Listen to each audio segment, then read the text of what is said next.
Alright, hello, here we are. Oh, goodness gracious. I figured I should load just so we're put right into the right into the moment. If you guys are ready, I'm ready. I got my water, my coffee, my grapes. I'm ready. I'm ready for this. Are y'all ready for this? All right, let's go.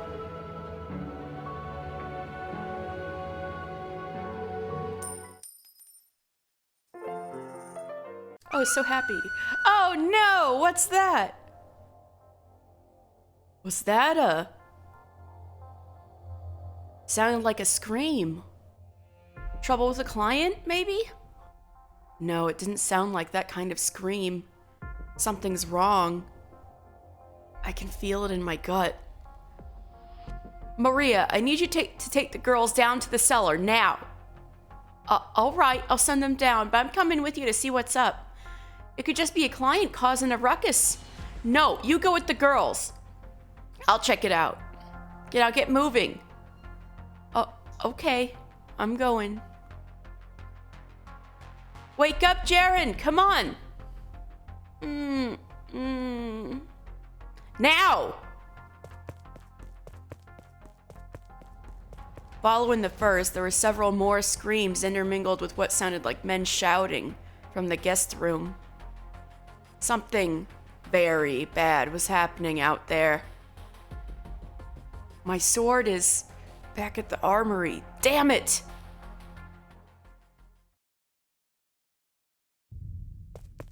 Taking a brief detour to the kitchen to grab a knife, I then dashed through the corridor toward the sound of the disturbance. Shoving my way past a several-layer-thick makeshift curtain. Oh my god, the blood all the way down the hallway. Holy shit. No! Help!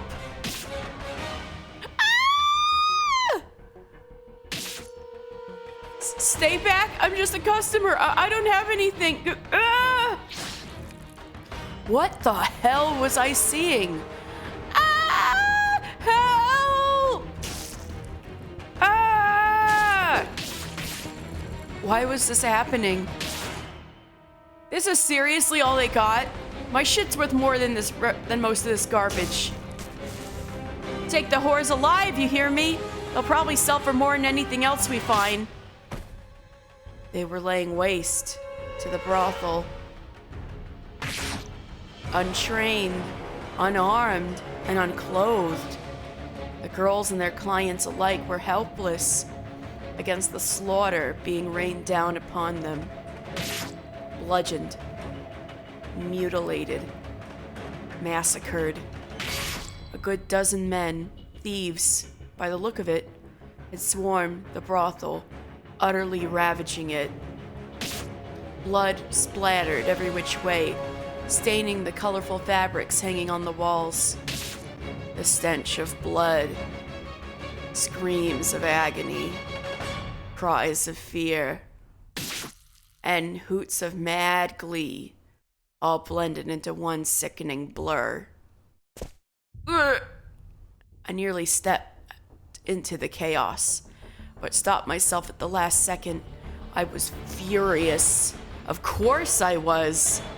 I knew those girls, and this band of barbarians was slaughtering them before my very eyes. I wanted nothing more than to charge in and rescue all of them. But I also knew damn well that me charging in there alone would accomplish nothing.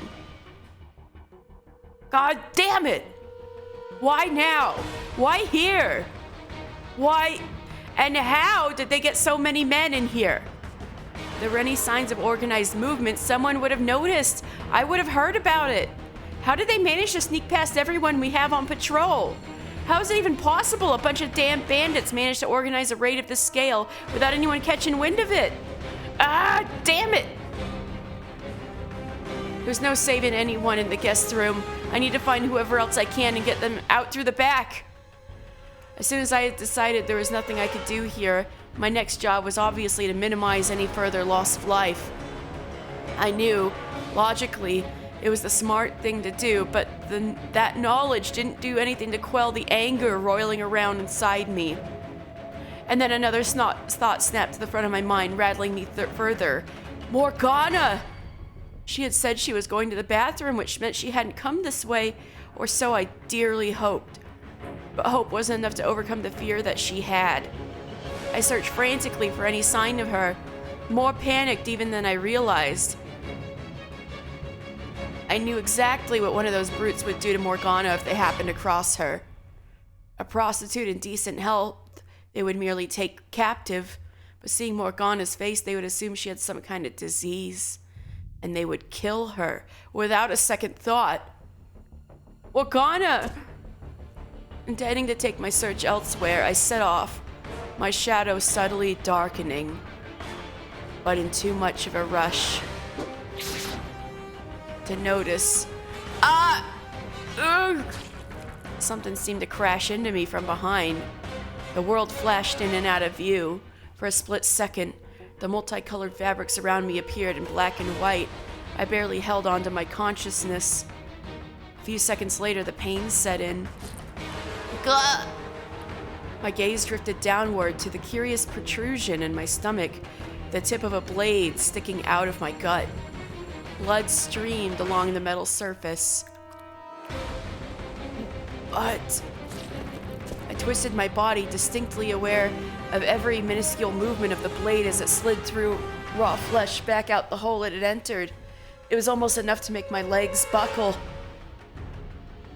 When I finally managed to turn all the way around, there stood a large man, probably grinning. He kicked me backward, and then rammed his heel into the gash in my stomach. I let out an animalistic howl. It was a pain unlike any I had ever experienced before. I felt as though I had been struck by lightning. The only thing I had room for in my mind was overwhelming agony. And before long, it reached its breaking point. Damn it! And the whole world went black.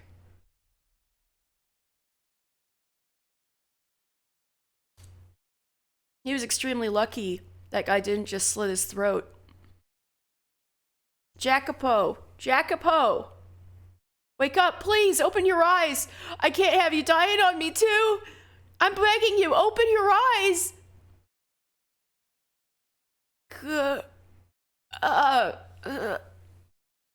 Jacopo! Where am I? The back room of the brothel? I'm alive? Where is she? Lie back down, or are you trying to kill yourself? You're hurt bad enough as it is.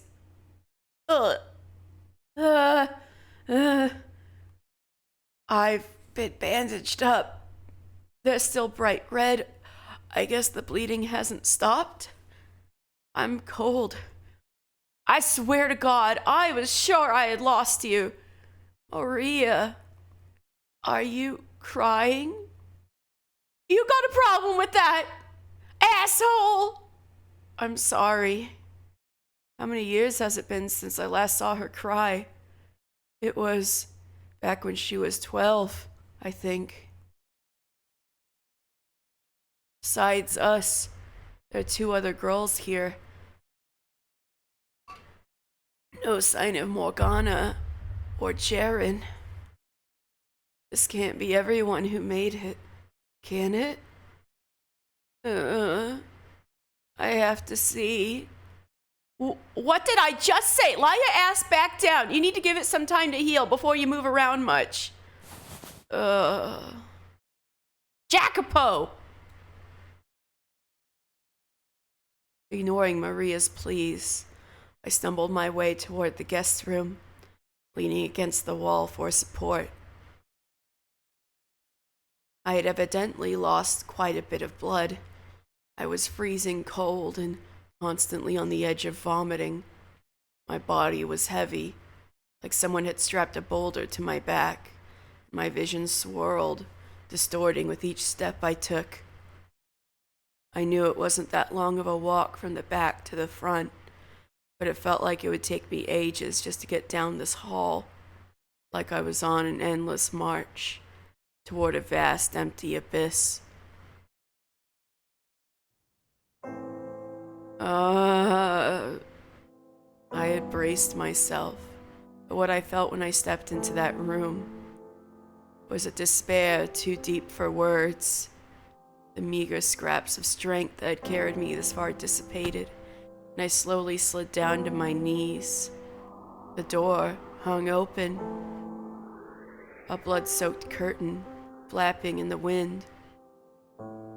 The deep crimson was a stark contrast against the brightly colored fabric. The girls had dyed it themselves. I could still remember Maria first telling me about it, however many years before, her eyes alight with pride. How, when you put a whole bunch of different colors together, it made the place seem almost otherworldly. And the patrons who had been drawn in by its allure today had not found themselves in the land of milk and honey, but instead been cast into a pit of death. Several corpses lay motionless around the room, their faces twisted in agony, their eyes vacant. What the hell? Why? How could this happen? I asked, stupefied, neither expecting an answer nor trying to place the blame on anyone's shoulders. It was an empty, meaningless lamentation, powerless as the man who had uttered it. All of us felt the same way, hopeless, helpless, horrified. Not more than an hour ago, we had been having a party, for God's sake. Fooling around like a bunch of idiots. The girls complaining about their clients, plates of food specially made for her birthday. Her birthday. Where's Morgana? I couldn't find her. Why not? I'm sorry, I looked everywhere, but I couldn't find her. I'm so sorry. I wanted to tell her I wasn't blaming her, but I couldn't find the words. If anyone, it was myself I was disappointed in. How could I have failed to keep her safe? Why had I been unable to find her? Why was I so damn powerless? This was supposed to be a good day for her. I'd wanted to make Morgana's 12th birthday into a special occasion, something truly memorable, to celebrate the bright future ahead of her. And I'd failed in the worst way imaginable. What was supposed to be a celebration of life had ended in a pile of corpses, most of the surviving girls taken captive, and the brothel in shambles. And Morgana, who it was all supposed to be for, was most likely dead as well. She was dead. Morgana was dead. Before I had the chance to say anything, the girl I loved was gone. All because I was weak. Because I hadn't been cautious enough. Because I was completely, utterly powerless. And now she was gone for good. Before I had managed to make her smile even once. I was gonna show her the world? How full of myself was I? I hadn't done a single damned thing for her. Good.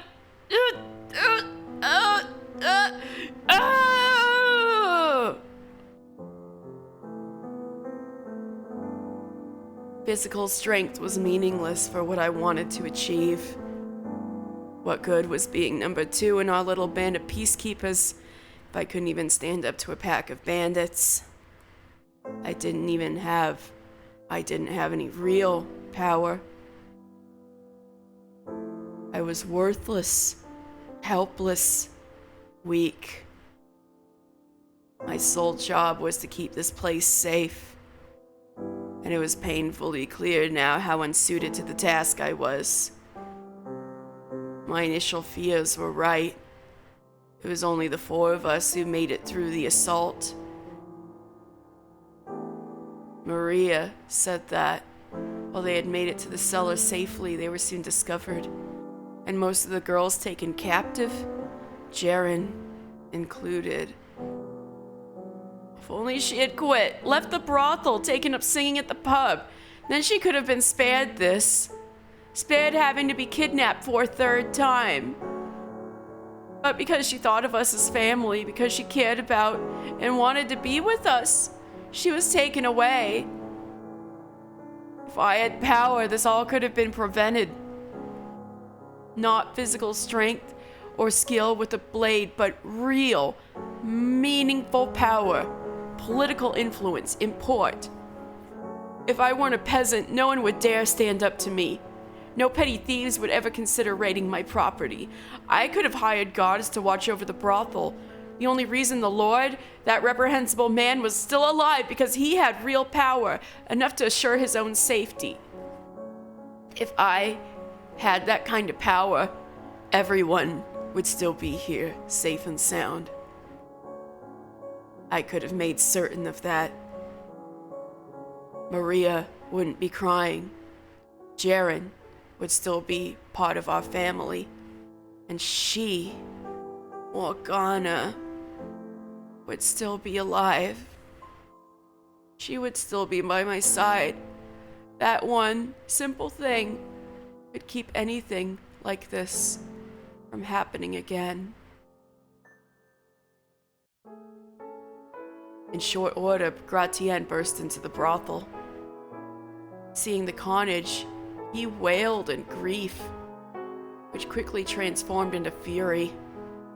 I watched on, only really half paying attention as he raged.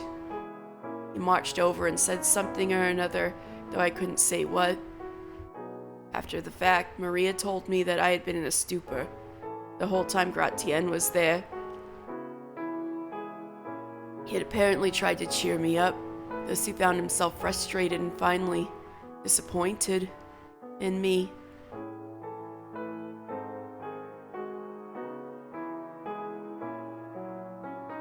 It took 3 days for me to get back on my feet.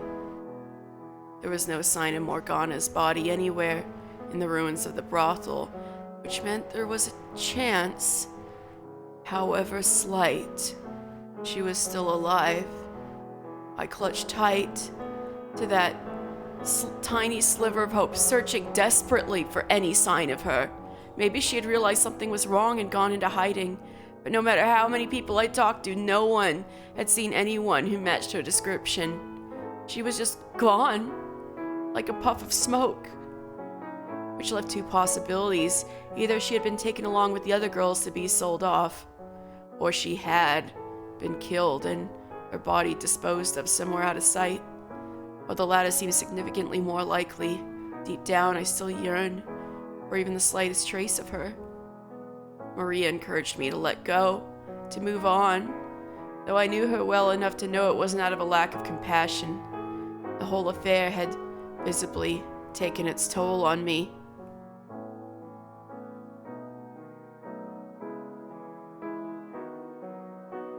One day, about a week later, my wounds still healing, I made my way through the slums. Nestled away in an alleyway stood a nondescript little shack.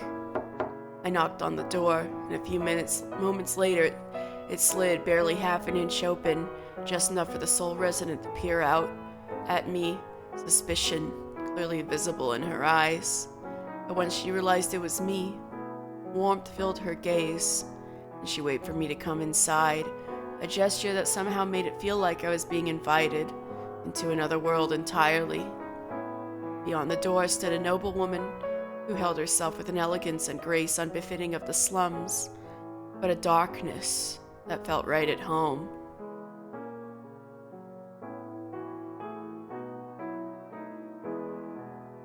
I heard about the attack on the brothel, and that you were hurt. I'm so glad to see you're well. You were concerned about my safety? The woman pulled back her hood, revealing her face. Though age had clearly begun taking its toll on her, there was still a striking beauty to her, a kind of beauty impossible to attain down here in the dregs of society. Her hair was a burnt brown, her skin dark, and her facial structure somewhat similar to mine. I remembered then that this wasn't the first time I'd seen her, though it was fairly recently, not the many years ago she would have me believe. We had briefly crossed paths on the day of the Midsummer Festival. Well, I called it. That was her. That was her. The woman I had bumped into. That was her. Of course, show me a mother who is not always concerned about her child's safety. The woman's name was Ginevra, and she claimed to have been a maidservant for the previous lord. It was unusual enough for someone of her stature to be living in a rundown shack in the slums, but her story got even stranger. She had supposedly had intimate relations with him.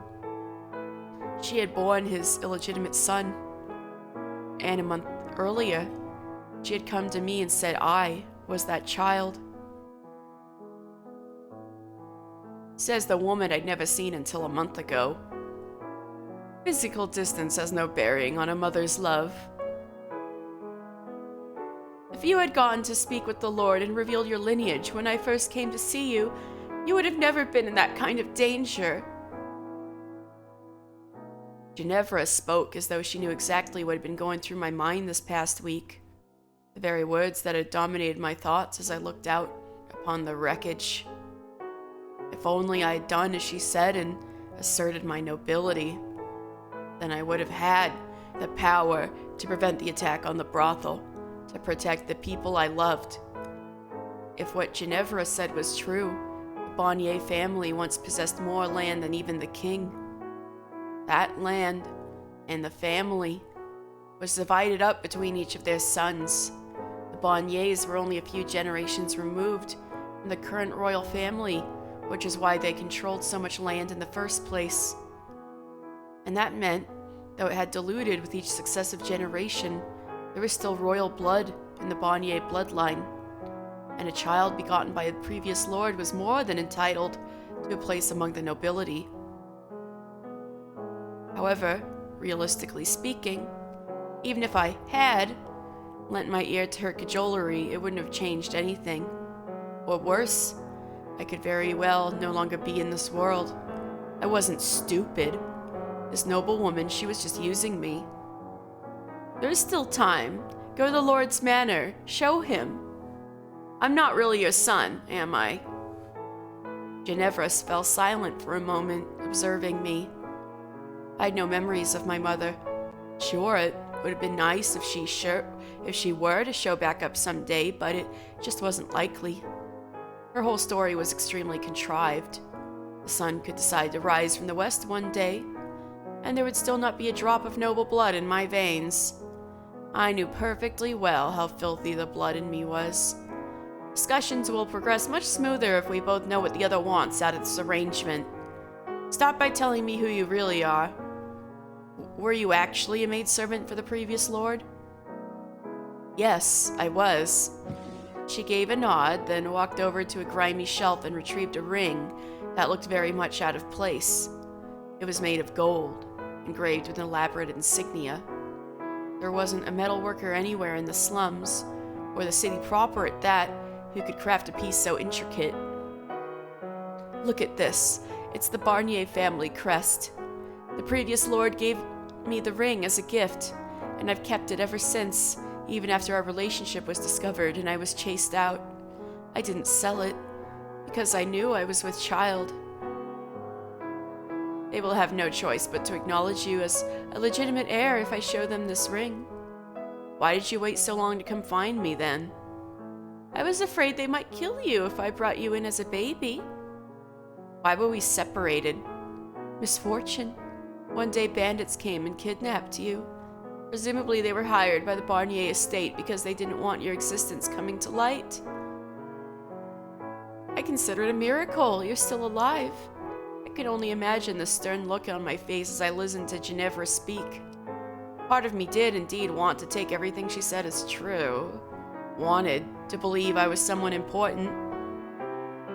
Wanted to grab hold of the fantasy that I did have noble blood in me and never let go of it. And had I not come face to face with my own powerlessness a week earlier, perhaps I could have swallowed the delusion. Use it as a stepping stone for my dream to show Morgana the world. It would appear you've done your research. I don't have any other family, to the best of my knowledge, which does indeed make me a good candidate for you to step in and claim your stake on. If I were to guess, your child with the Lord has either passed away or never existed at all. It's probably true that you worked at the Barnier's manor. It's probably true that you had relations with the former Lord. You were chased out, and now you live in poverty. You want to go back to your former, more comfortable life, and while you're at it, take vengeance on the current Lord. Or perhaps you simply want the entire noble class to suffer. The specifics of your motives are irrelevant, though. Being a woman, you have no means to accomplish that yourself, so you came up with the idea of using a fake son. If your child were still alive, he'd be right about my age, wouldn't he? And we look similar enough for you to convincingly claim we're related. But the biggest reason you chose me is because I've made something of a name for myself. Because I was one of the people involved in inciting the revolt 3 years ago. The perfect choice to spearhead a revolution. How dramatic. The man who sent the Lord's slaves free was secretly his family. The people would eat it right up. So how far off am I? Ah.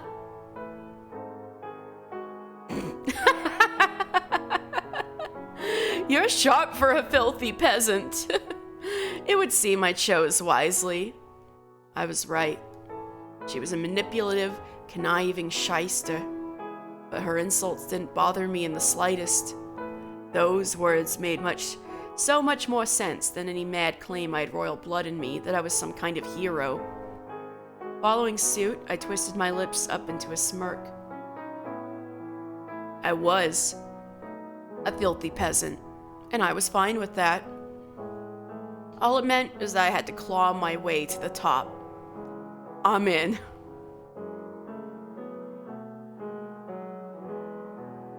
Ginevra and I then discussed the details of her scheme, after which she gave me the Barnier's ring. I doubt anyone would have ever imagined it would end up in the grimy hands of a slum rat. Once our discussion was done, I headed straight to the pub where the rest of the gang liked to congregate.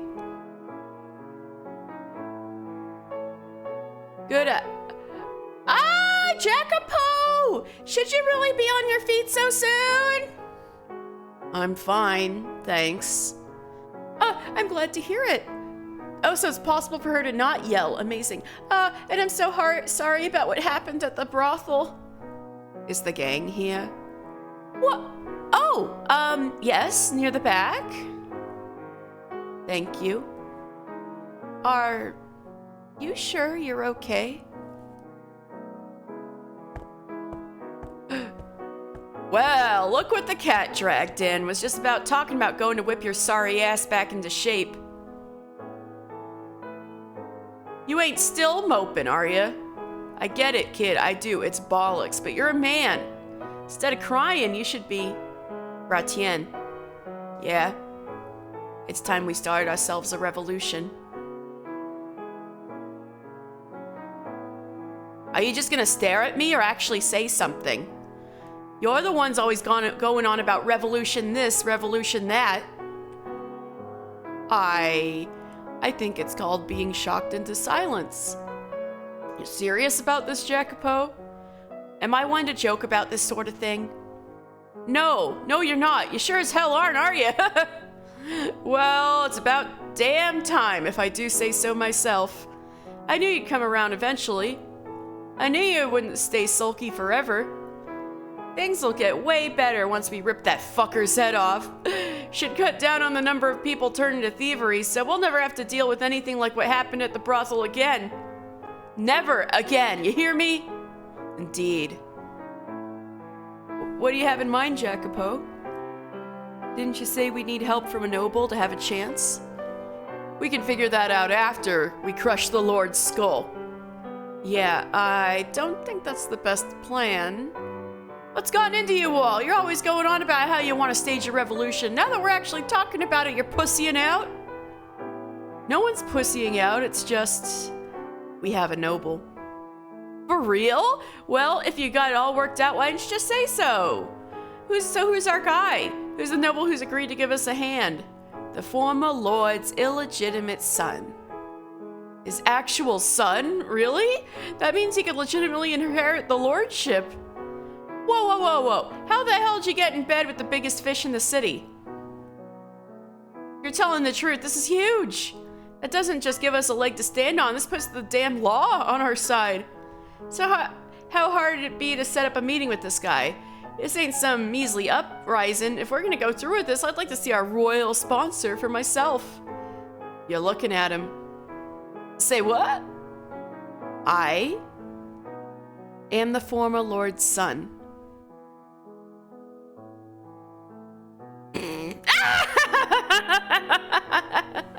No way, not a chance. Seriously, kid. You need to find yourself a functioning sense of humor, because that just ain't funny.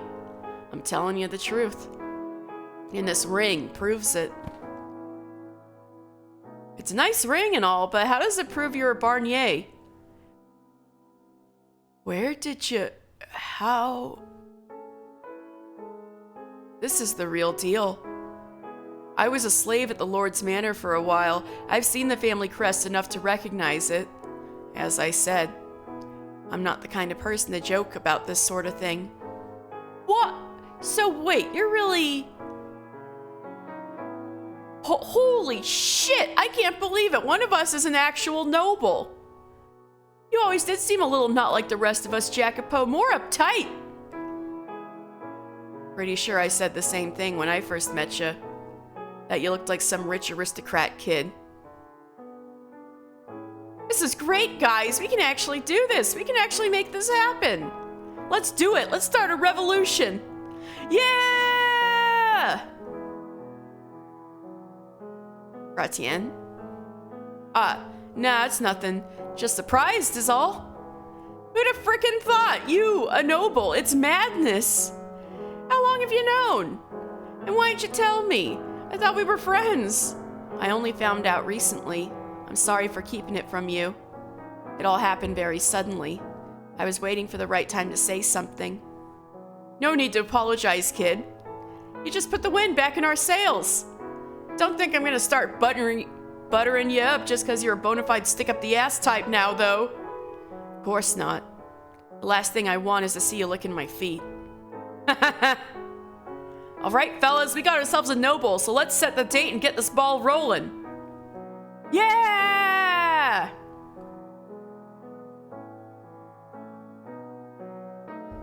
What had once been nothing more than a pipe dream was, against all odds, soon to be a reality. Everyone wanted the Lord removed from power. They were angry and frustrated, and on several occasions had even seriously considered resorting to another revolt to make it happen. But no one had been able to turn those emotions into actions, because they all knew a revolt was destined to be quashed before it made any difference, that there was no hope to be found down that path. But an actual revolution, that was another story, especially with someone poised to take the Lord's place on their side. They had a fighting chance, and they had no reason not to take it. As the fire in their eyes swelled to a blaze, mine seemed to sputter out, leaving behind a withered husk. I felt as though I was sitting in a theater, watching on as the story unfolded before me. No, that didn't quite capture how I felt. I wasn't even watching it with my own eyes, merely listening quietly as someone recounted for me their heroic deeds. The fact that I was an indispensable part of this operation still hadn't fully sunk in. All I knew is that I wasn't completely powerless anymore. But while fiery passion and hope for the future filled Gratienne and the rest of the gang, a dark, poisonous revulsion for God and fate streamed in to fill in the hole left in me by the attack on the brothel. Preparations proceeded smoothly, with Ginevra providing inside information and guidance. As I had expected, there were a not insignificant number of nobles dissatisfied with the way Bonnier ruled, and they were constantly looking for a way to eradicate the cloud of pestilence hanging over the land. However, the Lord had eyes everywhere in the upper circles, and he was especially mindful of who associated with whom and how often. Any signs of opposition were swiftly dealt with before they had a chance to pose any threat. The nobility needed an outsider, someone the Lord wasn't on the lookout for, to step in and assert power.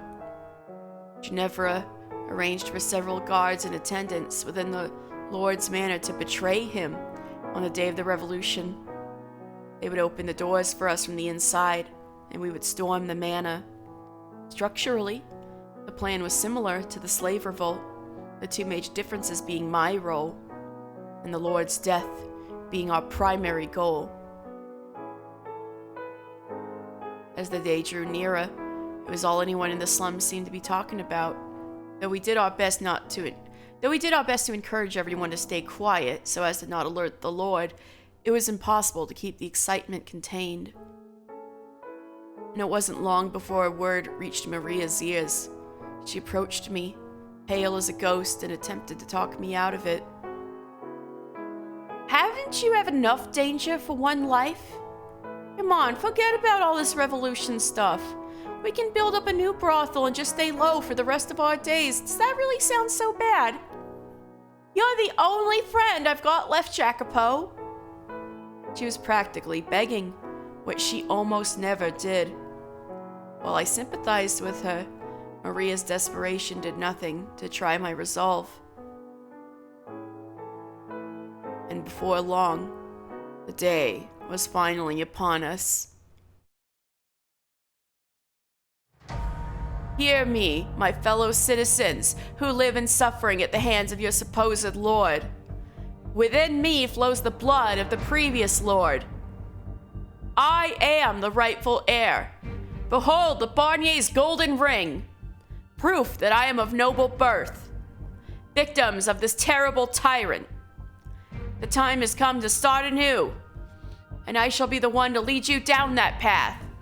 The poor, the hungry, the deprived, all of you stand with me.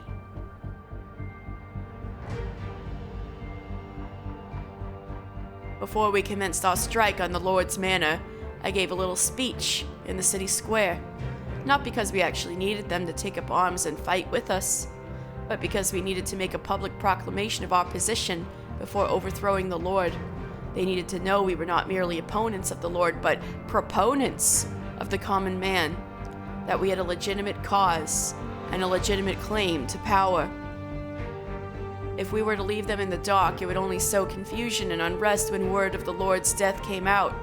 They had to see us as their liberators, not a greater evil swooping in to squash a lesser one. The Lord had been squeezing everything he could out of them for years, sucking them dry, so I didn't expect anyone to actually have the willpower to join us. The important thing was that they knew who I was. But I had underestimated them. A slow trickle of people stood to join us, and by the time we were at the city's edge, we'd accumulated dozens of additional men, transforming our little uprising into something of a much greater scale. The people had been waiting, day in and day out, for someone to take up their banner and lead the way. It didn't matter that the one holding the banner did so under false pretenses.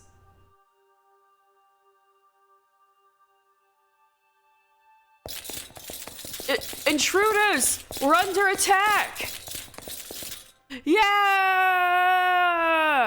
Get 'em! him! Ah!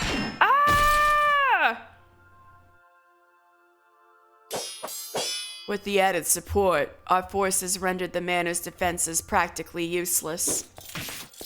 Townsfolk flooded the property, overwhelming even fully armored soldiers. Farmers turned the tools of their trade into deadly weapons, plunging all manner of spiked implements into guards' necks. It didn't take long for the pungent stench of blood to fill the air. Panicked servants scrambled away from the chaos as quickly as they could manage. And I made my way through the corridors to the great hall, where the Lord presumably waited, Gratienne at my side. We're here to relieve you of your head, Lord. Have these savages removed from my property immediately. Yes, my lord. I guess I shouldn't be surprised defenses are heaviest here. Watch yourself, Gratienne. You could shove that concern right back where it came from, kid. I ain't about to let a bunch of mooks do me in. No number of these pansy little fuckers is enough to take me down. Is there any situation capable of tempering that big mouth of yours? You can handle all the guards then. I'll take care of the Lord. You want to take that prize off of yourself, eh, kid? Normally I'd tell you to piss off, but I'll give you this one. It's what the people want besides. Thank you for understanding. But remember, if you screw this pooch, I'll make sure you're the laughingstock of the whole city. Don't worry, I will come back with his head. The fact that Barnier was still here suggested he knew he had nowhere safer to flee to. Unlike the slave revolt 3 years prior, we were entirely on the offensive this time. He didn't appear particularly perturbed about his predicament, though. He likely had little doubt he would make it through the day safely. I knew Barnier was skilled with the sword, and despite all Gratienne's talk, the guards he kept by his side were hardly going to be third-rate. They would be the best of the best. Praying Gratienne would be able to hold him off long enough, I weaved my way through the wall of armed men. Marching straight for Lord Barnier, he slowly drew his sword, readying himself for combat. Well, imagine that. It's you again. I had assumed you had died off in a hole somewhere. Hate to disappoint you, but staying alive's one of my few talents. How fitting for a filthy maggot. Well, I hope you're ready to be devoured by that very maggot. Oh my god, they're going for real on this. Damn.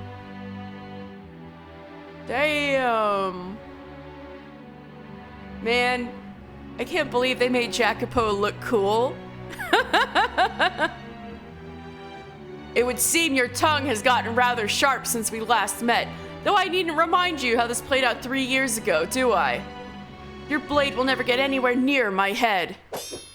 Ugh. I will, however, give you a good reminder of precisely how feeble and worthless you slum rats are. Within me flows the blood of the royal family, direct descendants of God himself, while your blood is made from the refuse of the earth. We are no more the same species as a worm is a wolf. Your very being in my presence is a slight of the highest order. I think you'll find our blood is much more similar than you think. When I take that ugly head off your shoulders, we can both get a good look at how equally filthy your blood is to mine. I am not the boy I was 3 years ago. I'll drag you down from your throne on high and show you for the dregs of the earth you really are. You would dare insult me, cur? We traded strikes, going on offense and defense in roughly equal parts. Barnier was quick on his feet and quicker with his blade. When I attacked, he swayed effortlessly out of its path like a stalk of wheat in the wind. And when he attacked, he was like a typhoon.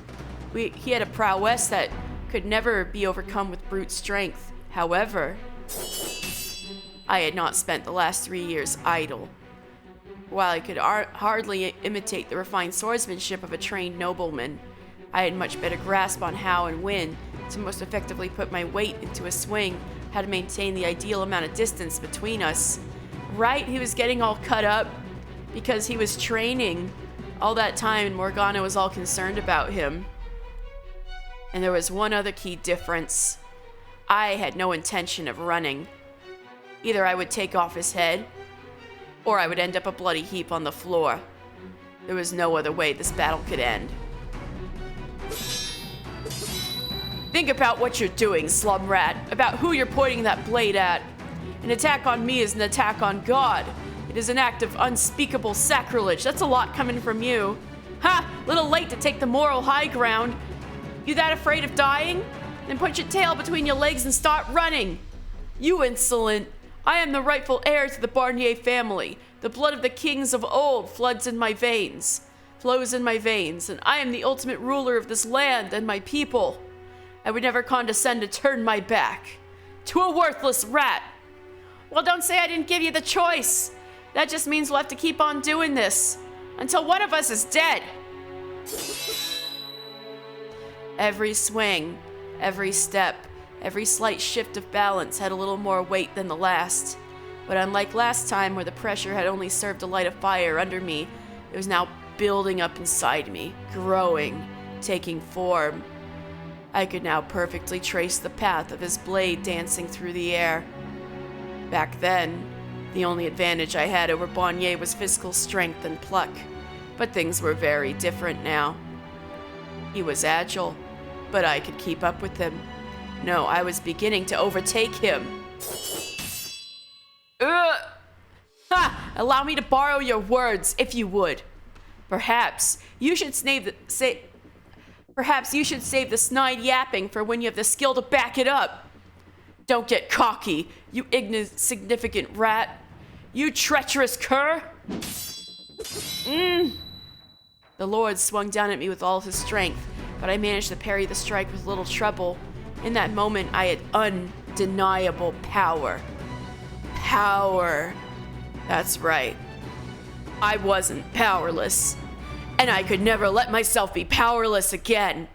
Ever. And if I couldn't manage that, then I deserved to rot here as the weak, worthless man I was. I had the chance, here and now, to take out not only the Lord, but the me of old as well, the helpless, impotent boy who couldn't even protect the ones he loved. That's exactly what I'll do.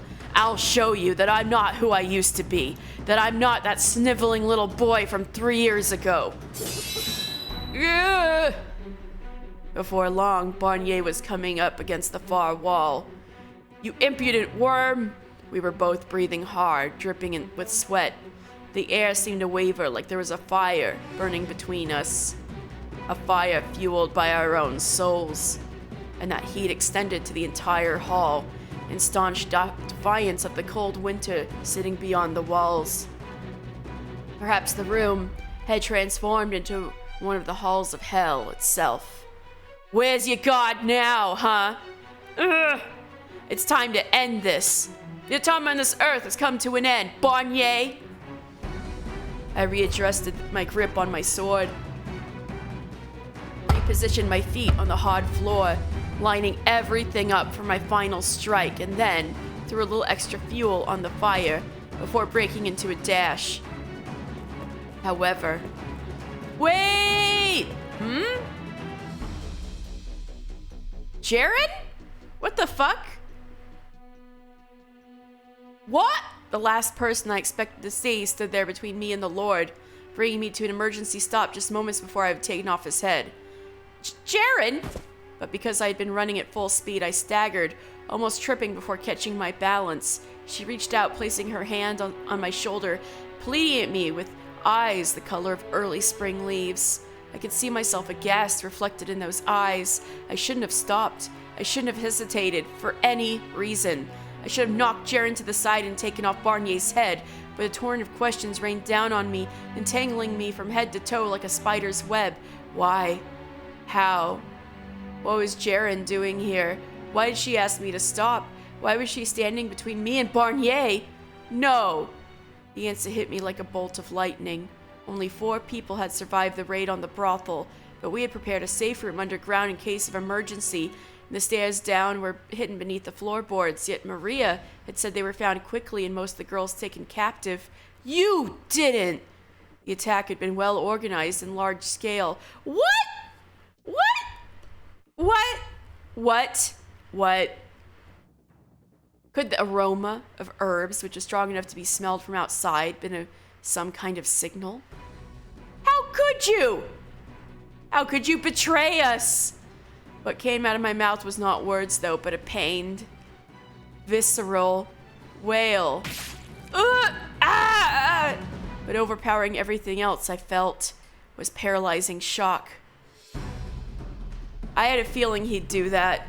Jaren! Why, though? The blade sticking out of Jaren's chest pierced my breast. Our blood flowed down opposite ends of the silver edge, melding into a single stream. I had completely lost any sense of what was happening, left only with crushing bewilderment. Barnier let out a deep, bellowing laugh from behind Jaren. The sound resonated through the blade in his hand. I could literally feel him mocking me from inside my body. Why? How could you do that, Jaren?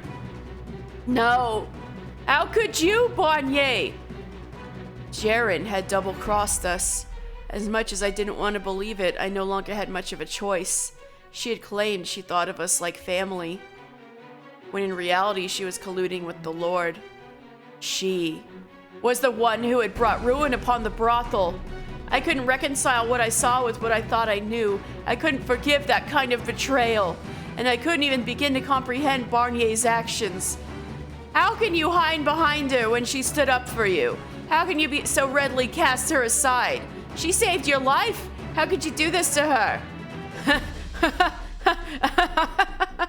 What are you laughing at?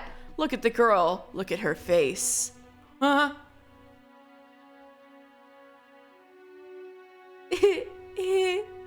What? Why was Jaren? How could she possibly smile about any of this? What was going through her mind? Had she gone mad? I never seen her like... Wait. Yes, I had. I knew that smile all too well. When the realization struck, an almost painful chill crawled up my spine. Jaren was always smiling. She could break the ice with anyone in no time. She brought laughter wherever she went. She was endlessly cheerful and sincere to a fault. Flashes of our time together rushed through my mind. She was... Presumably, you're thinking the girl's gone mad, but that isn't quite right. No. She's been mad all along. What? Could anyone in their right mind keep smiling after seeing their parents murdered and being sold off? Could anyone in their right mind genuinely believe they don't have a sorrow in the world? Could anyone in their right mind be smiling with a sword sticking out of their chest? I can't. The girl's immalleable mirth is but a different shade of madness. If she weren't mad, she wouldn't be smiling. Jaren lacks the capacity to comprehend negative emotions. That can't be. She's compassionate, empathetic. There's no way she doesn't understand those emotions. It's called good old-fashioned hard work. She pretends to show compassion, despite the fact that others' pain is incomprehensible to her. No, I refuse. You can't tell me there haven't been moments where you've seen the seams in her act. In one of our conversations, I had asked Jaren, have you never felt like you got the short end of the stick? To which she had responded, I don't even know what the stick looks like. Never mind which end is the short one. Well, I'd assumed she'd either moved on or her threshold for happiness was on the low side. The scale she waited on was outright broken. To tell you the truth, I'm rather fond of the girl. After all, I am a madman myself. I wanted to shut out his words, to act like it was all a crazy blather, like I didn't see the truth in it. But all the proof I needed was staring right at me. Jaren was smiling, bright and as genuine as ever. The same smile she always showed us. As blood streamed down the blade in my chest, And still I couldn't believe it. Still couldn't accept that she had chosen this man over us. You said you thought of us like family, Jaren. What happened to that? What happened to all our time together? You would throw it all away for him? Jackie, remember what I said? Excuse me? That I had my eye on someone. And? I love you, Jackie, and everyone else at the brothel. But there's someone I love even more. You know, I'm not the cleverest girl. I can only see what's right in front of me. Oh, how impossibly idiotic could I be? She never had an eye for me. Her heart had always belonged to Barnier. It's all that stuff about how she couldn't, he doesn't express his emotions and stuff. That was always for the Lord. Oh my god.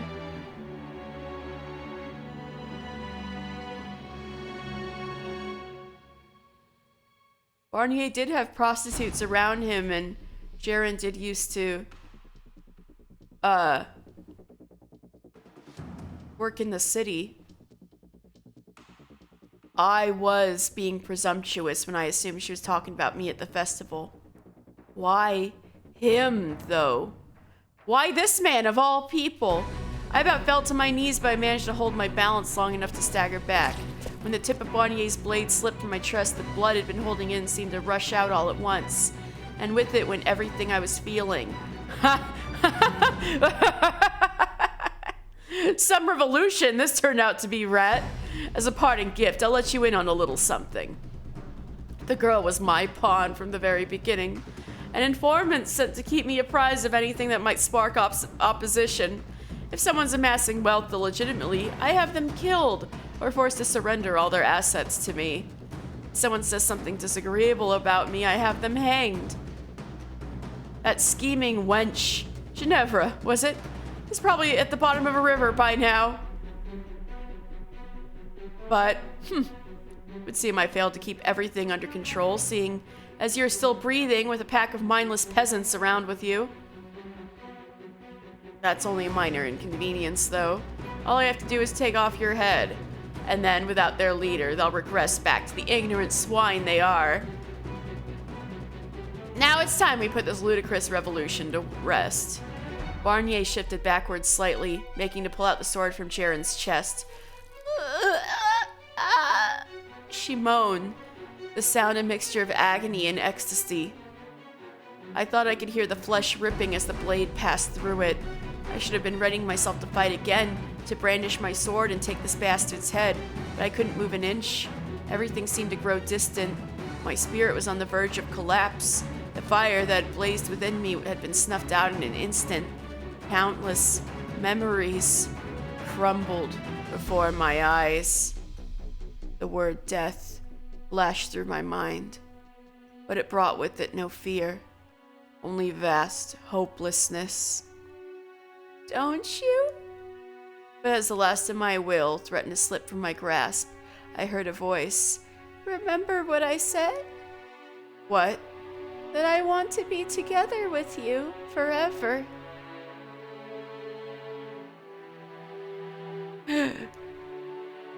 What do you think you're doing? Let go of the sword, Jaren!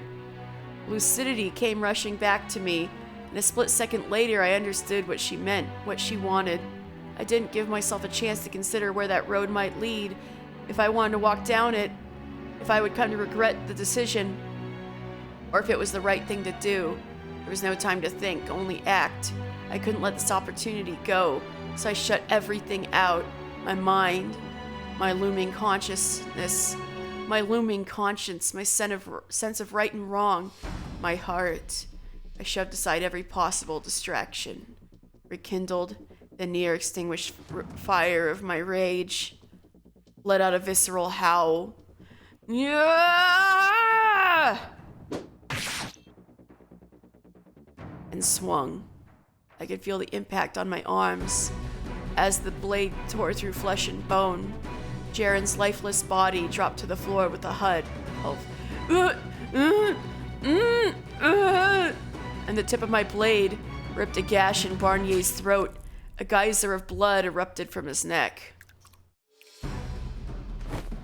He bent over, writhing in agony, and staggered back a few steps before his legs gave out and he dropped to his knees.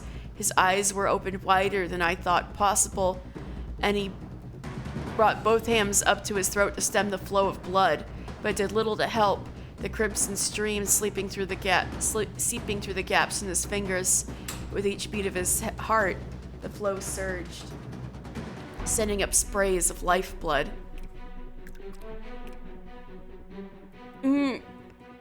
Impossible. I was right. Noble blood and peasant blood all looked the same. Grunting and groaning, Barnier pawed at the floor, evidently still convinced he could scamper off and escape somehow. He left behind a trail of blood as he crawled. It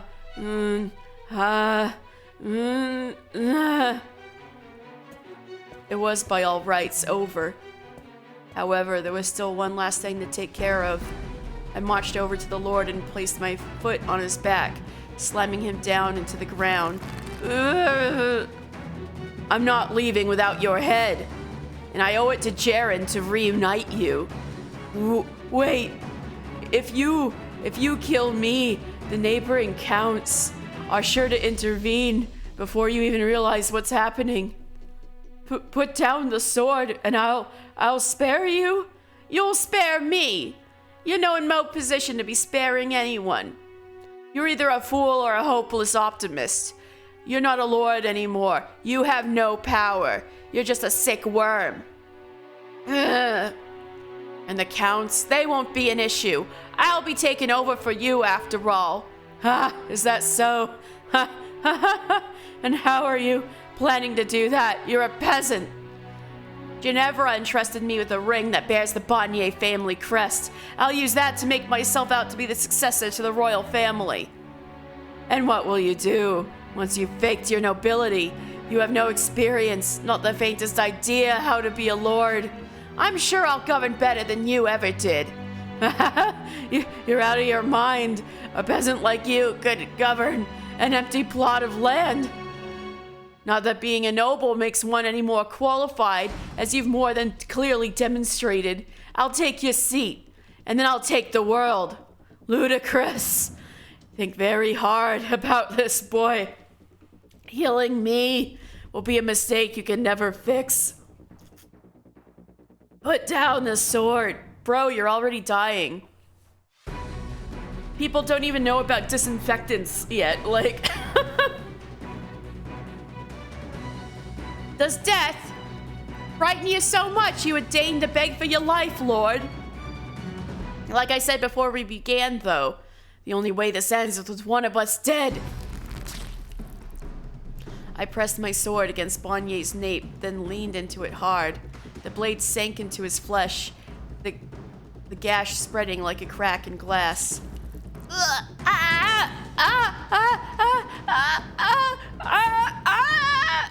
Screams of agony echoed through the hall. All the blood in his body seemed to be trying to escape through the gaping hole, creating an ever-growing pool of red around us. Oh my god.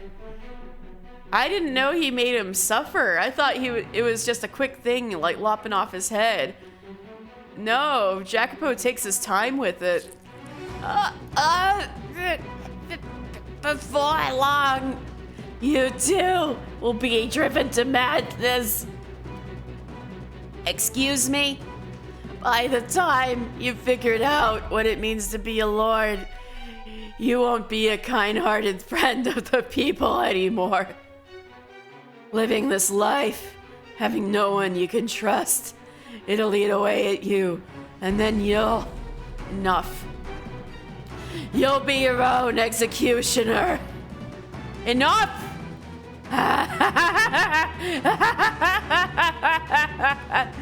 I'll be waiting for you. Down in hell. And there goes his head.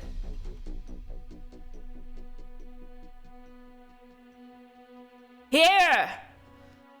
every guard and every rebel. I have here the Lord's head taken by my own hands. You have no reason to fight any longer. Put down your arms, all of you, and cease this meaningless battle. All revolution has come to pass. In less than a day's time, the Lord's manna had fallen. And by the time it was all over, it felt almost underwhelming how completely and utterly we had conquered them. Men cheered and shouted in celebration. Others borrowed suits of armor and pretended to be knights. A fire of a different color filled the manna's walls. They believed that, with the Lord's death, everything would suddenly be better for everyone, that nobody would have to suffer anymore, that they would all be happy and live perfectly fulfilling lives. They had no logical reason to believe as such, yet no one seemed to doubt it in the slightest. Everyone seemed to have forgotten that enacting change required work, and there's still much of that to be done. The entire rest of the day, the men partied and celebrated, paying no heed to the corpses strewn about the property. Even the injured joined in. Nothing could stand in the way of their merrymaking. They raised goblets to my great accomplishments, and I smiled along, though their fiery passion could not penetrate the cold bubble that had formed around me. The only real fervor I had felt all day was while I crossed swords with Barnier. Now my head was surprisingly clear. Perhaps clear wasn't right. It was stagnant. I felt as though I were suspended in a dark sludge. Barnier's dying words hovered around me. By the time I figured out what it meant to be a lord, I wouldn't be a kind-hearted friend of the people anymore, he had said. That I would have no one to trust. That it would eat away at me, drive me mad. And then I would be my own executioner. Again and again, I tried to tell myself that I wasn't like him, that I wouldn't end up like him. But his voice, his curse, refused to leave me. Images of his decapitated head flashed through my mind. I couldn't shake the feeling that one day that would eventually be my head.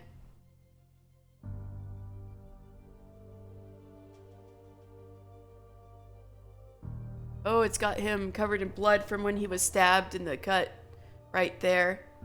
Yeah.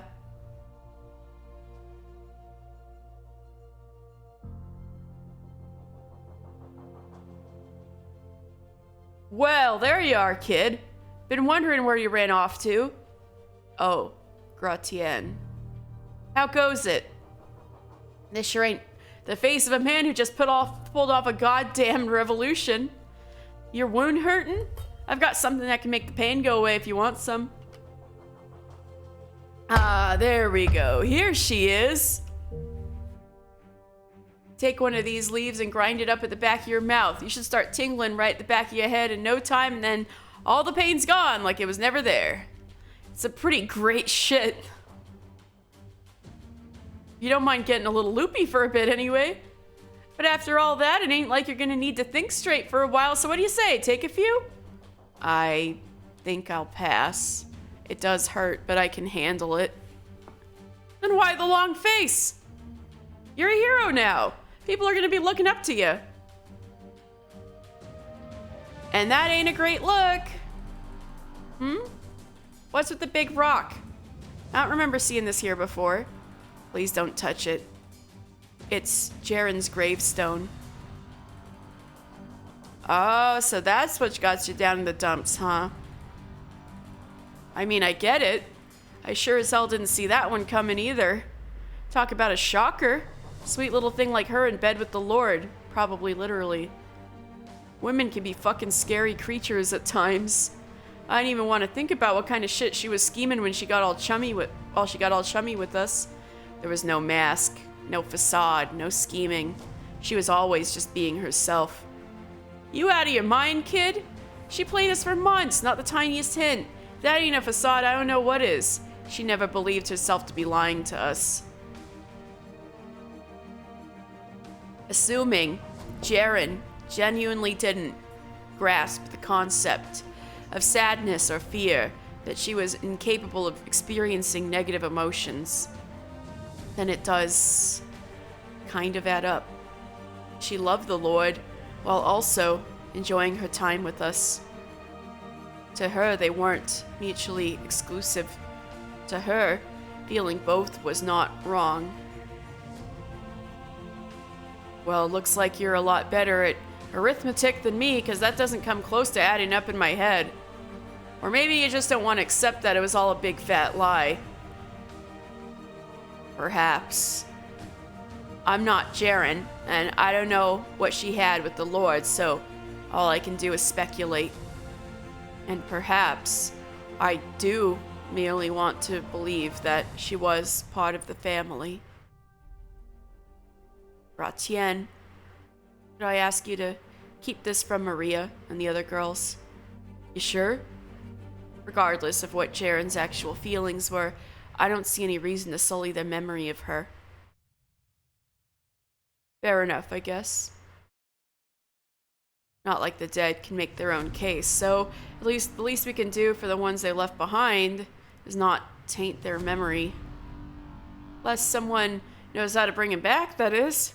Indeed.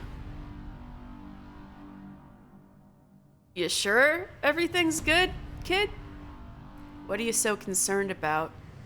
I mean, this is yours now. When we leave, you'll be staying here. And I just want to make sure you're really up for it. If you want, I could take your place. Pardon?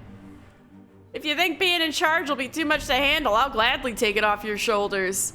Hell, we both know I'm more of a fighter than you. I could have taken Barnier out without him getting so much of a scratch on me. What do you say? I'll do it. Don't be stupid. The whole city would be savages by year's end if you were in charge. Hey, just soften your way out, kid. It's my burden to bear, and I have no intention of passing it off. I'll have myself back in order by tomorrow. Well, if you say so. But don't forget, you're in this for the long haul. Don't worry, I can handle it. So, do you have any specific plans moving forward? The woman you were conspiring with, Ginevra, was it? They offed her, didn't they? She was hardly the only noble hoping to see Barnier overthrown. I'll have to start by building up a solid foundation of supporters among the nobility. Do we really need the Dick Squad on our side, though? Why don't we just cut ourselves off from all that crap and start our own country? A place just for us! No royalty or nobility to rob us blind, just our city. That would be ideal, but unfortunately, it isn't quite so simple. We can't just overthrow the Lord, take over the city, and build a big wall around the borders without a clear, legitimate transfer of power. The neighboring counts will undoubtedly intervene. So we fight back. What's the problem? Our little band of peasants is only able to take down the Lord because we had the element of surprise. What happens when a trained, organized army marches in on our borders? You don't need me to answer that for you. This world's kind of a massive bitch, huh? But it's a hell of a lot better than having old Barnier in power, I guess. You'll change things for the better, though, won't you? You have my word. Great. Sorry. Oh, God.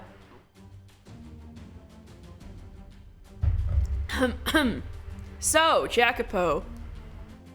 I know we'd be parting ways here soon and all, but I want you to know I'll never forget this day. We crashed the gates of hell together and made the devil our bitch. It don't matter how far apart we are, nothing will change what we've been through. So let's make this city the best goddamn city around. You from the top, me from the bottom. Yes, let's. It's a great comfort to know I have you down there. I have a good deal of trust in you. I won't disappoint you, kid. And don't you ever hesitate to give me a shout if you need something. When we first met, I kind of wanted to throw you off a cliff, and you still rub me the wrong way sometimes. But I also consider you one hell of a partner. And I mean that. We risked our lives for each other. Brothers in arms. I thank you. I, too, consider you a good comrade. You and the rest of the gang. I was beginning to think you'd never come out and say it. Now remember, kid, don't you let us down with this or you'll be hearing from us, capiche? You know you can. I know you can do it. I won't let you down. It'll all go fine. I have allies. Yeah, keep telling yourself that, kid. Friends I can count on. With their help, I can change things for the better. I can believe in myself. I can do this. I have no reason to think otherwise. This fluttering in my stomach is nothing to be concerned about. When that faded night came to an end, the vast, bright blue sky of morning greeted me. I looked up at the sky, standing in a manner that still reeked of blood, and Morgana filled my thoughts. If she were here now, what would she say to me? Congratulations? It was so unlikely that I let out a little laugh. She would undoubtedly criticize me for seizing power through such violent means. Her lips would twist into a scowl, and she would damn me to hell for the 1000th time. She would tell me what I had done was extremely foolish, but perhaps she would also express some concern about my injuries. That was all in my own imagination, though. She would never be at my side again. We would never look up at that same sky again. I would never hear her sing again. My old life was gone, a relic of the past. It would never be the same again. Not without the girl I loved being a part of it.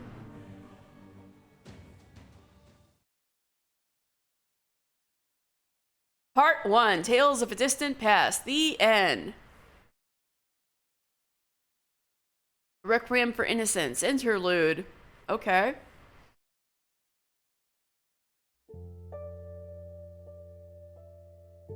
Oh, okay, this is different. Let's see what this is like. Recollections of an Outlaw. You're in the mood for something juicy, you say?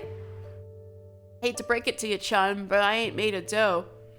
I like a nice slab of meat as much as the next bloke, but I'm barely making do as it is. We all are, in case you hadn't noticed. What? You're not hungry? You just want a juicy story to go with your drink? Then why didn't you say that to begin with? Give me a sec. I think I got one you'll like. A few months back, me and a bunch of other blokes went out on a raid. This puny little village. They didn't do much trade, just living off what they could grow, so no one figured we'd make out with much. Grab a little grub, plow some of the girls, and that was the best anyone was hoping for. Ew. Business as usual, we killed the guys, had some fun with the girls, then killed them too. Ew. Nothing too interesting, nothing real exciting up to that point. That changed when I busted into this one house. There's a man, a woman, and a little girl maybe 5 years old. No siblings, just the girl. Real small family for a village like that. Da comes at me to protect the girl, then Ma tries to block me away. No surprise here, I killed them both. A couple of unarmed farmers, easy as snapping a baby's neck. That left the kid. Wasn't like she could do nothing, so I didn't have to kill her, but you know how the stupid things get, crying like it's the end of the bloody world. So I figure I'll run her through before she starts howling at me, right? But get this. The kid smiled at me and said, "Where are you from, mister?"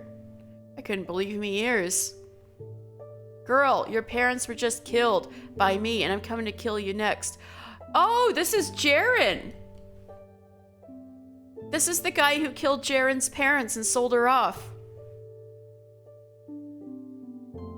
How the hell are you smiling? How the hell are those the first words out of your tiny little mouth? Creeped me out, truth be told. So much I lost all interest in killing her. So I dug around for anything worth taking and went on me way. This damn kid, I try to leave, and guess what? She fucking follows me. Doesn't want revenge or nothing, just smiling like a fool. I'm a patient bloke, but this was beyond the pale. I yelled at the stupid thing, "Why the hell are you following me? Piss off." She gives me this confused look and says, "I'm bored. Everyone else stopped moving, so I have nothing to do. But you're still moving, mister. You're right, this is creepy." The damn head was spinning. She was maybe 5, yeah? I can understand her being a little stupid, but she should have known right from wrong enough to know to be scared of me. You'd have to be out of your mind to come trotting after the bastard who just offed your parents. And I'm pretty sure that's exactly what her problem was. She wasn't right in the head. I tried to get her to piss off, but she wasn't hearing it. The other guys started talking. Maybe we should just neck her, right? And one guy says with a big smile, "What say we take bets on what it'd take to make the kitty cry?" No! Oh no, this is terrible. No, so we just did that. We started placing bets. Give her a good yell and she'll cry. Knock her around some, that'll do it. I say yank out a tooth or two. Rip off her nails one by one. And finally, plow her till she breaks. We went round and did everything we could think of, our absolute worst. Not like we ever pretended to be good people, but any every day you see a bunch of grown men taking turns, knocking the hell out of a 5-year-old girl. And hell, that by itself's a good drinking story if I ever heard one. But it keeps going. She never cried, no matter what we did. Not a once. She would groan and twist her face and we hit her, so she did feel pain. But even that was only for a second. After that, she'd be back to smiling like an idiot.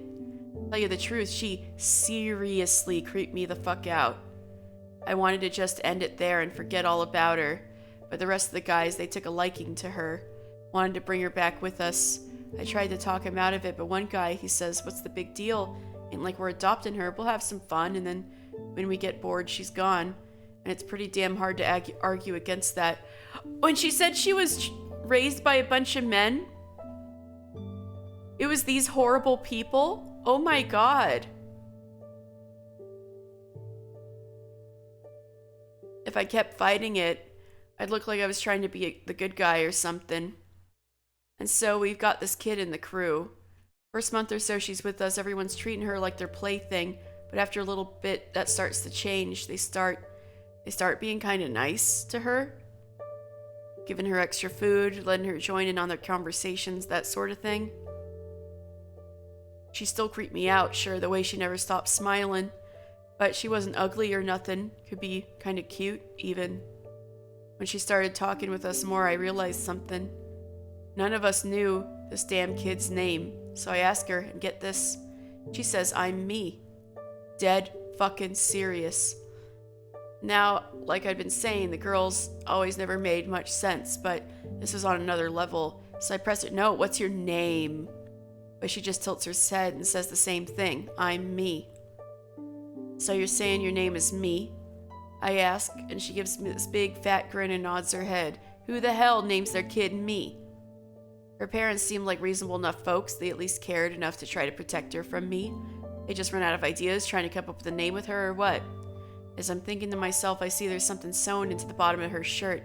Looked like writing, but I can't read for shite, so I call over the only educated guy in the crew and have him look at it. Turns out it was a name, Jaren. "Your name ain't me, it's Jaren," I say, and she lights up like a fucking village we just got through with. "Really? My name's Jaren? I never knew." I let out the biggest sigh of my life and say to her, "You're the dumbest broad I ever known." About a month after we picked the girl up, we had a bit of trouble. There's this chubby bloke by the name of Marcos, and he starts getting this thing for her, yeah? I ain't one to get on a guy about what gets his rocks off, but a 5-year-old girl? That just ain't right. This is a lot coming from you guys. Marcos was kind of slow in the head, but always at the back of the pack and mostly useless when we went on jobs. Only reason we kept him around was because he made a good pack mule. He was annoying as all hell besides, always saluting and saying aye aye like he thought we were a bunch of pirates or something. And he called everyone boss because apparently that was the only form of respect he knew. Day after day of aye aye boss and I'm on it boss and let me massage your back boss was enough to drive a man mad. And because he was the first one to talk to her, Jaren started imitating him. Ew, that's why she started saying boss and I all the time? Oh no. So now we got two buffoons running around talking like that. Obnoxious as it was though, end of the day, that's all it was. But that changed when Marco started getting real fond of the girl. Every little thing we did, he'd go around telling us to be nicer to her, yeah? As far as we saw it, compared to when we first took her in, we were treating her pretty damn well. Of course, that's all relative. Proper slave probably still got less help from their master than we gave the girl. But remember, we only brought her along so we could have fun. Never intended to make her part of the crew, but Marcos wasn't having any of it. Son of a bitch actually snapped at us. You'll pay if you don't stop right now, boss. Idiot wanted to fight, so we gave him a fight. The whole lot of us beat the ever-loving hell out of him, stomped his face so bad you couldn't even recognize the poor bastard anymore. But that wasn't enough for him. His face a big bloody mess, Marcos said. I won't let you lay another finger on Jaren, boss. Tell you the truth, I didn't think he had the sack. Then Jaren comes trotting in. She heard the ruckus and wanted to see what was up. Marcos's eyes went wide and he yelled, stay back. But the girl, she just stood there, same old stupid smile on her face. Seeing her come in, one of the other guys smirks, plops his arse down Marco's back and holds a knife up against his neck and says, Hey Jaren, you like Marcos? And with a big grin, she answers, aye, boss. Through the swollen, bruised up mess his face was, you could just barely make out Marcos smiling. Next, the guy on his back says, then would it make you sad if we roughed him up a little more? What do you mean, rough him up? Cut off his fingers, scoop out his eyes, have a little fun. Fun is fun. Why would that make me sad? You hear that? I ain't making this up. The girl's still standing there smiling, and Marcos, he goes pale as a ghost. And he did it. He cut off his fingers. Jaren's still smiling. He gouged out his eyes. Still smiling. And finally he slit Marcos' throat. Even as the blood spraying right into her face, she never once stopped smiling. Just before he kicked off, Marcos looks like he was thrown into the deepest, darkest pit of despair. I've seen the hope drain from God knows how many Ben's eyes, but that was on a whole nother level. And as you can imagine, I wasn't the only one Jaren creeped out anymore. Everyone felt the same way. She was so messed up, we all thought we might start turning into her if we kept her around any longer. But you guys are already all fucked up. You're all murderers. And rapists. So the next city we landed in, we sold Jaren off. And we all lived happily ever after, minus one twisted little girl. What do you think? Juicy enough for you? You feel sick? Sorry about that, chum. I thought you had a stronger stomach. I do wonder what Jaren's up to these days. She's still smiling like an idiot, or...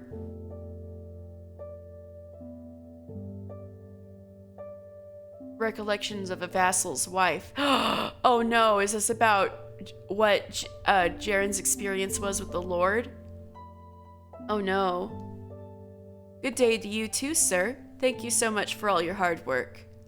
Yes, that's correct. This is where our slaves were when they were stolen, as I described when I reported it. What? The number of stolen slaves I gave you doesn't match the number you heard from other sources? Ah. No, I had no intention of deceiving you. I simply assumed it wouldn't be a problem because I wasn't claiming we lost more than we did. Yes, I understand. I beg your pardon.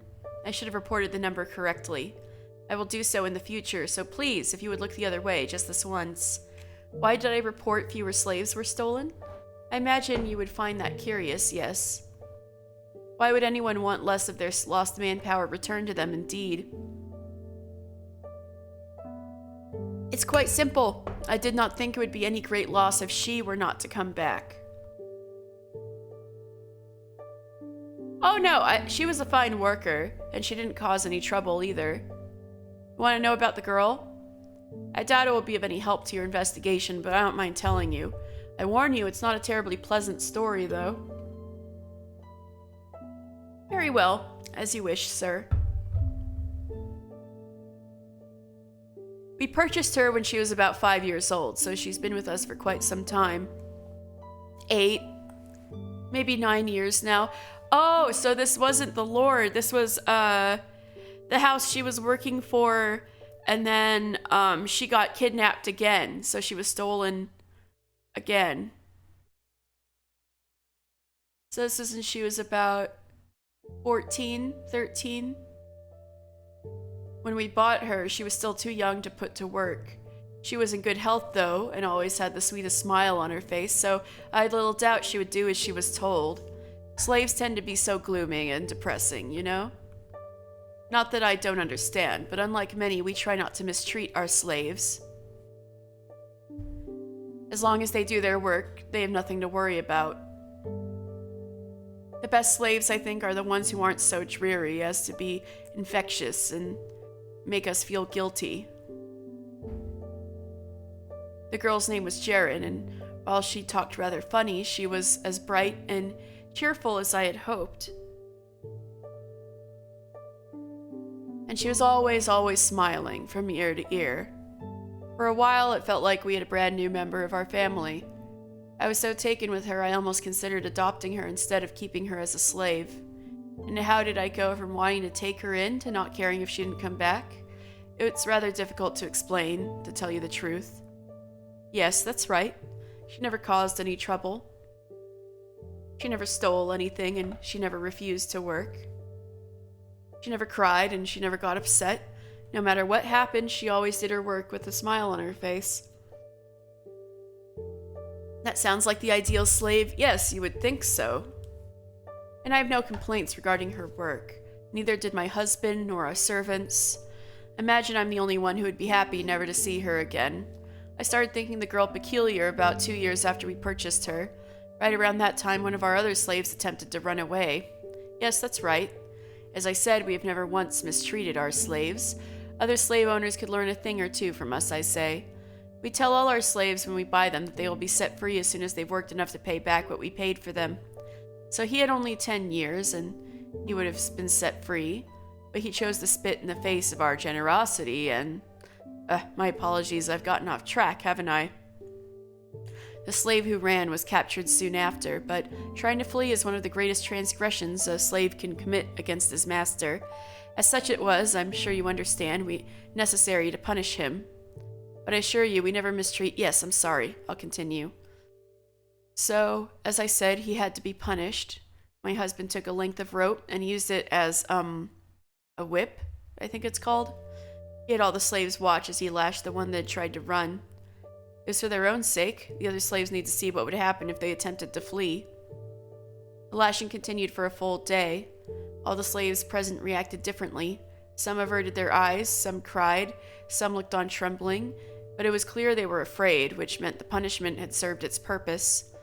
For everyone except Jaren, that is. Yes, that's correct, she simply smiled. At first, I thought my eyes were playing tricks on me, but every time I looked over at her, I saw the same thing. As the slave being lashed screamed out in pain, Jaren didn't even flinch. She just stood there, smiling.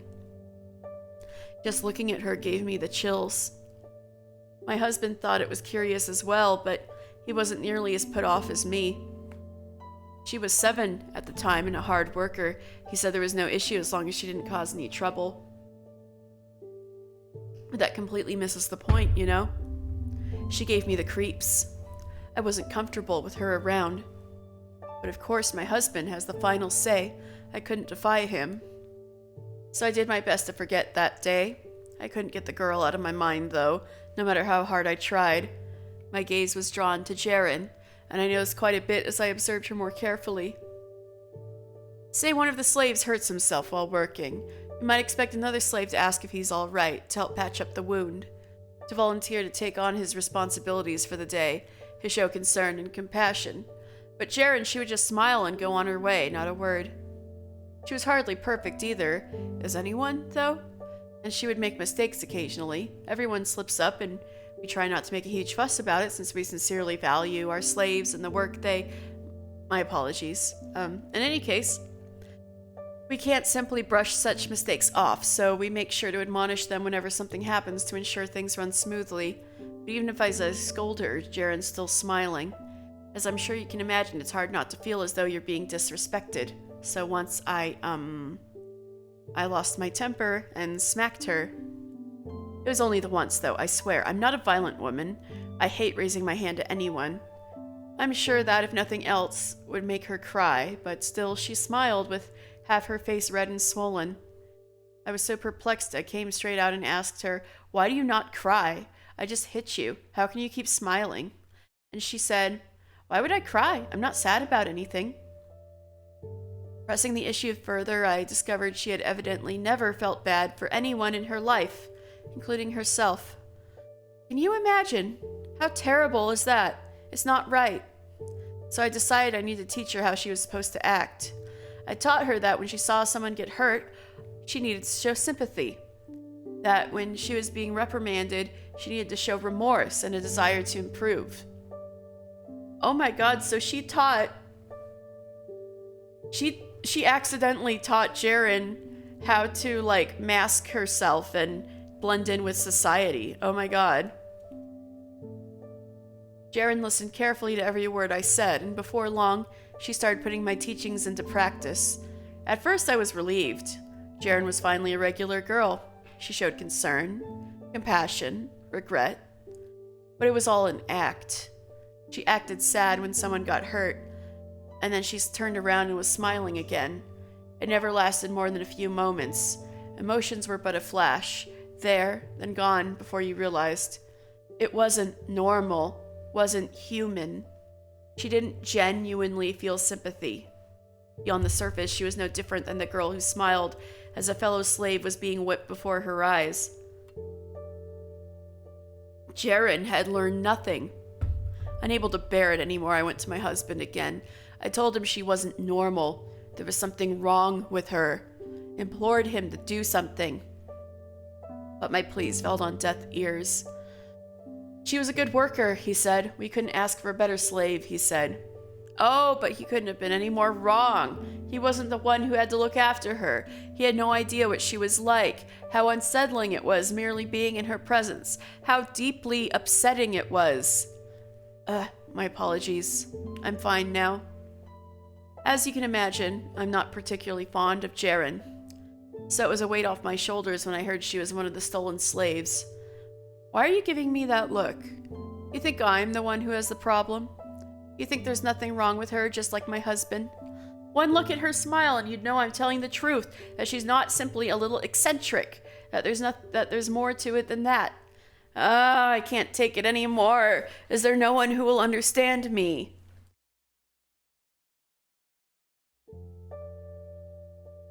Recollections of a prostitute. Kick back for a bit, why don't you? I'm in the mood to talk. Nah, I'm not gonna charge extra. I don't bill by the hour. Oh, you never thought of me as a talkative girl? I guess that just goes to show how much I've taken to you. No, I'm not trying to butter you up, I swear.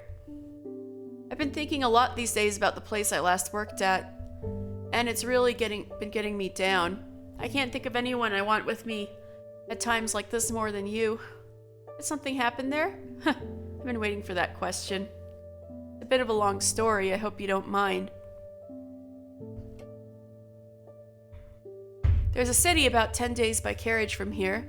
You know the one, right at Lord Barnier's doorstep. The place I used to work was there, and every so often the Lord would summon a few of the prettiest girls to come to his manor. Yeah, that's the connection. I'm hardly the best looking girl around, even out here, so I was never one of the chosen. But honestly, I'm lucky for it. It's not the kind of thing you want to go mentioning in public, but the Lord has some, unsavory hobbies. Every girl who ever came back said, there's no amount of money you can pay me to do that again. Word is the Lord has a taste for torturing and killing his slaves. Not just if you screw up either. If he's in the mood and he so much as sees you, you could be dead. He's got a dungeon under his manor too, they say, and you can hear the wailing coming from down there at all times of the day. The Lord enjoys all different kinds of torture, flaying, dismemberment, boiling, the water cure. I'm sure he uses others, but I've only heard bits and pieces secondhand. He only ever killed the slaves, though. The girls all came back in one piece. On the outside, at least. Being forced to watch people get brutally murdered did a real number on most of them. Some were so broken by the experience they couldn't work anymore. So the Lord, apparently, he hosts banquets at his manor every so often. But here's the kicker, he only invites nobles that are into the same sort of thing. He's not the only one. We're being governed by a God knows how many twisted freaks. I don't even want to think about it. Anyway, something like 2 years ago, I think it was, a couple girls came back, looking a good 20 years older. They told us about one of these banquets. Most of the time it's just him and his noble friends torturing slaves, but this one was different. There was a girl, maybe 10 years old, chained up and naked on this makeshift altar. But here's where it gets crazy. The girl, who they called a saint, was covered in scars head to toe. They cut her up and filled their cups with her fresh blood. But she didn't cry, she didn't even flinch. She just sat there quietly. And when she did speak, it was to condemn them as blasphemers and sinners. Can you imagine? Chained up like that, and she's scolding her captors, telling them God will punish them for their actions. I wouldn't have the guts. Maybe she was raised at a church or something, but I'm guessing that's got something to do with why they called her a saint. Oh yeah, the slave revolt was right around that time too. You hear about that? Just rumors? Well, they're not just rumors. It really happened. Because of the revolt, the girls who'd been there made it out in mostly decent shape. And for a while afterwards, the Lord didn't send for anyone. I'm guessing he was too preoccupied patching up the holes in his manor and finances to spend much time fooling around. Sort of changing topics for a sec, but around that same time, this dark-skinned girl, the kind you don't see too often around these parts, started working here. Name was Jaren. She was pretty, always had the widest smile on her face, real friendly. Seemed like the kind of girl who'd draw in a lot of business. And I was right. Within a couple of weeks, she'd already picked up a few regulars, and our manager was going on about how happy he was with his purchase. About a month in, though, we started getting complaints when one of her customers said that she was being condescending with him. I brought it up with Jaren, but she had no idea what he was talking about, so I assumed the customer was just imagining it or full of it. You get guys like that all the time in this business. No, don't worry, you're not one of them. But the complaints kept coming in, which made me think maybe there was something going on. So I decided to talk things out with the guys making the complaints this time, get a better picture of what the problem was. Most of them were pretty useless and vague, but the common issue seemed to be that her behavior didn't make sense.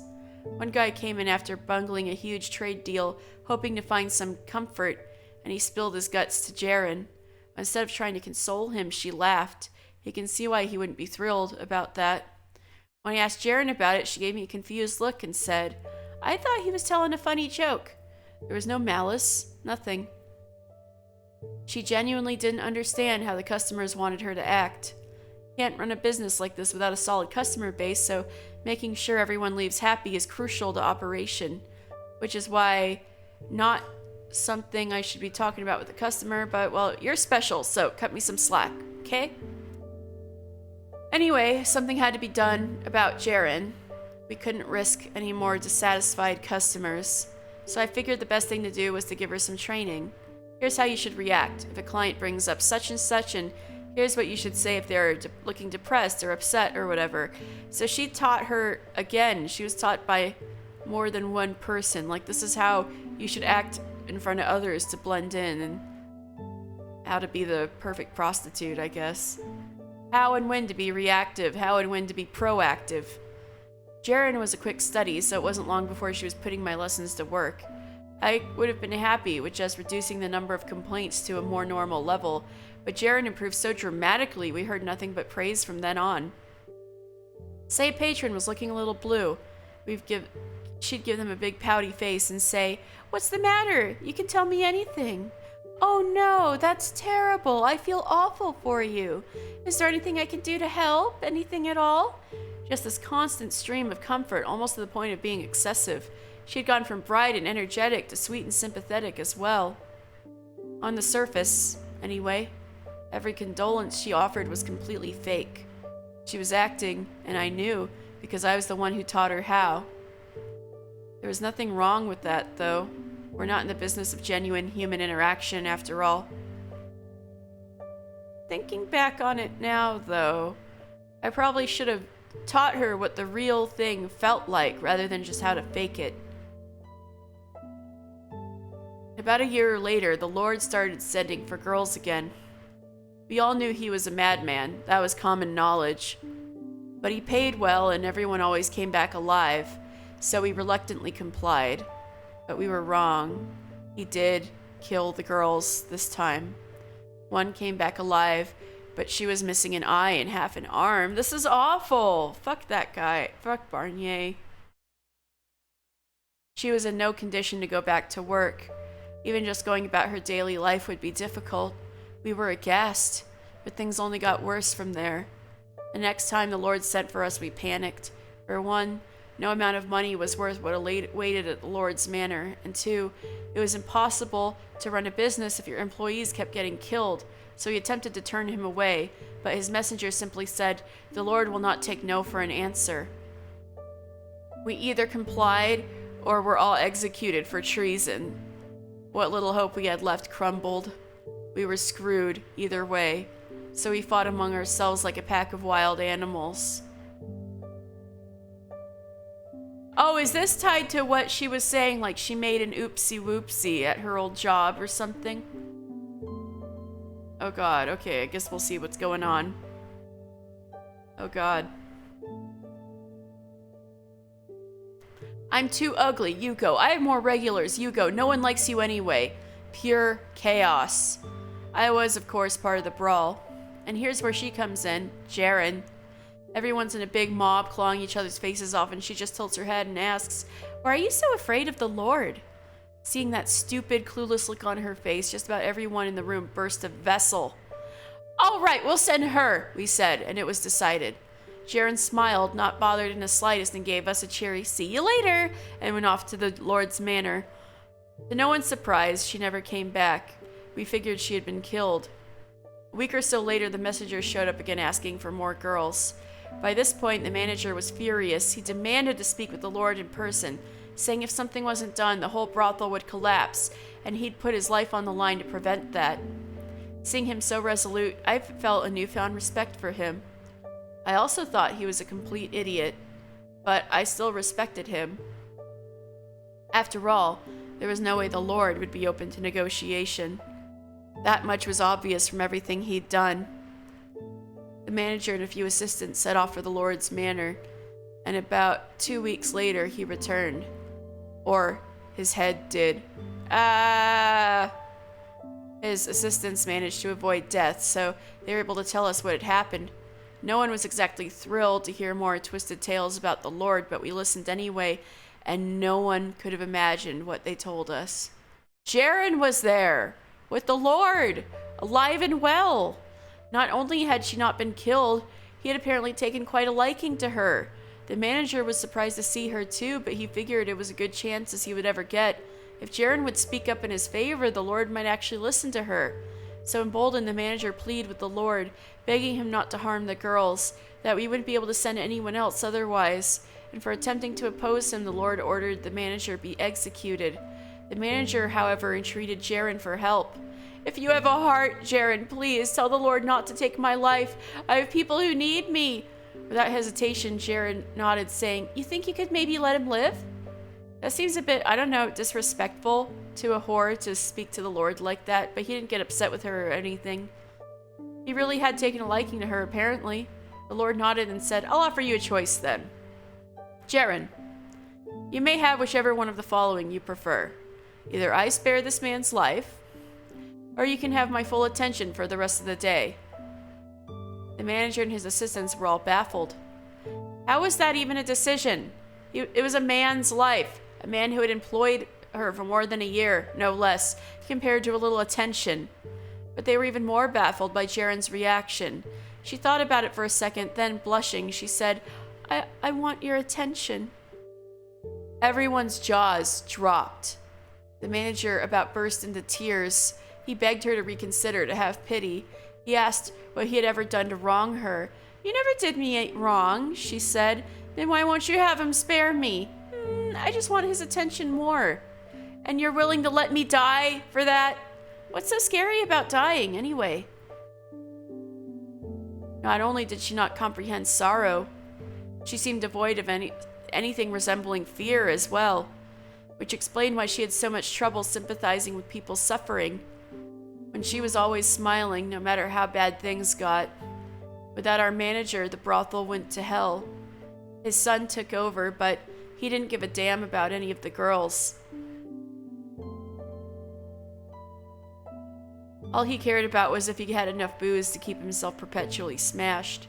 So, figuring I had a better chance elsewhere, I left everything behind and ran, leaving my future in fate's hands. Fate was kind to me, and I managed to make it here. They come to me in my dreams, sometimes though.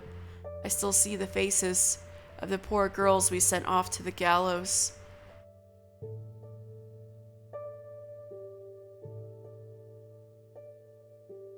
Now we have things from Jaren's perspective. What?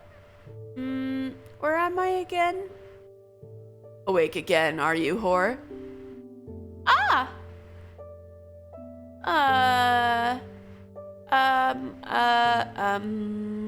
Who are you, sir? It would seem your memories have not fully recovered. Allow me to remind you of how you got here, then. Ah, no, wait. It's right on the tip of my brain. Let's see. I was at the brothel, and then I was invited to the Lord's place. I got brought to a big city. Then I was taken to the Lord's castle. The Lord called me into his room. And then you strangled me. Indeed. Your memory has returned without problem. I'm super duper good at remembering things. Wait. Why did you strangle me? To test my theory. Your theory? Of what? That you're mad. Mad? About what? Not that kind of mad. First of all, I never bring just one whore to my quarters. I brought all of you here because you piqued my personal curiosity. You mean you're having orgies in here every day? Wowzers! You got some serious stamina! Not being alone with one person reduces the chance of an assassination attempt.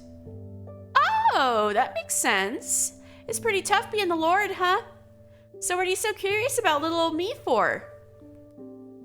The other day, you and a handful of other whores attended the torturing of a slave, if you recall. I made you all watch as he died. But you didn't seem affected in the slightest. Oh!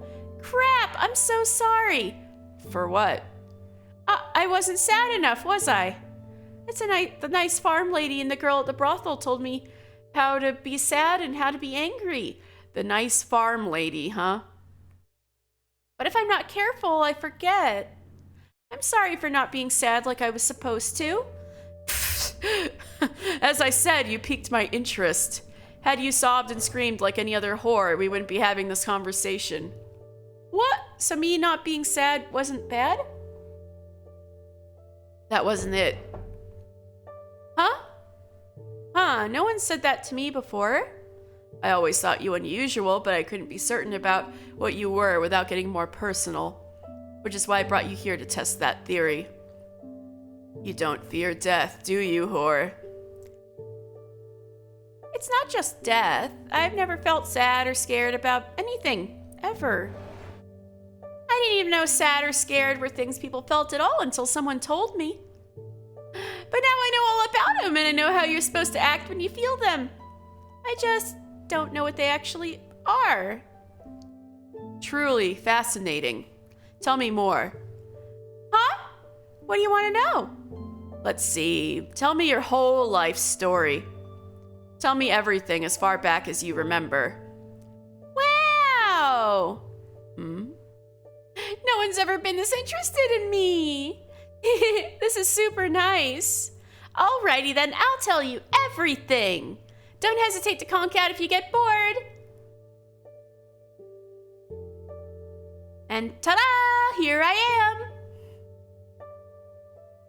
What'd you think? As boring as I thought it'd be? Hardly. That was easily the most engrossing childhood story I've ever heard. Woohoo! Smiling as your parents are killed before your very eyes. I'm hardly one to talk, but you're one thoroughly heartless girl. I still wish I could do that over. I really loved my mom and dad, and the nice farm lady taught me you're supposed to be sad when people you love die. That's why you want a do-over? Huh? You're incapable of experiencing sorrow, no. Feigning it for the occasion won't change the fact you don't actually feel sad about losing them. I guess you're right. I can pretend, but I still don't know what it feels like. I don't understand why people are so afraid of death to begin with. I mean, pain isn't fun, I get that much, but if you don't let it bother you, it's not that big a deal. Plus, once you die, you get to go to heaven. So I don't get why there's so much, what there is to be so afraid of.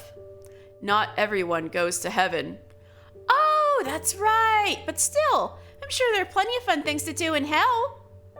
Fascinating. You truly are twisted to your very soul. Oh, but I do sometimes feel disappointed.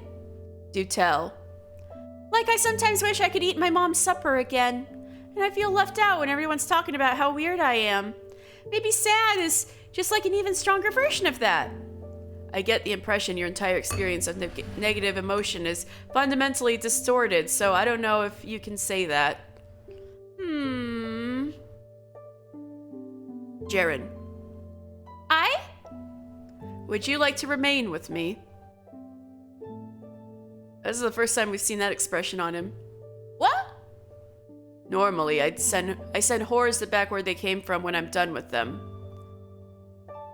But I'm offering you the chance to stay here with me. Are you asking for my hand in marriage? What do I do? I went from whore to lord's wife in 3 seconds flat. Fool. I would never take a mere prostitute as a concubine. Drat. I am, however, fond of you, so I am offering you a place in my house. So you're saying you actually want me around? Even knowing what kind of person I really am? You could say that, yes. Wow. No one's ever actually wanted me before.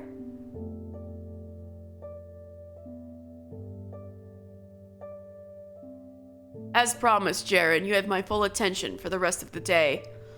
Whee! Honestly, it shouldn't surprise me anymore how twisted you are.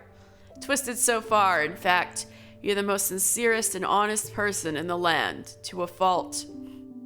You hardly even gave that man's life a second thought. The look on his face as he died was magnificent. You are a cruel girl. Oh, I didn't do anything wrong, no matter what you say. I didn't steal anything. I didn't kill anyone. I try to stay out of everyone's way as much as possible. So you actually have some concept of right and wrong, which means you understand that I am a wicked man. I was taught the difference, yes. Fascinating. However, simply knowing the difference is of no use if you don't feel the repulsion it's supposed to elicit. Knowing full well that I was acting maliciously, still you selfishly chose my affection, sentencing that man to death. That's not what I guess you're right. I guess I did let him die for my own selfish desires. Looks like I've still got a lot to learn. No, you stay exactly the way you are. As I've said before, you don't need to put up a facade around me. Don't act sad if you're not sad. Don't act angry if you're not angry. Don't feign pity for someone you don't care about. Be you. But everyone says Your natural self neither disgusts nor disturbs me. In fact, I greatly prefer you that way. No matter how many slaves I kill and torture for my own entertainment, you never leave my side. You happily accept me, no matter what I do. I would rather not lose that. Don't stand so far away. Sit down beside me. Aye aye. I have allowed you to stay here for a month now, and in that time you've been a constant source of entertainment. And you've expressed no desire to leave either, despite being well aware what kind of man I am. The same goes for you, Barnier. You want me to stay even though I'm such a weirdo. The difference between you and I, though, is that I kill and you do not. You know, I've been wondering... What? Why do you like killing so much? It would seem your perception of me is slightly inaccurate. It is not the act of killing I enjoy, but the look of dread and despair on a man's face as his life is ripped away. There's a difference? In your mind, perhaps not. I kind of like to know what it's like inside your mind, then. I told you my story. Maybe you could tell me more about you, Barnier. Not that I blame you if you don't want to tell a prostitute like me. You're not a prostitute anymore. I'm not? Then, what am I? You're my property. Ooh, that sounds super nice. So, to answer your question, I was not always the man I am today.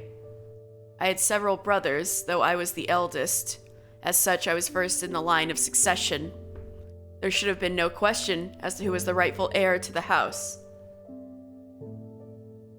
But my father, the previous lord, wanted my brothers to succeed him instead. Without any reason to pass over me, though, he would have faced significant opposition and put the family's reputation and legitimacy at risk. I was neither infirm nor mentally challenged, but rather extremely talented, which gave my father no leverage to deny me the throne. The one thing I lacked was sycophantry. Seeing people try to butter each other up made me physically sick. It seemed to me the last kind of behavior royalty should be engaging in. I believe that merely possessing leadership ability should be sufficient for ruling effectively. But in this world, only those who can win others' favors make it anywhere. Only those who can make themselves look good and their peers like fools. Those who can claim others' achievements as their own, who can appear to have more power than they actually do. My father and brothers forsook me, making an attempt on my life. Because they could not legitimately remove me as the rightful heir, they could only kill me if they wanted their way. I'm gonna move the mic a little. I was fortunate to survive the attempt, but I still carry the scar today. You mean the big one on your back? That's right. You're surprisingly observant. I was in danger of not just losing the lordship, but my life. I was left with 3 choices. To let them kill me, to flee and live in poverty, or to kill them first. I was born to rule, though, so in reality I only ever had one choice. I murdered my father and all my brothers, leaving me as the only one in the line of succession. So that's why that lady could argue that Jacopo had a legitimate claim because all of the other brothers were dead. Wow. But becoming the Lord did not immediately win me everyone's favor. Distant relatives crawled out of the woodwork to claim my throne as rightfully theirs. The people demanded I satisfy their every whim and fancy. And even my attendants tried to push their own agendas. The whole affair quickly grew tiring. Dozens were clamoring for a say in matters I could easily handle myself. So I silenced them. Before long, the prodding voices had become corpses. And it was somewhere around that time that I find myself intrigued by fear. Fear is a wonderful thing, an incredibly effective silencer that spreads like a plague. Sufficient application would preemptively stop everyone from interfering. Fear strips man of all his will. When it became apparent to me that one did not have to be a great leader to rule effectively, all the time I had spent in my younger days working to improve myself felt like an incredible waste. Fear became the centerpiece of my rule. And as I continued to employ it, I began to derive great pleasure from the despair it instilled in others. Men trembled at sight of me. They bowed their heads and abandoned their dignity. They begged me to spare their lives. And what an exquisite sight it was every single time. Enrapturing. You were born into your madness, Jaren, but I was molded into mine. Ah, that's neat. But Lord Barnier, wouldn't that make me a bad match for you? I'm not scared of you at all. Man is a curious beast, you see. Once everyone feared me, then I came to seek those who did not. Sure are hard to please. Ha! You make it sound like I'm merely a picky child. Though I suppose there's little difference in your eyes. There were a number of others among the nobles who, like me, strayed from the path. Hardly a surprise, given what life as a noble is like. So I started throwing banquets, inviting those who would be interested. These parties were to serve two purposes. The first, obviously, being for my own amusement. The second, to find those with similar tastes and bring them into my circle. I found little success with the latter, however, despite my rather zealous attempts at recruitment, so I no longer waste the effort. You weren't able to make any friends then? No, I was not. The other nobles had no interest in getting their hands dirty. They only wanted to watch, getting their titillation from a safe distance. Not a single one shared the same madness as me. Jaren. I? You are far better than any of them. What? Thanks. What are you squirming about? I thought nothing bothered you. I am capable of getting flustered, thank you. There is something deeply wrong with you. You're the one who decided to throw that curveball, Lord Barnier. Enough with the formalities already. You're not a whore anymore. You're allowed to use my name. Huh? That is your name, though? You don't know your own lord's full name, do you, Jaren? What? Answer me the question, girl. I'm sorry. Allow me to help. I only say this once, so don't forget it. My name is Jean-Francois Barnier. Oh yeah, that's right. Jean-Francois Barnier, firstborn son and rightful heir to the Barnier family. Got it memorized. That's a really long name, though. I think I'll call you Franny. That rolls right off the tongue nicer. Oh, God. I assume I can take that cryptic chuckle as an okay? Only if you wish to be hanged. Call me Francois.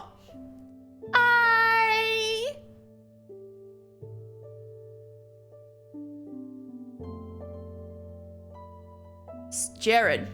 Get up, Jaren. What? I swear, you spend every moment you're not otherwise occupied sleeping.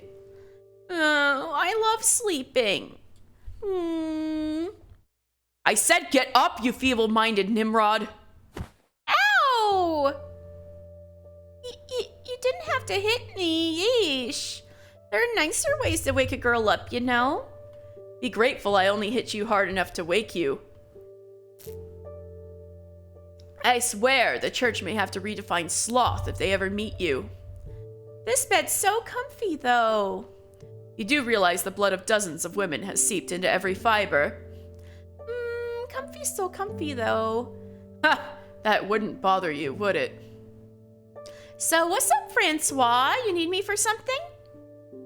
Yes, I have a favor to ask of you. What? A favor of me? What is it? I'll do anything. Without even hearing what it is. It doesn't matter what it is. You say the word and I'll do it, Francois. And what if I asked you to take your own life right here? Just give me the knife. I should honestly be more used to this by now. Why wouldn't I do anything for you, Francois? I love you.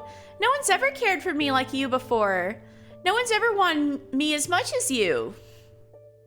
You're happy with me as I am, despite me missing all the most important pieces. Again, I really shouldn't be so surprised. Fear not, though, I won't be asking you to die today. How much harder is it going to be then? I hope you don't want me to kill anyone.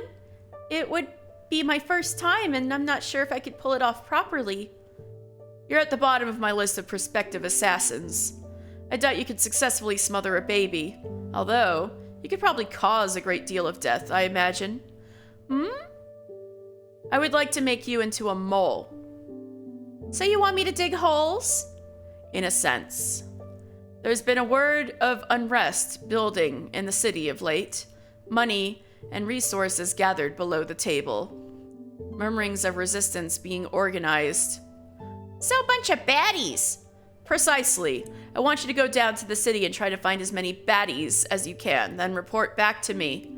Can you do that? Aye, I can try. Excellent. A whorehouse would be the best place for you to start gathering information, I think. All I need you to do is deliver reports. Anything more involved would probably cause that empty head of yours to burst. Aye, aye. I just realized if I go into the city, I won't be able to see you as often, Francois. Does that displease you? A whole lot. Oh, I bet this is what being sad feels like. In your twisted mind, perhaps so. How about this? I will have a servant act as a regular client of yours. He will pretend to be a well-off merchant. At regular intervals, he will patronize the brothel, requesting your services and bring you back to his residence. He'll pay well enough that he won't mind if you're gone for a few days, during which time you can come back to the manor and see me. How does that sound? Whee! I love it! So that was the guy who sold the herbs. That really was the signal. Next, we need to discuss how you present yourself. Although you're free to be yourself in my presence, you will need to put on a suitable act down in the city. Oh, yeah, I forgot about that. Now I'm getting butterflies. You spent your years doing precisely that before you came here. But I didn't have you counting on me to do a good job of it back then, Francois. Allow me to offer you a piece of advice, then. Huh? I'm all ears. Freely tell others about the misfortunes of your upbringing. I don't think I had a bad childhood, though. You may not, but others will. Your parents, murdered as you watched, taken captive by the men who did it. Tell people your story, but don't act overly dejected. Huh? Why not? Won't people think there's something wrong if I'm not sad? People will think it's more unusual if you get too dramatic, because it's so far out of line with your regular disposition. Good acting is subtle, not overdone. Man, this is so bad. Not like Barnier is one smart piece of shit. Ooh. People will feel great pity for you when they hear of your past. And then they will see your exuberance as a sign you fought and found the strength of will to move past your ill fortune. They will be impressed, taken with you. So you needn't exaggerate your performance. Just give it a little bit of flavor. As long as you don't tell anyone those emotions are beyond your grasp, no one will have any reason to suspect otherwise. Ah, neato. I'm feeling a lot better about this now. I expect you won't disappoint me. Aye aye, boss. So hey, Francois? What is it? What would you do if, hypothetically speaking, if I were to go down into the city and learn what sadness and fear feel like? I would kill you, because I no longer have any interest in you. Awesome! I'm just glad you didn't say you'd kick me out. Every girl dreams of being killed by the man she loves. I don't think so, bro. No. No, they do not. You want me to kill you? If it comes down to it, I guess. Though really, I'd rather be with you forever.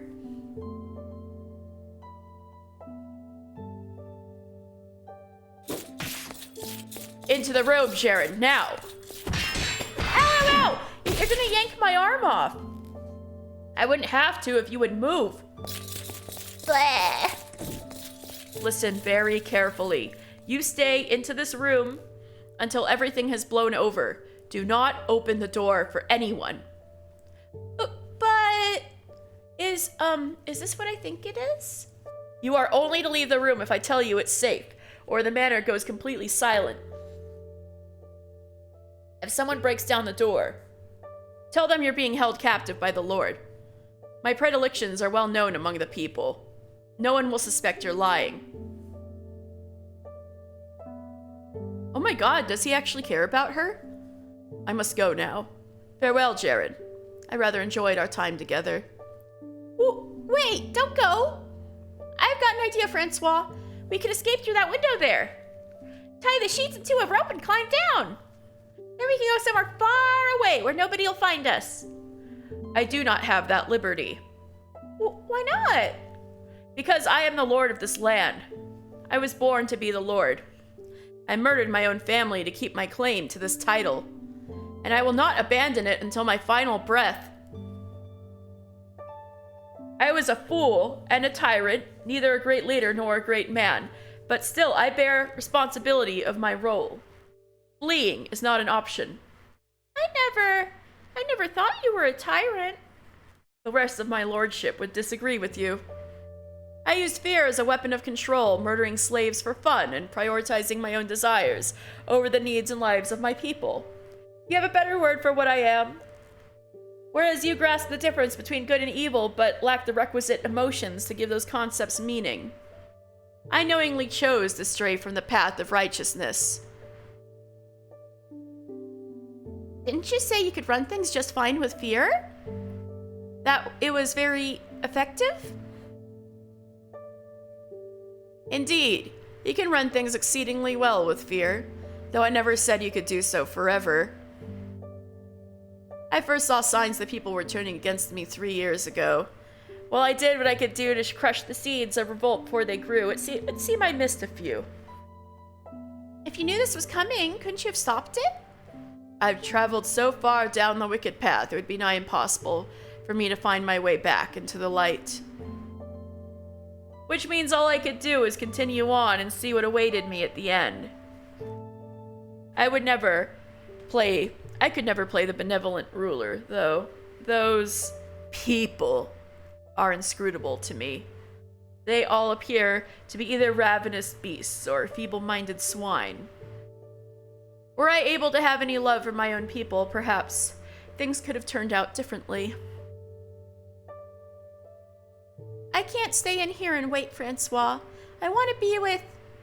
You will do as I say, girl. What's gotten into you, Jared? Death is supposed to be meaningless to you. You do not experience sorrow over loss. But I...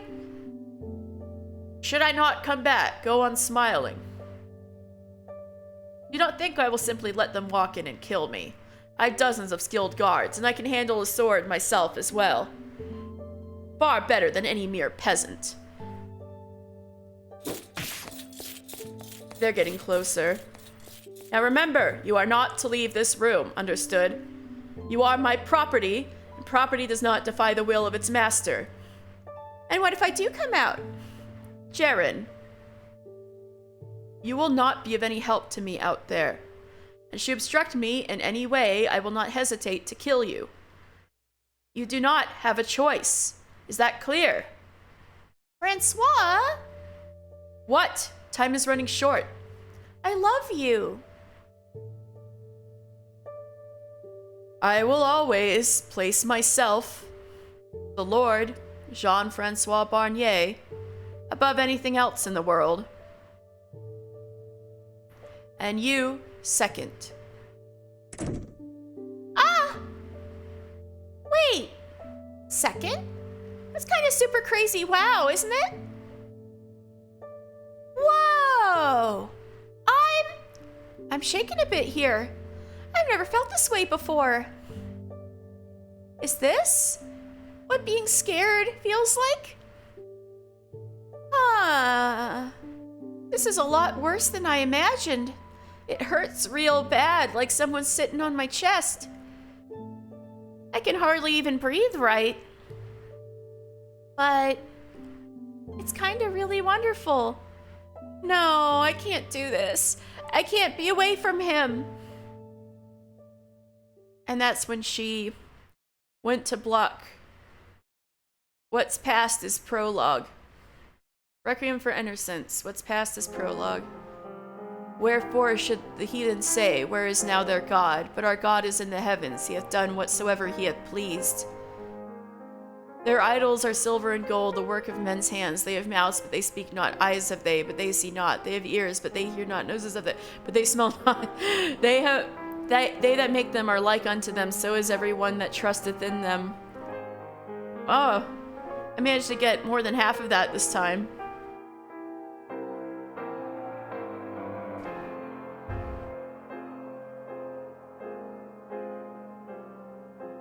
'Tis a great shame what happened to Ginevra. The post-revolution merrymaking continued into the wee hours of the morning. After things settled down and men returned to the city, an elderly man calling himself Odilon showed up before me. And you couldn't bother to change your clothes and get a band-aid?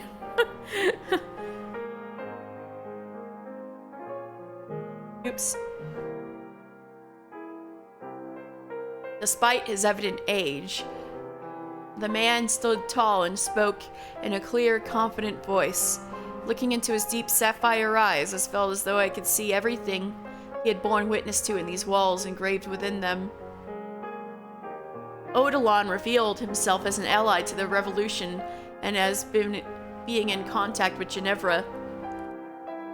Had things proceeded as initially planned, she was to take power and build the land anew with my assistance, but great change is never without cost. Nevertheless, I am unspeakably grateful for how swiftly you managed to dethrone the former lord.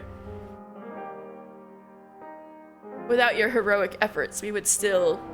Enough with the ass-kissing. Tell me who you are and exactly what you're hoping to get out of me. No need to be so apprehensive, I assure you. I am more than happy to tell you everything you wish to know. I served as a consul to the late Lord Jean-Francois Barnier, and 'twas I who aided the revolution from within the manor's walls, coordinating with Ginevra on the outside. Does that make you the one who ordered the gates open for us, then? Verily. Furthermore, I arranged to have a number of guards turn coat. Well, you did fine work. We would have lost a lot more men without your efforts. I have to ask, though, where were you while it was actually happening? I don't recall seeing you anywhere. I took the liberty of finding myself shelter. How fortunate for you to be able to kick back and watch, only to crawl out of your hole after we relieved the Lord of his head. Might you, perchance, be suggesting this old bag of bones take up the blade? It would only serve as an impediment to your success. 30 years ago, mayhap, but hardly could I point a sword straight today. Or perhaps would you say that I, as a supporter of your cause, should have been present for the occasion regardless? But of little aid I would have been, merely dying a fool's death, becoming naught but another body upon which the living would trek. Oh, Enrique, hello! How are you? I'm doing okay.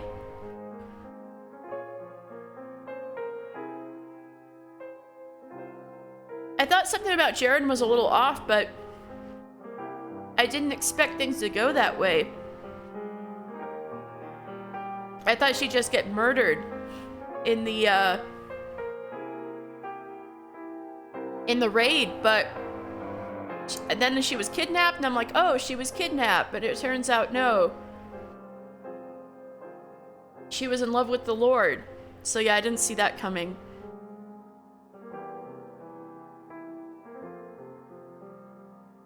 Oh wait, you don't know, because you haven't played this far. Oh.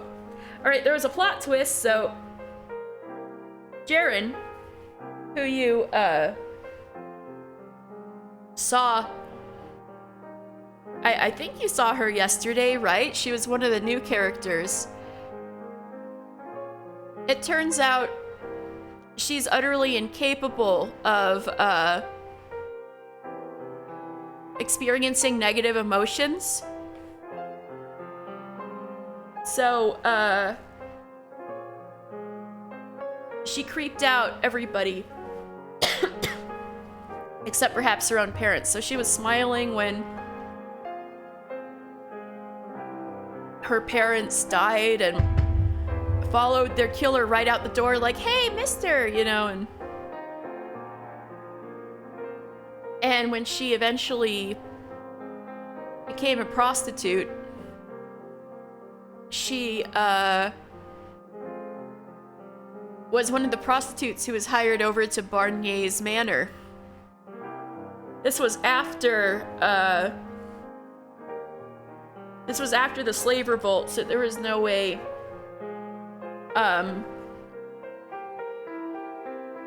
Morgana could have seen her there or anything. And no way the other way around, Jaren would have seen Morgana there, because this was afterwards. And she,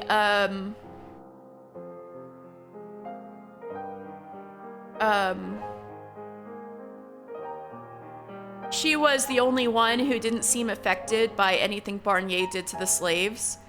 So he was like, all right, this is interesting. So he, brought her back in to his room and strangled her into unconsciousness, and then she woke up and was like, oh, hi, you know.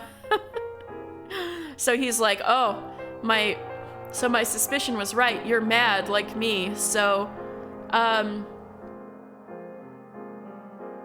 they could be themselves around each other without judgment, and so that led to the Lord wanting to keep Jaren around because he had no friends. And Jaren loving him and preferring him above everybody else because he wasn't weirded out by her. And that she had acted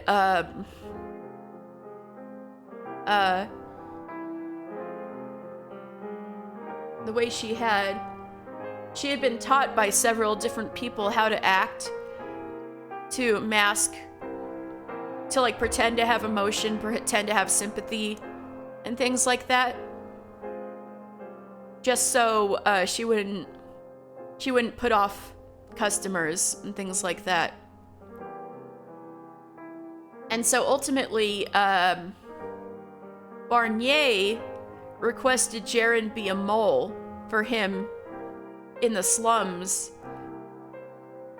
to report to him any sign of unrest, revolution, defiance against him, things like that.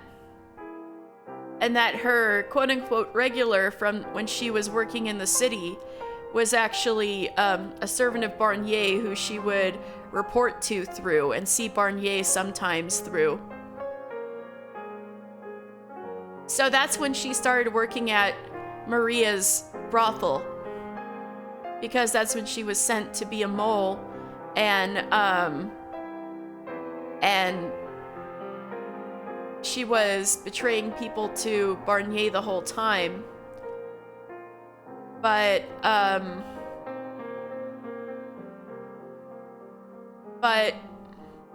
I guess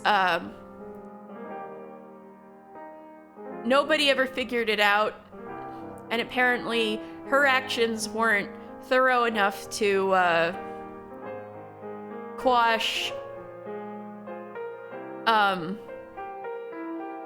Jacopo's gang and what they were doing, right? And I assume she was taken back to Barnier's manor with the raid. So, she was the one who let the raid happen. The herbs that were used in the cooking that apparently came from one of Jaren's regulars who was more wealthy and from the city. That was Barnier's servant.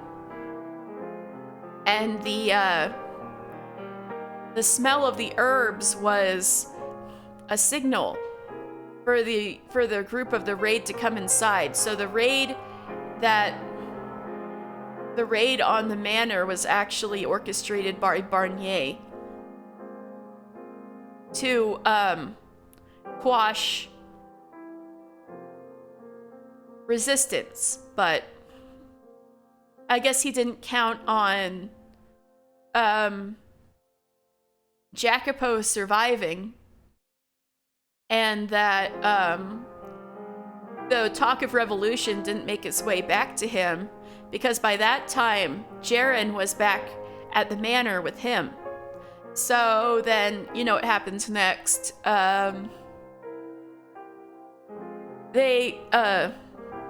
Jacopo accepts that woman's deal that he pretend to be an illegitimate Barnier, and that they would stage a revolution and go in. So they went in, and Jacopo was having another sword fight with Barnier, and Barnier recognized him and everything. And right when he was about to kill Barnier, Jaren came in out of nowhere. And at this point, Jacopo had assumed that Jaren had been sold off with the slaves, like, had been sold off with the other girls who were abducted. And yeah, this is why Jaren doesn't come up in Morgana's recollections of her in the carriage, because she was never there. She was in the mansion with Barnier. And anyway, right before Jacopo was about to kill him, Jaren came in out of nowhere to like throw herself in between them, but kind of like she was protecting Barnier rather than protecting Jacopo. Jacopo was like, what the fuck? And, you know, he stopped himself from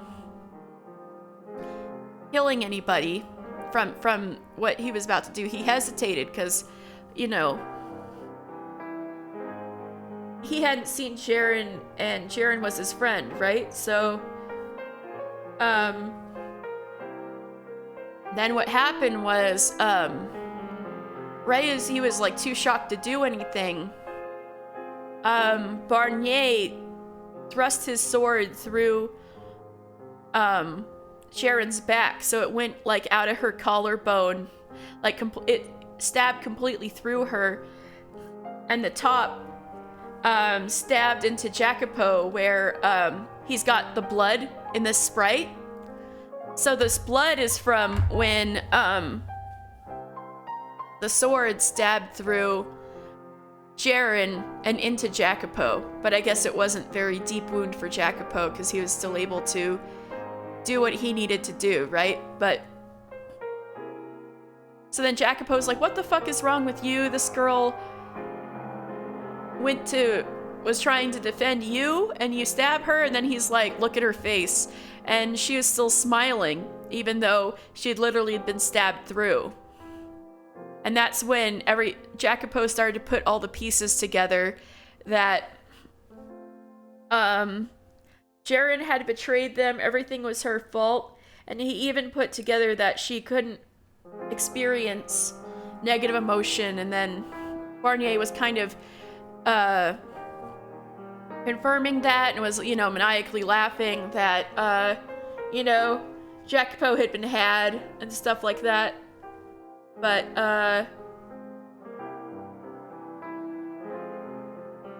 after that, and yeah, Jaren had said, like, oh, I love him and stuff, and so Jacopo was like, what the fuck? But then, after,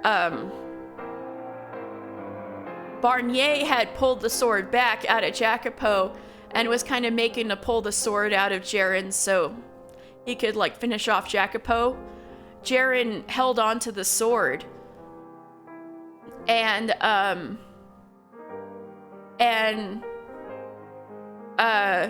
Barnier was like, you know, Jaren, what the fuck are you doing? And Jaren was like, please, Jackie. Like, basically saying that she wanted to go together with Barnier. So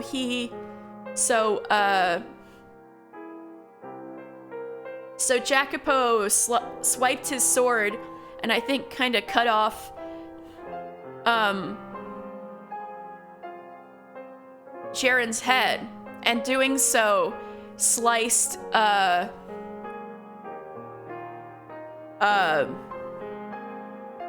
Barnier's throat, and from there he was incapacitated, right?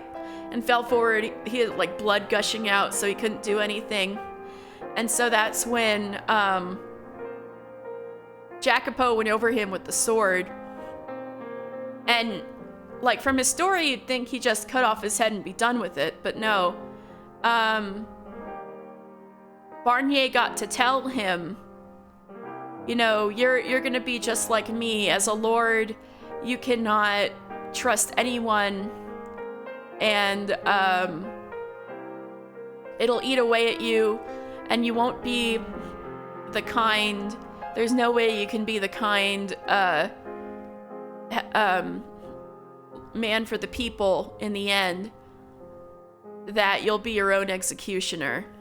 And that's when Jacopo cut off his head, but it's haunting him. And I think the thing with Jaren killed his spirit a little more. So there's even a little more behind, Jacopo's transformation into the Lord. And so that's kind of where we're at now, Enrique, is the transfer of power.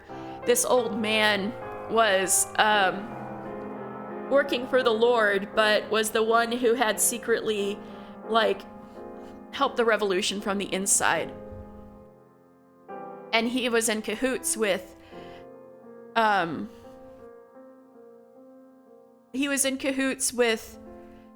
Jacopo's pretend mom, but it turns out that Barnier caught wind of what she was doing and had her killed by the time the revolution took place. So it's just them two. You're skilled with your words, old man. Of course, 'tis my job. There is but one service I can provide you, my knowledge. Knowledge? Meaning you intend to continue to serve as the Lord's consul? For what other reason would I lend my hand to this revolution?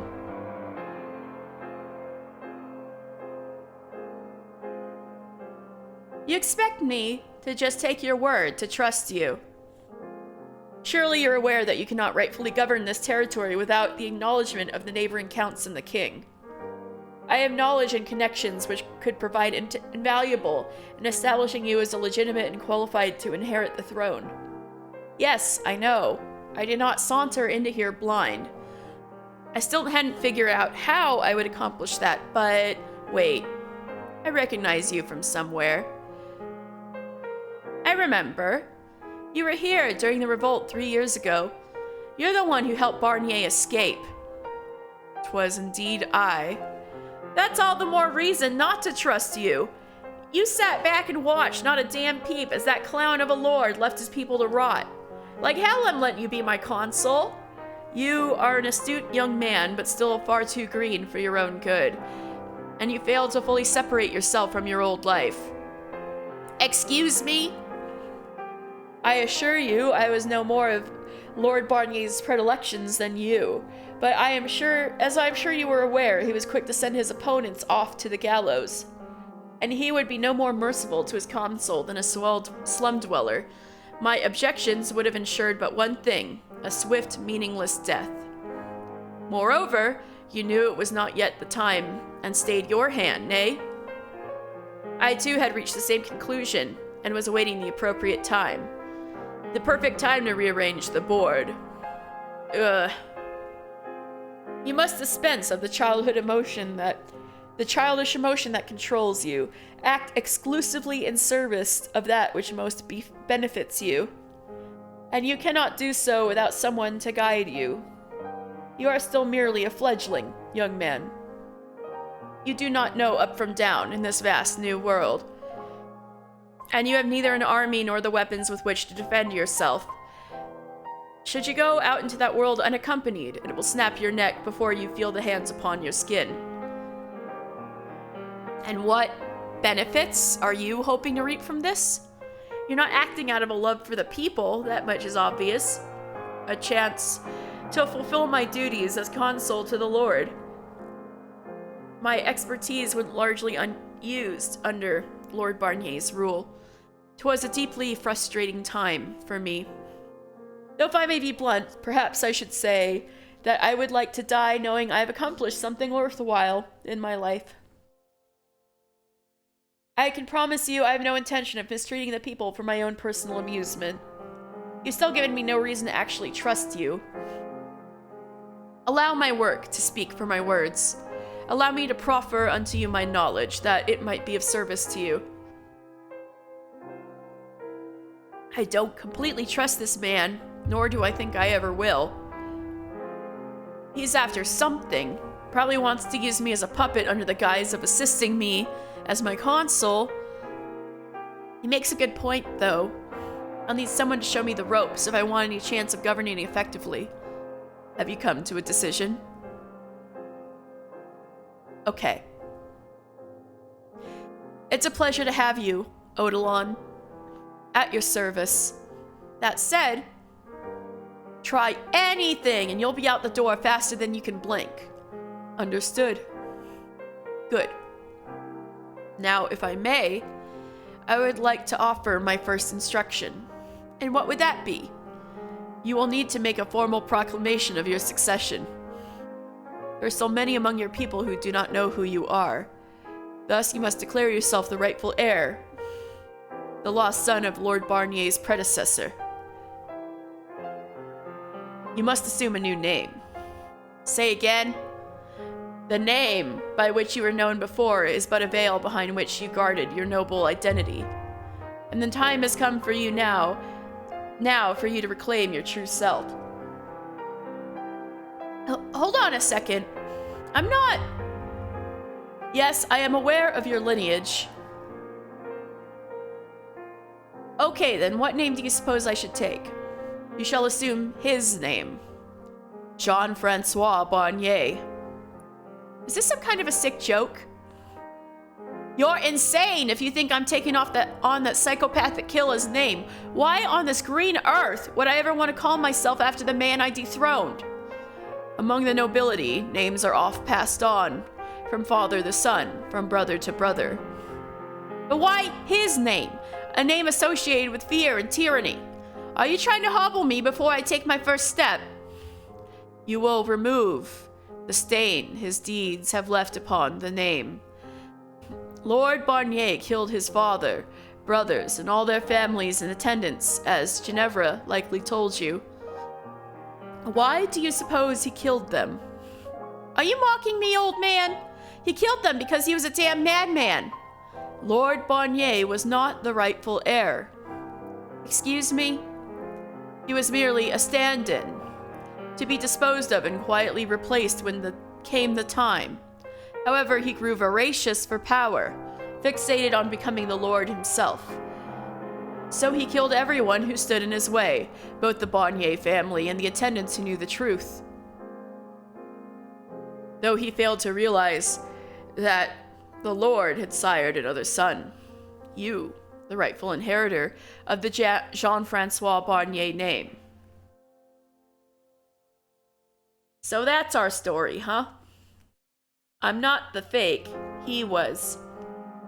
When the truth is revealed, the people will be enraptured, and crucially, the damage to the Barnier family name will be minimized. After all, the Barniers were but victims of this charlatan's avarice. As you are to take on the Barnier family name, it is to your...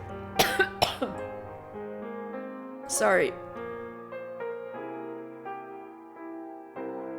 It is to your benefit that the reputation you inherit is as unblemished as possible.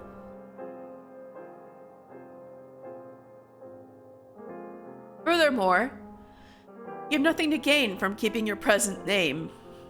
No longer are you the man you were in the slums. You must become a new man entirely. Good. Enough. I need time to think. A day. Just give me one. I cannot. 'Tis a matter of the utmost importance. You must act swiftly, for the opportunity will pass and the tides turn against you anon. The people are on your side for now. However, should you fail to expeditiously demonstrate that you, as their new lord, are likewise on their side, you will find yourself with more than the counts upon your doorstep. You must decide now. Sir. All right. I'll swallow my pride. I knew there would need to be some changes before I embarked on this road, so this isn't unexpected. Just moving quicker than I was prepared for. A wise decision.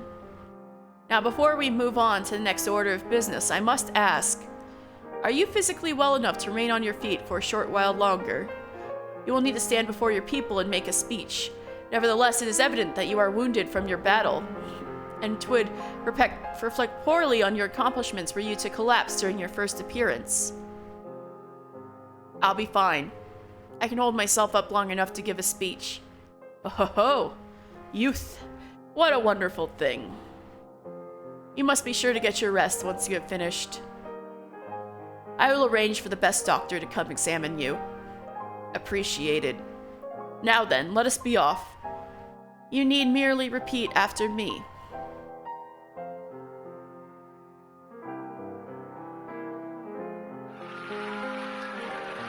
Hey, did you hear the new Lord's speech? Barnier was a fraud this entire time. What? No way! But God, I should have skipped work and gone up to the manor to see it.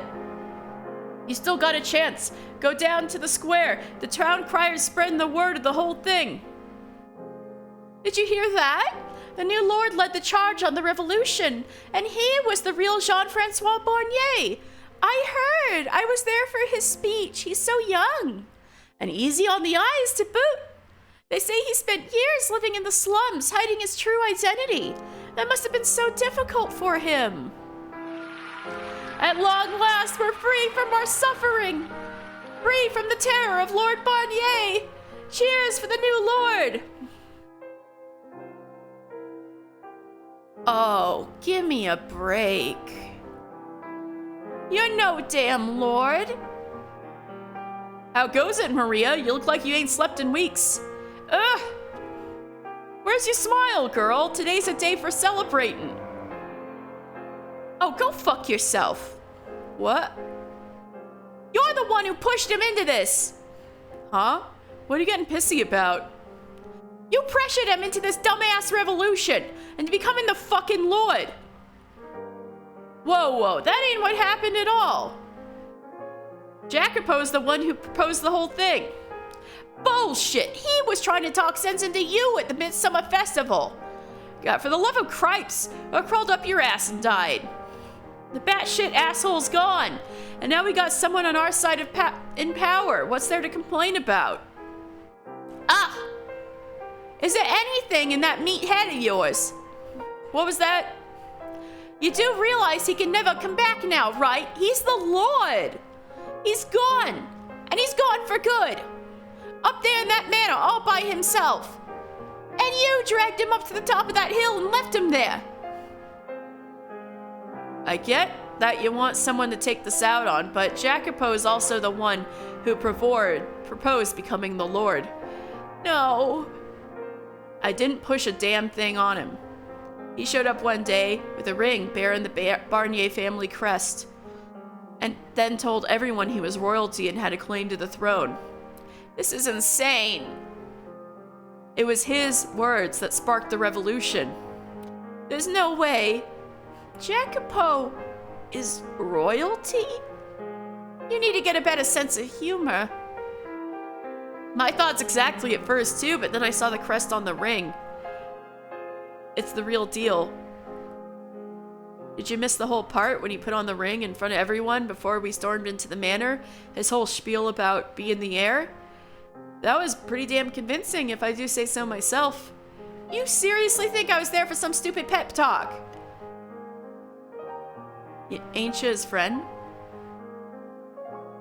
I feel like a friend should be rooting for his success, you know? That's what I'm doing. I can say that much. Anyway, I got a hot date with a couple of kegs, so I'm out of here. Unless you want to come with. We're gonna be partying all night long. Like hell, I'm coming. Just thought I'd ask. Try not to look so sour all the time, Kate. You're much prettier when you're smiling. Choke on a dick, asshole. Duly noted. Later. I can't root for him because he's my friend. I know better than anyone that he's in over his head. All I can do is pray for you, Jacopo. Pray that you'll always be the Jacopo we know. That this will change you. We're still friends, right? Even if we're worlds apart now.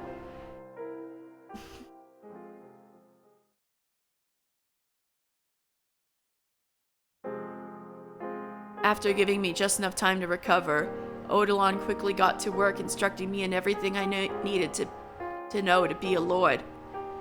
My first priority was to revitalize the city, cleaning up the mess my predecessor had left it in. As much as I wanted to ensure that everyone had food and water, it simply wasn't possible to make happen overnight. We would need to significantly expand our farmland, build additional granaries, repair existing irrigation canals, not to mention crack down on crime and disorder. There was so much to do, it was almost dizzying. But the last thing I had time to do was whine. That said, none of it could happen with a snap of the fingers. It would take time and manpower, which means we would have to use existing stores in the meantime. I asked the people, particularly among the upper class, to relinquish ownership of their stockpiles for me to redistribute among the population. That'll allow everyone to make it through the transitional period, I figured. Naturally, though, not everyone was happy with the arrangement.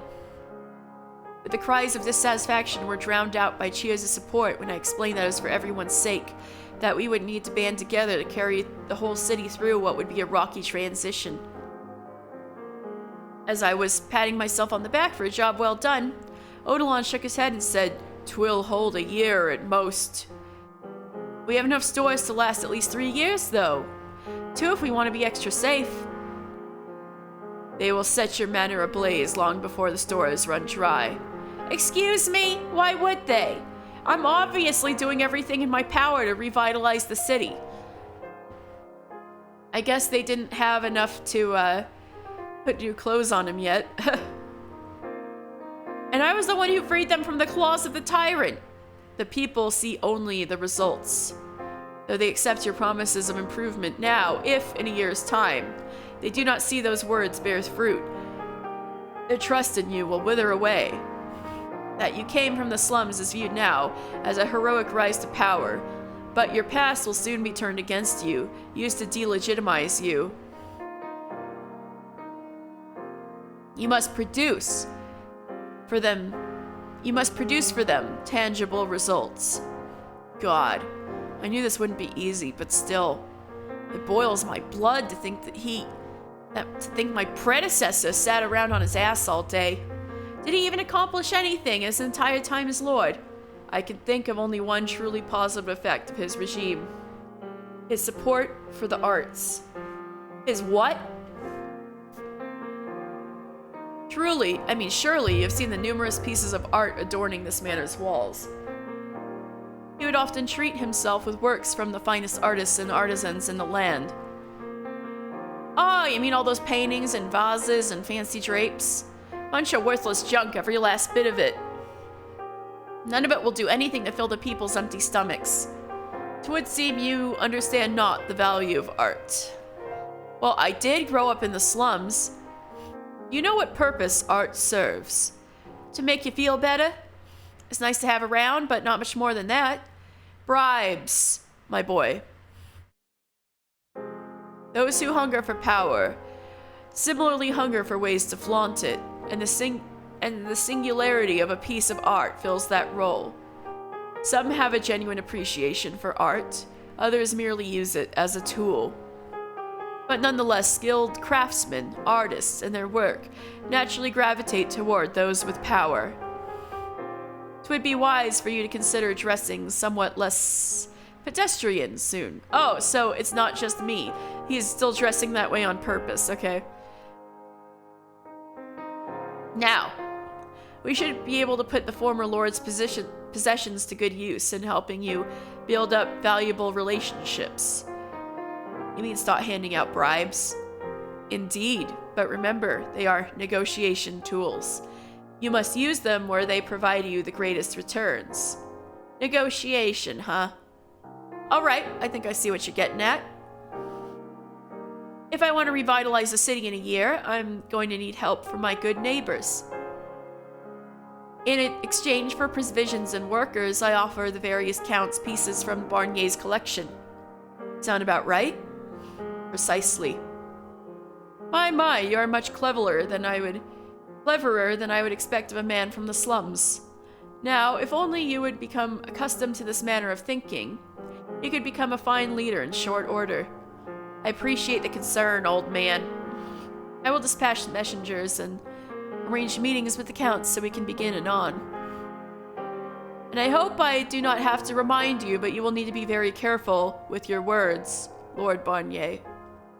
Yeah, I know.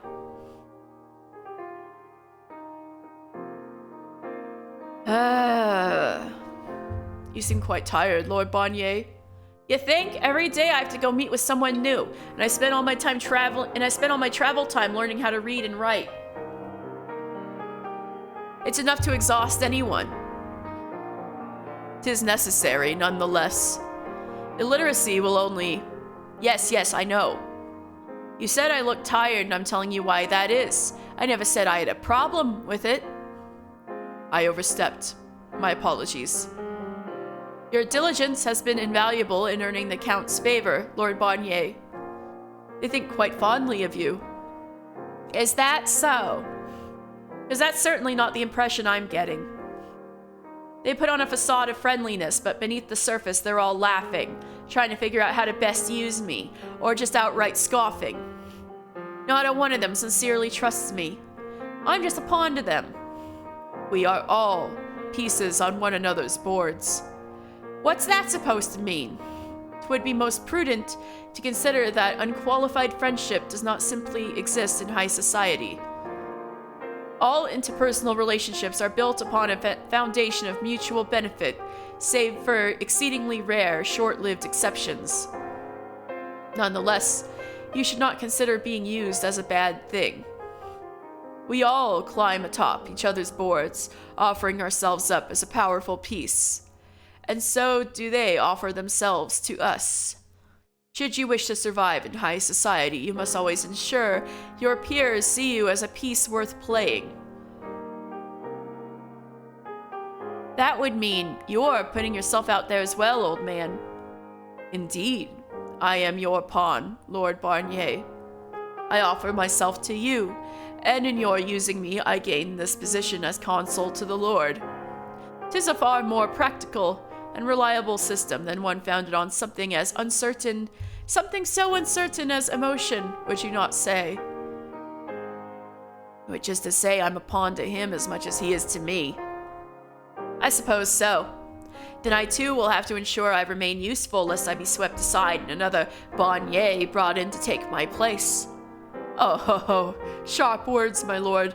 But worry not, for I have no qualms with your performance at present. Now, Lord Barnier, we must discuss you next. Hold on a sec, would you? Yes, sir? Do you mind not calling me Lord Barnier in private? I can understand why you'd want to keep up the charade even when no one's looking. But frankly, I'm just not comfortable with it. Very well. Then, my lord, it shall be. Can't say I'm surprised you won't use my real name. But still. Yeah, that'll do. Thank you. Not at all. Back to business, my lord. Took long enough, but we're finally starting to see some real progress. Who knew negotiation was so much work?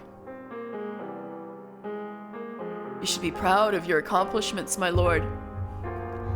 'Tis hardly an easy feat to amass that much manpower and resources in only 6 months. Doing better than expected, huh? How's public opinion looking? Reports should be coming in by now, I assume. Some dissatisfaction, but numbers are within expectations. Dissatisfied with what? I spent every waking moment these past 6 months working my ass off to revitalize this city, and people aren't happy with that. They should be jumping with joy. My lord, you must understand that it is impossible to satisfy everyone. A degree of discontent is to be expected. Even so, it should be blindingly obvious how much better I'm doing than that previous basket of rainbows and kittens. All is forgotten on the gentle ebb of flow of time. Past injustices matter little in the face of the present. It hasn't even been a year! The people do not genuinely care about you, nor will they ever. They may sing your praises one day and forget about you the next. I believe we have been through this before. Surely there's someone out there who gets it. That is wishful thinking, my lord. You could work yourself to your very bones, and the people would merely see you as fulfilling your duty. You must not seek their approval. More will be expected of you, and more will you be the subject of undeserved resentment for the simple reason that you exist in a position of power.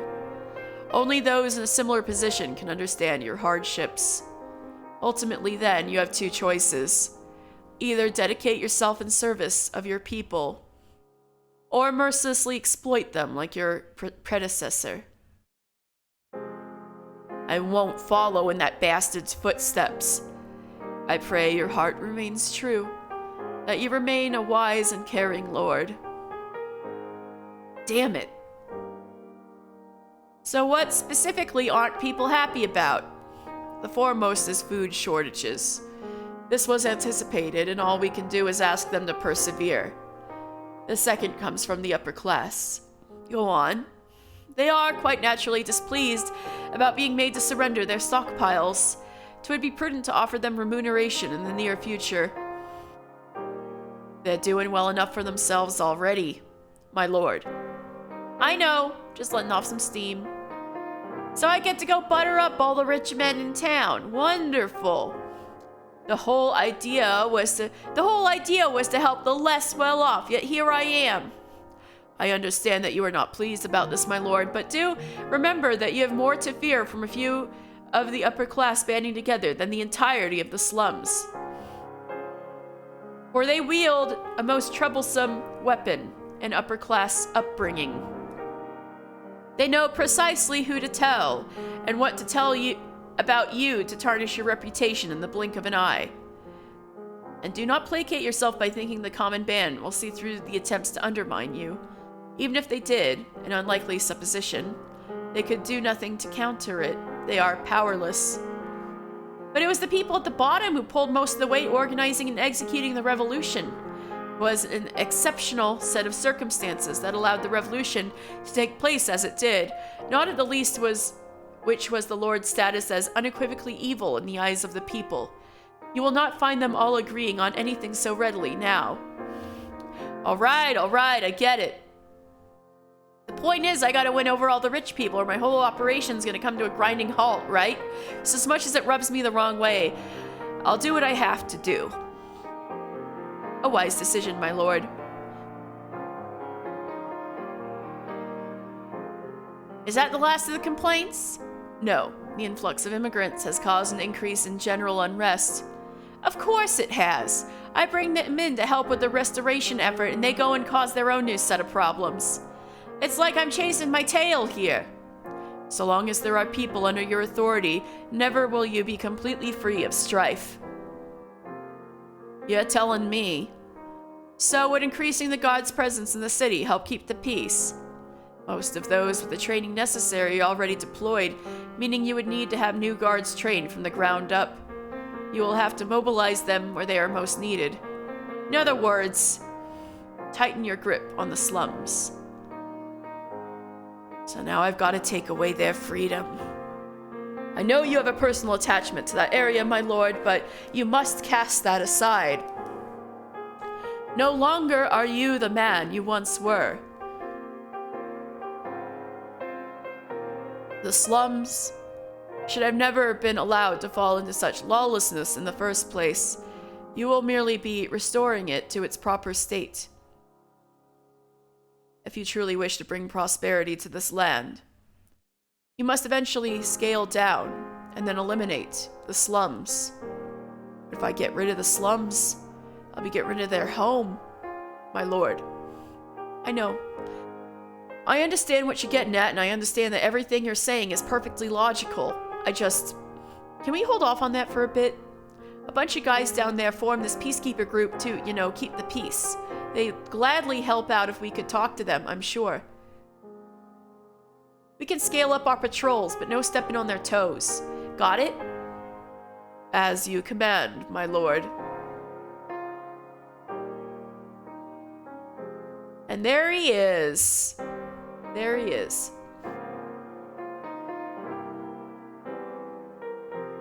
Hard to believe it's been a whole year.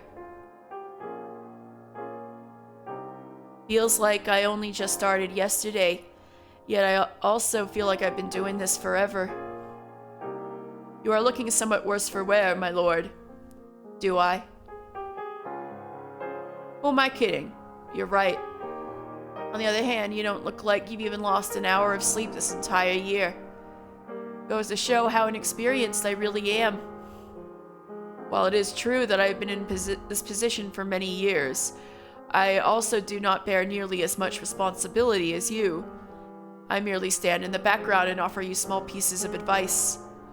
All the while, you face the crowds directly, negotiate with the counts, make dozens of difficult decisions. If there is one thing I've learned in all my years, it is that I could never begin to imagine the weight a ruler must carry. Never mind one who was never raised to take the throne and thrust themselves into the labyrinth of politics and high society. It would be a greater surprise that the trials had not taken their toll. That reminds me, Bonnier. Bonnier was Lord for a full decade before we took him out, wasn't he?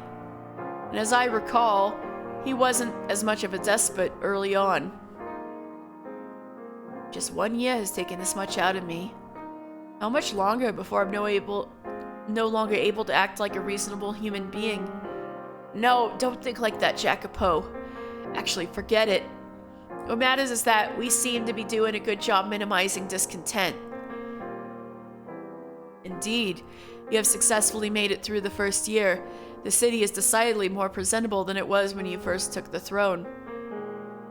There are precious few who could replicate your accomplishments in such a short time, my lord.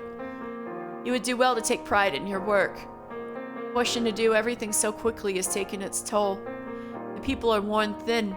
Slaves are dying by the droves. I still have a ways to go before there's anything I can be proud of. Slaves are the tools of progress, my lord. Tools do not last forever and must be replaced regularly. And you can't build a house with your bare hands, I get it. You learn quickly. Not even a year ago, I would have been up in arms about the number of slaves dying. But now they're just numbers to me. Apparently my worldview has changed quite a bit. It's about time we started considering our next step. Meaning your efforts thus far have merely been toward repairing the damage caused by your predecessor. You make it sound like all this has just been a warm-up. My apologies. I did not mean to discount your great efforts, my lord. I was simply speaking of the grander scheme. Yeah, I got that. You want to settle on a direction for how to grow the city, right? Indeed. The status quo is vastly inadequate for bringing prosperity to this land, and there is no saying when the surrounding territories may cease being so friendly and set their eyes upon conquering us. But of course, you cannot keep your eyes trained outward in fear of attack and allow the land to devour itself from the inside either. So what you're saying is it's a balancing act. Precisely. So, what kind of advancements do I want to pursue? There's something that's been on my mind. This land is ill-suited to growing crops. When I lived down in the slums, I had no perspective and figured that what we produced here was no different than anywhere else. But now I know better. The grapes used for our wine are miserable compared to what I've been served elsewhere, as is nearly everything else we grow. I can only assume the land itself is to blame. Oh ho ho. The wine from the south is indeed exceptional. You quite nearly gave me a heart attack when you leapt from your chair in the middle of a meeting, shouting, "This is nothing like the wine from home." Enough! That never happened. It was my first time tasting anything like it, all right? Anyone would have had the same reaction. He had a nice Bordeaux, and he was like, "Holy shit!" Oh ho ho. You've grown much, but nevertheless, you are still quite green. God, I really need to watch myself around this man. In any case, it would be ideal if we could begin producing higher quality grapes, not necessarily to compete with the South, but enough to be serviceable. Efforts to improve our farmland are underway, although it could make some time before we see the progress. Have you any propositions, my lord? Actually, I was thinking it might be best to cut back on agriculture. Do elaborate. What if we were to build the city up into a trade hub of sorts? Meaning, you wish to open our gates to our neighbors. Exactly. One thing is the city has going for it is a wealth of artisans. But for years, we've only ever exported our goods. I want to bring people here to purchase. We reduce taxes for merchants and give them special privileges. Set tariffs and border taxes lower than they are in the capital, and business will naturally find its way here. This land may be less than optimal for farming, but it's more than adequate for trade. We're in a convenient location to serve as a hub for the surrounding realms. Rather than close our borders and wall ourselves off entirely, opening up and making ourselves of value to our neighbors is far more likely to dissuade potential invasion. We're all pieces on one another's boards. Isn't that right? Who says we can't apply to the entire city? Who says that can't apply to the entire city? The best way to expand without stepping on anyone's toes is to do so in a way that benefits them as well as us. What do you think? A rather aggressive strategy you propose, my lord. If I may be so bold, there will be many obstacles to this plan's success. You will need to arrange meetings with the head of each realm you intend to invite, the order and timing of which will be crucial to its success. Furthermore, the influx of outsiders will be a source of much tension among your people. So you think I'm aiming too high? You are indeed aiming exceedingly high. Your obstacles will be numerous and precipitous. Nonetheless, obstacles can be overcome.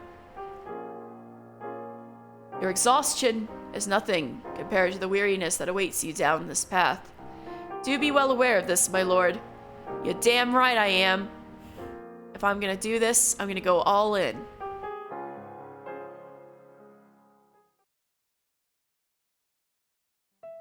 The Lord's Manor sat atop a tall hill. Gazing out, the city stretched before me. Countless columns of smoke rising from the buildings, the people scurrying about it like so many arms. From up here, I had the perfect view of the bustle of the city.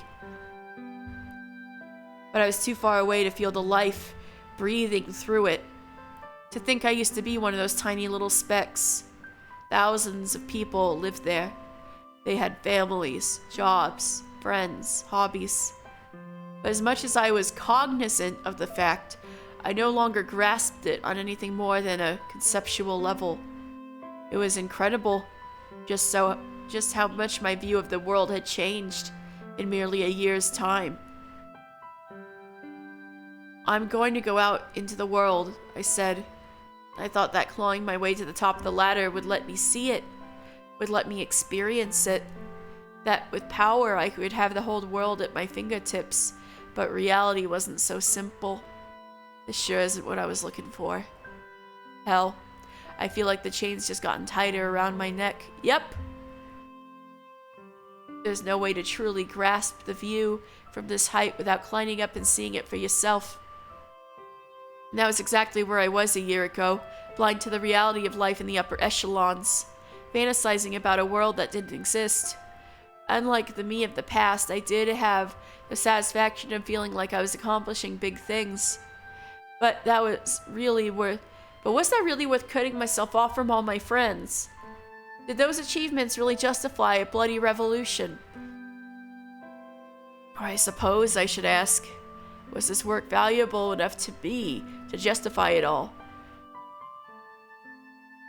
Reminiscing about the days long gone wasn't going to help anything, and in fact, it only served to cause me pain.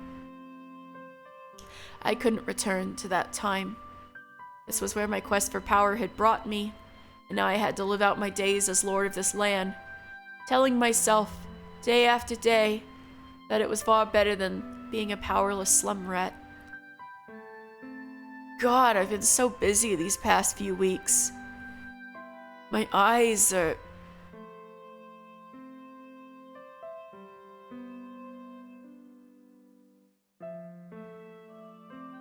One day, I'll show you the world. Do you ever get tired of saying that? You gotta think big. Dream. The world's changing all around us. A life just fighting to make it day by day is hardly a life at all. I don't want to spend the rest of my days confined to this tiny little corner of the world. Well, try not to let your dreams grow so big they crush you. I'm sure I'll be fine. I'll just have you sing for me if it ever gets to be overwhelming. But she's not there. Why would I be there? Why wouldn't you? It's hard to show you the world if I don't bring you with me. Knowing you still won't know where you want to go. So I'll bring you with me. We can find a place for you together. Pretty good deal, huh?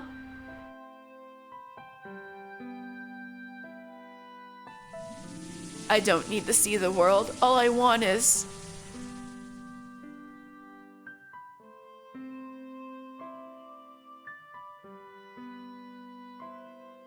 Dozed off for a second there.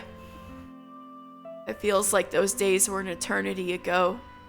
I don't need to see the world. All you want is what? Morgana. What were you trying to tell me?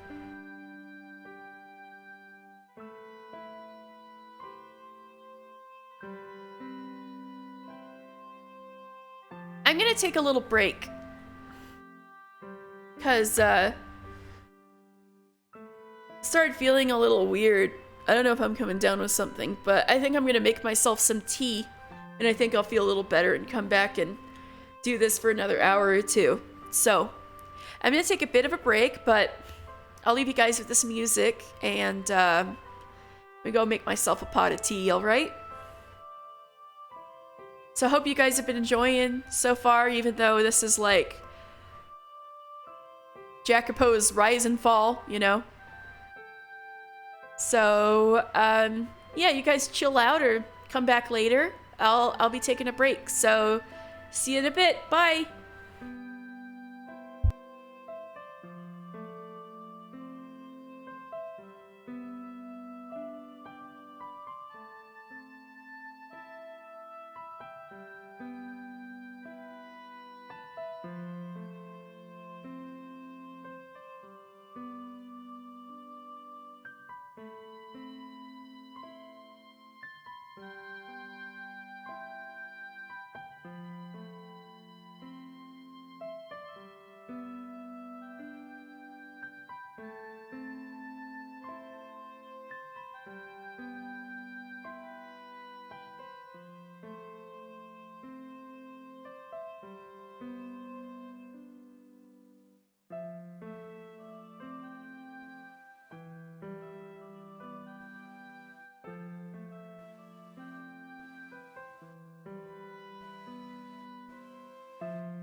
Hi! Hope I didn't keep you waiting too long. I've got myself some piping hot tea with lots of honey. I'll be sipping on that. Hopefully I'm feeling a little better. Del, hello! Have you been enjoying the, the story such as it is?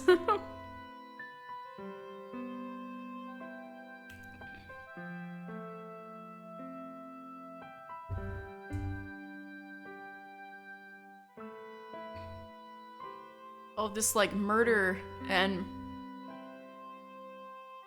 mad people.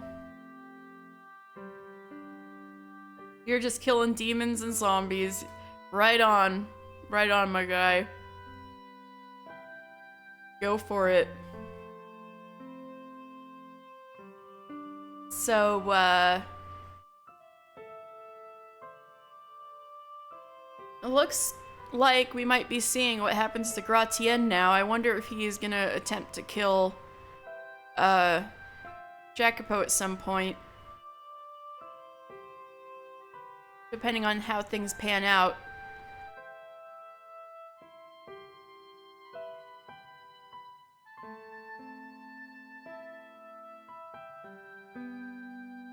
Alright, let me take another sip.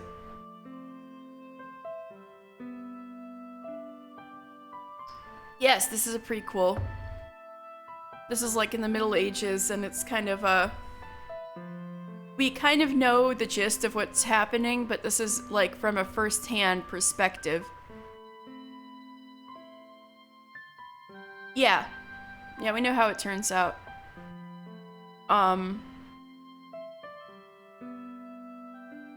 Jacopo went from, you know, being from the slums and starting a revolution and stuff, and wanting to get up to the top, only to find that to think he needed power in order to get what he wanted, only to find out, you know, he already had what he wanted, and he was just too blind and power hungry and sure of himself, or he wanted control. I didn't feel like he had enough control, and that's leading to his downfall, kind of thing. And, so now he's in power for about a year, and his heart is still in the right place, but he knows he's starting to, lose the, care he had, that his position as the Lord of the Land is already taking him further and further away from his initial intentions, to the point where he's having trouble sympathizing anymore, and that he's basically needs to leave his entire past behind and become another man. So now we're back in the old bar he used to frequent with his old boys, his gang, and let's see if they miss him, if they have, or if they're becoming discontented with what he's been doing. So let's see. Man, feels like a whole different place here now. You think? Looks like the same old nasty dump it's always been. He's talking about the whole city, you dolt. Exactly. Things are on the up and up in the city proper, but we ain't seen a scrap of it down here. The heck's up with that? All the new shops are spilling out past the city border. Oh my god, my cat just jumped up here. There's nothing for you.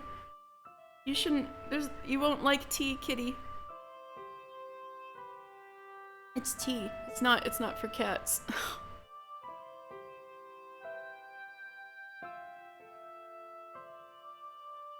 Alright, well thankfully I can see over her and keep reading. The highway into town's turned into a full-blown bazaar. Ooh, sounds nice.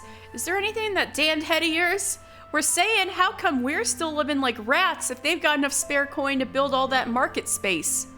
Hell with all these damn immigrants coming in. The slums are even a bigger shithole than before. I know, I never thought much about it till now, but you're right. The gang's been a lot busier lately with all the drifters. And Jacopo, Lord Barnier, ain't showed his mug down here even once since he took over. I mean, I get that the bloody lord can't spend all day hanging out in the slums, but he could at least visit. Instead, he's spending all his time buddying up with the rich folks. And we used to be such good friends, too. Wonder if he's planning to just not bother with us at all. I hope not, but that's sure what it's looking like.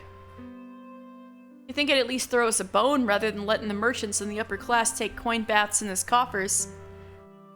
Guess when he became one of them, he became just like them, too. Feels like we're in the exact same place we were a year ago. He's no different than the old Barnier. Shh.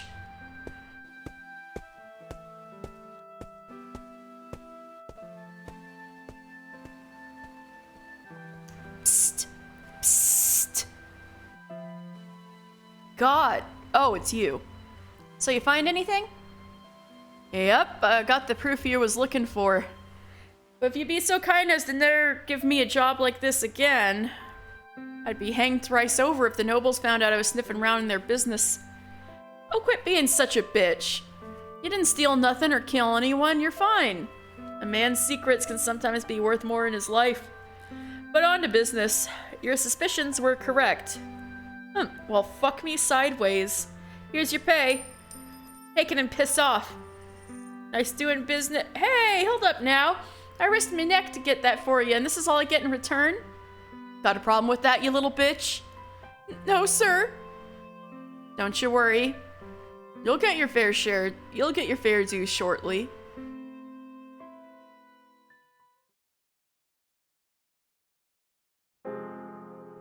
These construction costs are really starting to pile up.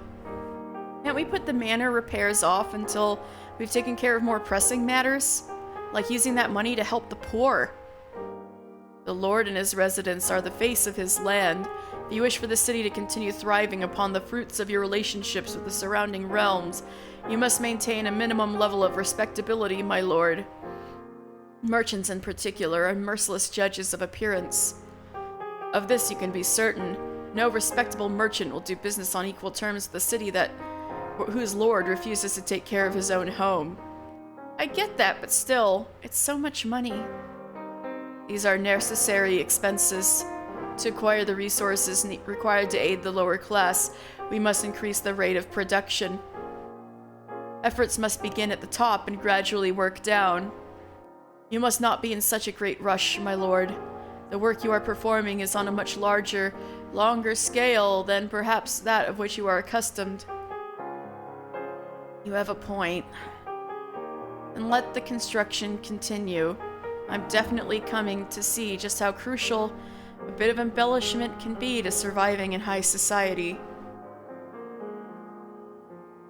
Every engagement is like throwing myself into a lion's den. Everyone's surrounding me, measuring me up. They question my pedigree, some with their eyes, some with their mouths. Some even attempt to dig up dirt on me in order to tilt the scales in their favor. Oh yeah, and there's that one time when I was straight up shouted at right to my face. You're no more a damn noble than any of those other rats whose nest you crawled out of, if I recall. Not that he was wrong. I took the throne by force. It's only natural that people are going to have their suspicions. That I came from the slums is just the icing on the cake. I'm damn lucky if condescension is the worst treatment I get on a first encounter.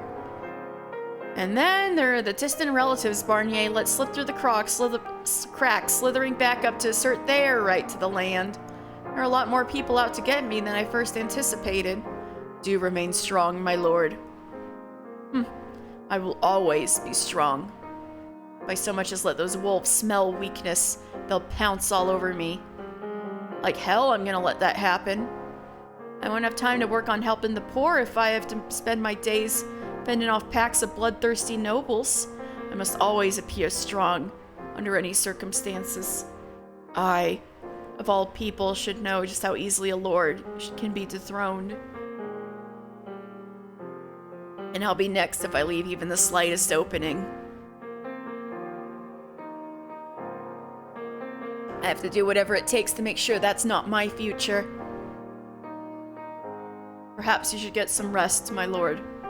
Excuse me? Are you insane? I have to review the construction budget so that... Allow me to handle that. I will get you something to drink. Perhaps a glass of that southern wine you are so fond of. It's quite sweet, perfect for alleviating built-up fatigue. I am not fatigued. Come now, please take this request from an overly concerned consul, my lord. Fine, you win. Hopefully it's not poisoned. It's hard to believe it's only been a year and a half. I feel like we go way back. Oh, we do see each other every day, after all. I'm starting to crave some variety, to be honest.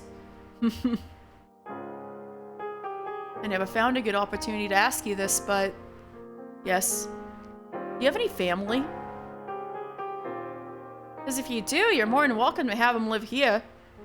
I appreciate your concern, my lord, but they have all passed away. All of them? Indeed. My entire family was eradicated at the previous lord's order. Once, and only once, I offered him my humble opinion. So infuriated was he by my insolence that he had my family murdered. Holy shit. I would have much preferred myself killed in their stead, but he was a man who reveled in others' suffering. And you just kept on serving him? That is correct. I acted as his loyal servant, too afraid to speak up again. Acted? Recall what I said when we first met. I was sitting in wait for the perfect opportunity. So it was revenge against Barnier, as much as anything else. Now you understand why. Well, damn. And if I may come clean about that time, I had every intention of disposing of the Revolution's puppet master. Never once did I trust Ginevra. Her foolish motives were as plain as day. As the new lord's mother, she planned to control her planted usurper from the shadows, acting as the effective governor of the land. Having no family left myself, the city and its people are like my children. So I refused to stand by and allow her to turn them into tools to satisfy her own avarice. The land would hardly survive a tyrant sweeping in to replace the tyrant. But she was removed from the board by the former lord before she had a chance to see her aspirations to fruition. Knowing she was no longer a danger, I decided I would wait and see how the successor fared before taking any further action, to determine if you were sufficient to serve as lord of this land. And I guess I passed, huh? Are you not upset, my lord? Nothing to be upset about. You never hid the fact that you acted in your own interests. That if a piece had no value to you, you discarded it. And I always knew there was more than what you were telling me. I'll just say, I'm relieved to still be standing here. If only you knew how close you were to falling on the other side of that line. Am I really that on edge after all the work I put into this? While you do have a rare aptitude and strength of spirit, you are still much too easily swayed by your emotions. Ergo, I shall continue to instruct you until you are able to fully satisfy my expectations. 'Tis rather curious. So oft do we speak, so great our time together. I have come to think of you as my second son. Don't get all mushy on me, old man. We're not friends, and we're not family. I'm a pawn in your board, and you a pawn on mine. Strictly business. My apologies. I never said a word. Right, never happened. Moving right along. You just keep doing what you do best. At your service, my lord. Out of curiosity, do we have any free hands around capable of riding a horse? For what purpose? There's someone I want found. Whoever may it be you wish to find, my lord, I am obliged to remind you that you don't even have to finish that, I know. I'm supposed to leave the past in the past. Let us see, then. Your men have their hands rather full at present, though we can perhaps arrange for one of them to be reassigned. Are you sure? It is a small request, and not once in your entire tenure have you requested to use men for personal matters. I believe we can spare a hand or two on such rare occasions.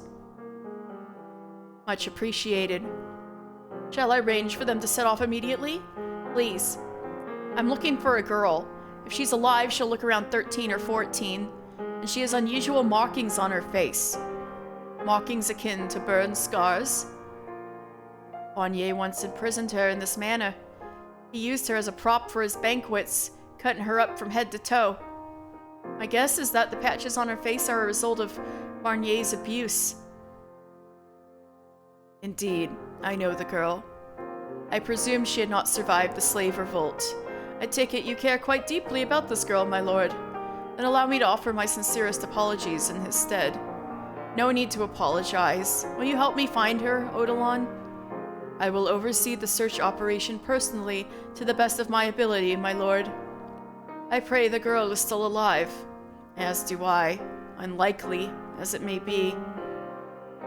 I'm just chasing after a sliver of a dream that shattered long ago. That said, if you do find her alive, bring her here without telling her it's at the Lord's offer. She'll likely assume it's the old Barnier who's after her if you say anything.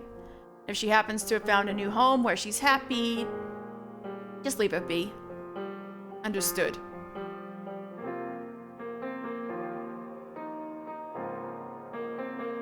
Time drifted slowly onward. As I'd anticipated, there was no news regarding her whereabouts. But new shops and stalls continued opening in the city, and with them coming a steady flow of travelers and passing merchants. And as traffic through the city increased, so too did the number of people seeking an audience with me. I was getting busier by the day.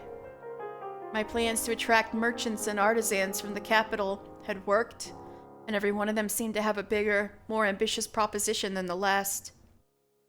My days became a cycle of meetings, reviewing propositions, balancing the budget, and deciding whether I want to proceed or postpone, and amidst all the tumult, my thoughts drifted ever further from the poorest of my people. And that's the last of the day's meetings. There's no end in sight to this. That is a good thing, my lord. It means you have succeeded in drawing traffic to the city. I guess, but still. I need to go back and review all these proposals, so... Lord Barnier, a moment. I don't have a moment to spare. A townsperson requests an audience with the lord. You have been instructed to deny entry to commoners. I tried, but he refuses to leave the gate. Hold on, what's this man's name? Sir, he calls himself Gratien. Oh shit, is it really him? Let him in, by all means. My lord, you mustn't give anyone special treatment. Gratien's not just anyone. We've been held back together. He wouldn't be here if it wasn't important. I should hear what he has to say. No, my lord, you cannot. Your past is... He's a good friend. I'm not sending him away. That's not even on the table.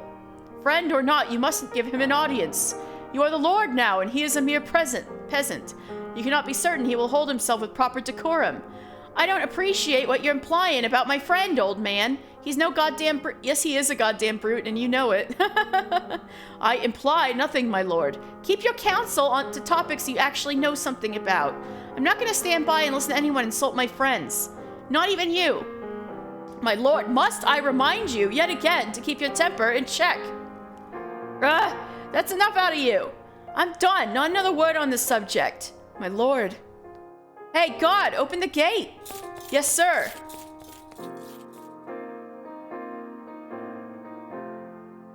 Sup, Jacopo? It's been ages. Feels like forever. How have you been doing? Never been better. How about you, kid? Ahem. Show proper respect to your lord, peasant. You are to refer to him as Lord Barnier, not any false names he may have responded to while in hiding. Seriously? You ain't gonna let him kick back even for a buddy? Enough, Odilon. You can call me by my old name. But my lord, I said I've heard enough from you. Well, look at you, taking charge and barking orders, all important like. You're a whole new man, my lord. Please, you can use my name. I'm dead serious, though. Hard to believe it ain't even been 2 years. You seriously look like a whole new man. You think so? I don't feel like I've changed all that much myself. I don't know, you just, what's the word? Emanate lordliness now. Guess it don't take long in the nobles then to turn into one of them, no matter how far down the chain you come from. And look at this room! Look at all these fancy fucking furnishings! None of this old Barnier stuff, is it? None of this is old Barnier stuff, is it? Nope. With all the meetings I've been having, I needed to make sure I had a room that was nice and presentable. Well, that's one way to put it. Hey, don't think I'm just throwing around money for the fun of it. If I want any pull in a negotiation, I need to look like I had... No need to explain yourself, kid. I totally get it. It ain't easy dealing with a bunch of rich folks with sticks up their asses. I appreciate it. Anyway, what brings you here today? Whoa, bud, do I need a reason to visit a friend? Can't a guy just want to hang out and catch up? Come on. I never said that. I'm just extremely busy at the moment. I don't have much time to spare for anyone. Come on, don't be such a tight ass. That's exactly why I'm here. To make sure you don't got that stick up there so deep it punctures your brain. You gotta let loose sometimes. I suppose. Thank you for your concern. So let's get sloshed, just like the old days. I even brought the booze. I wish I could, but I don't have the time. You'll drink with merchants and rich snobs, but not me? That stings, kid, right in the gut. I see you're as pushy as ever. All right, fine. 1 drink in the back room. Aha, that's what I'm talking about. My lord. You'll be fine, Odilon. We go back years. There's nothing wrong with a couple of friends sharing drinks after hours. If you insist, my lord, but the peasant must leave his blade behind. I will not, under any circumstances, allow you to be alone with an armed slum dweller. Yeesh, everyone here needs to loosen up, huh? You seriously think I'm gonna pull a sword on an old pal? Humor me. Whatever, fine. You win, old-timer. Happy now? Yes.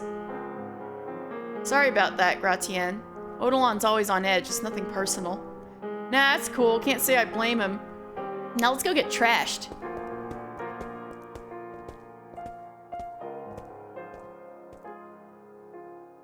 I brought a little something from the pub we used to haunt. Bet you usually drink way better shit than this now that you're the friggin' lord. But it'll be like old times, you know? This reminds me of the time we had that drinking contest. Want to go for another round? I'll have to refrain. Odilon would murder me if I did that. Sounds like the geezer's got you by the balls, huh? No fun allowed up here in the Lord's house. It can be rather suffocating, yeah? Well, you can at least let loose today. To old times, kid. To old times. Now, this is a sight I never dreamed of. The two of us here in the Lord's Manor drinking together. We were both slaves when we met, for God's sake. Haha, no fucking joke. You never know what life will bring you. Been almost 5 years since then. You weren't even 20 yet. I expect we've both grown quite a bit since those days. Or are you still running around like a wild boar even now? It's hard to say. I don't think I'm as bad as I used to be, but getting into shit kind of comes with the territory, you know? And the slums are the same as ever. I see. So how's everyone doing down there? We're scraping by, as usual. The rest of the gang? And Maria? The guys are still lazing about the pub all day. Maria's rebuilt the brothel and she's getting by best as she can. Obviously not in the same place, and it's smaller in the old one. But for a chick, she's doing alright for herself. Glad to hear it. So, tell me, kid, you and her totally had a thing, yeah? Where on earth did that come from? I believe I've already told you, no, we didn't. Just seems like she's about 10 times more worried about you than anyone else. There must have been something. Don't make it sense otherwise. Maybe she just had a thing for you and you never saw it. Poor girl. There were no romantic feelings on either side. We were friends. Simple as that. Nothing more, nothing less. Have you seen those honkers? What does that have to do with anything? I just don't make sense to me. How can a guy only be friends with a chick? It just means we value certain things in life differently. You know? You like to do that sometimes, get all weirdly noble like that.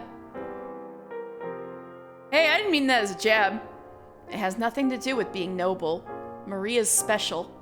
We've known each other most our lives, and we survived hell together. Oh yeah, you mentioned that before, didn't you? That you two have known each other longer than anyone else. What was it like back then for the two of you? Before I met her, Maria was raised in an orphanage. She said she ran off because she and the director didn't get along. Can't say I'm surprised. How about you? I hardly remember anything from before I came to this city. Just bits and pieces of what my mother told me. Being guarded by a bunch of men, being kidnapped by bandits. Well, that's a lie, but he has to say the lie. You mean that noble woman? Real shame you had to lose her so soon after reuniting, huh? Indeed it is. Don't you think it's about time you cut the shit? Excuse me? You're not a Barnier. You didn't inherit the throne. You're just a damn fraud. Ain't that right, Jacopo? What are you talking?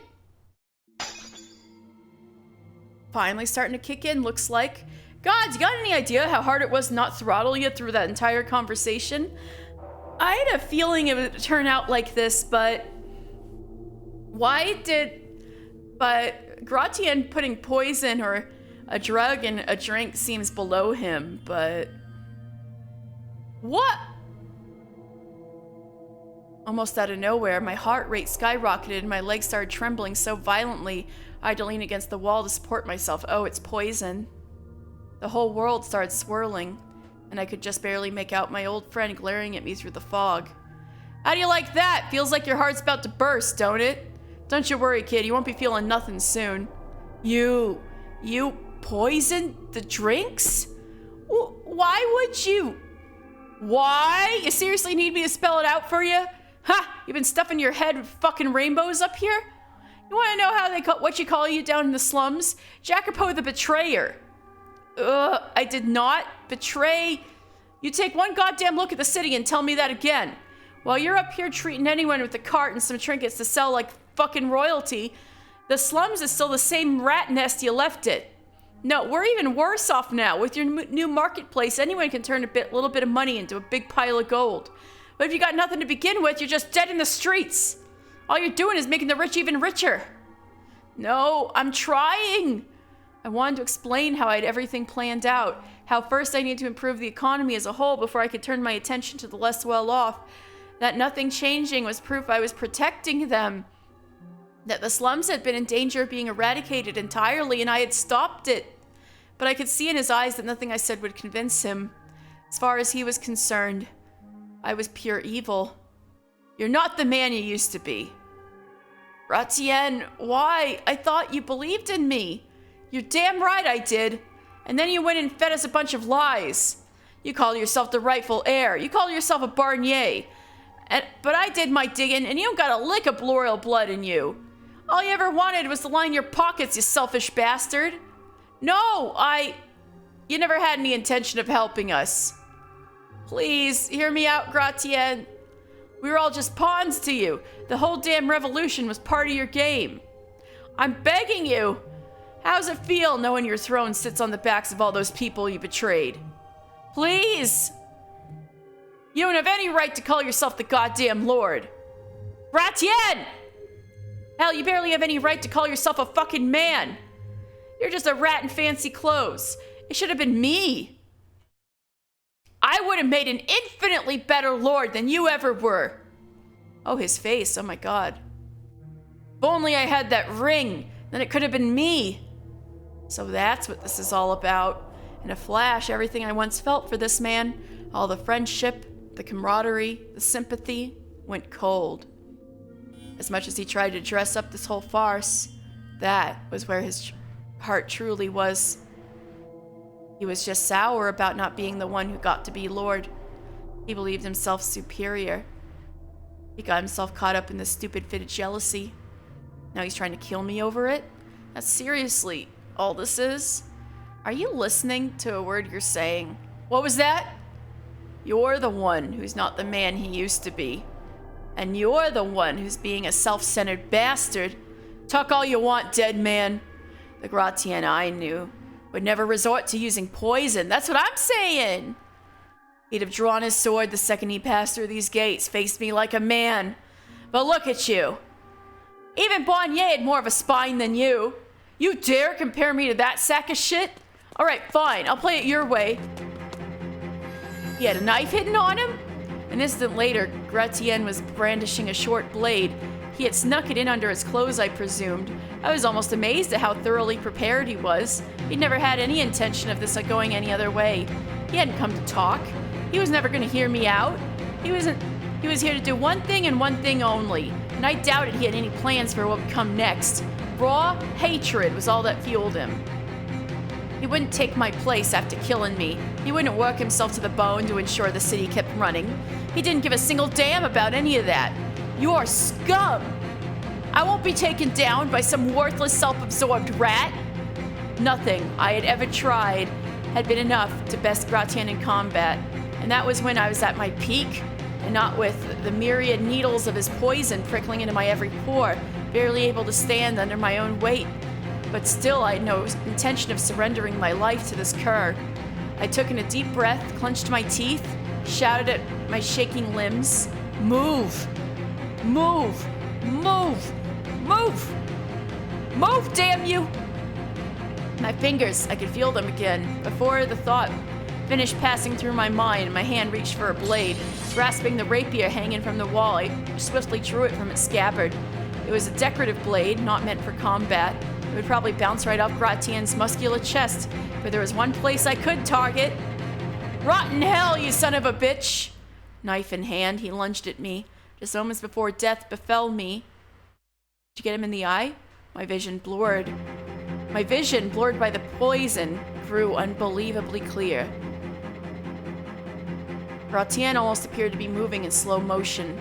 I wasn't sure my mind had ever been so clear, so sharp in battle before. The dying embers of my fading life burned anew into a blazing inferno. Ah! And like my fight with Bonnier, this one was over in an instant. Before I had time to breathe or even blink, it was settled. And in that same instant, everything I had built up with this man turned into dust. I had never once defeated him. For as long as I had known him, I was always number 2. And now for the very first time. His throat? I won. Why did it have to be you there and not me? The blade of the rapier in my hand skewered Gratien's throat. His mouth flapped open and shut like a fish. He glared at me, his face twisted in a mixture of hatred and agony, sputtering fragments of contempt until the life drained from his eyes. My first victory against my old friend also took his life, and all happened in the blink of an eye, hardly enough to even register in my mind. My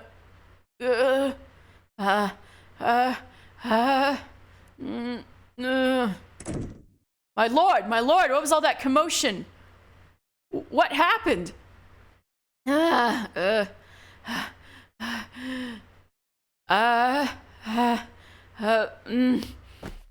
lord, please stay with me.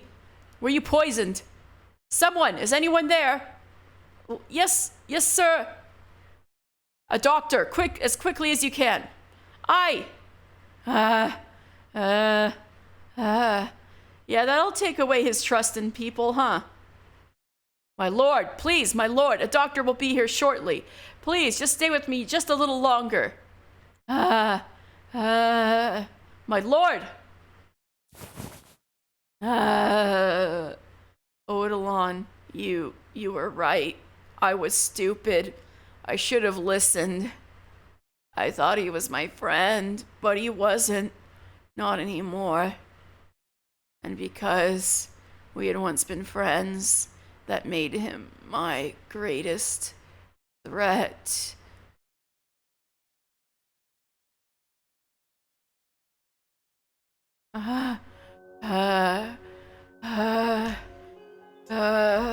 Can't breathe. My blood feels like it's made of magma. My throat burns. My skin, it's like it's being eaten away.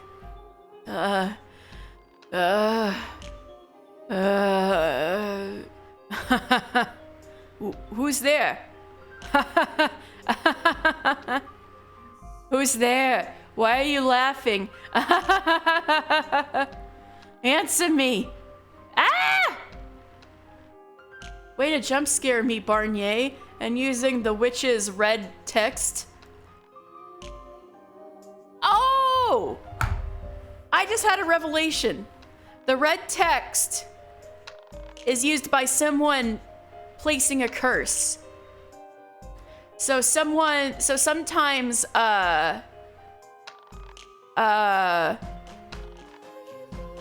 Morgana's voice would come out in red text, right? I think that was because she had placed a curse upon various people in the house, right? And now Barnier, with his dying breath, placed a curse on Jacopo. And so that's why the text came out as red, because he's the one cursing Jacopo. This is wild. And so I guess he'll come back to Jacopo once in a while because he's the one who cursed him. How does it feel, boy? To know it all went exactly as I said it would. How? But you're... That you wouldn't be able to trust anyone. You're dead. The worst is yet to come, boy. Silence! You could work yourself to the marrow of your bones. And still, the people will never look beyond the surface. I said enough? Listen. You can hear the scorn in their voices. Ugh. They're calling you a tyrant, a soulless monster. I know you can hear them. They are not. They say you're no better than me, that you're a foolish ruler who cares not for his people. They shout an endless cacophony of discontent. Shut up! Just shut up! I am nothing like you! Can you then remain a virtuous leader, no matter how bitterly your people despise you? Is your love for them truly so resolute? No. No. The virtue you brandish was never so selfless. Tell me I'm wrong, slum rat. It is not benevolence that drove you to take your throne, but a thirst for power, for prestige. Not another word. Do you know what truly brought you here? You were tired of people looking down on you. You thought you would be treated with respect if you had real power. You wanted it more than anything in the world. Enough already. You dedicating your life in the service of others. It was never going to last. Allow me to make a prediction. Soon, very soon, you'll find yourself drifting over to my side. You'll stop caring about the people's lives, and for that they will despise you. You'll lose any last bit of sense left in you, push everyone away until you're all alone, and then you'll succumb completely to madness's grip. Ow! It's even worse without the text box. Stop talking! You don't have what it takes to be the lord of the land. I said stop talking! Oh my god, they put a whole CG for this. When he's like dying of poison and he's being cursed. Holy crap. The people aren't the only ones who aren't on your side. You have enemies everywhere you look.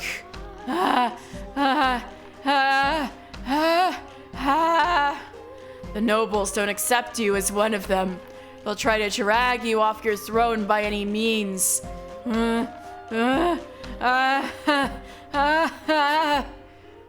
Your aides and servants will turn on you. And this won't be the last time you writhe in the claws of poison.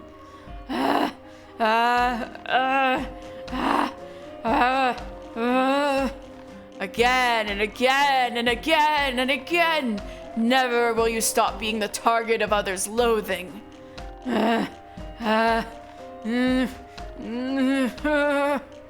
Or will you continue to act like some kind of paragon of virtue, never wavering in your faith of others? How long will your benevolence last in the face of dozens of attempts on your life?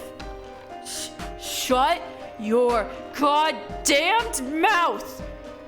It won't be easy, boy. Because you came from the slums, you'll face even more, even greater threats than I. Silence! I bet that just terrifies you, drains all the hope from your heart. Well, there's an easy solution. Follow in my footsteps and reign with terror. Stop talking! I've heard enough out of your goddamn noise.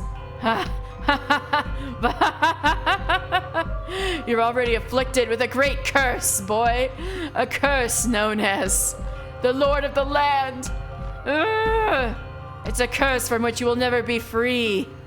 And hence, you will never be free from me.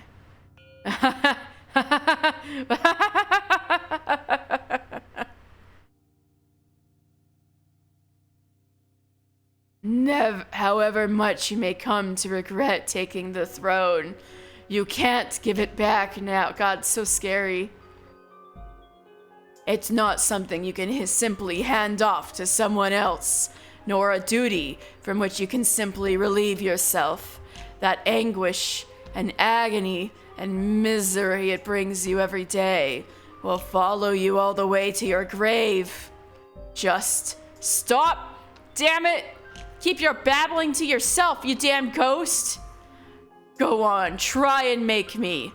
Cover my mouth, why don't you? You can't do it, can you? You're too weak to defeat even a mere spirit. Shut the hell up! I know precisely what your future holds, boy. You'll sit upon the throne alone. Not a single person at your side, and not even death shall free you from your eternal solitude, for it is not but an empty shell with which you decorate the throne. Stop talking! Stop talking!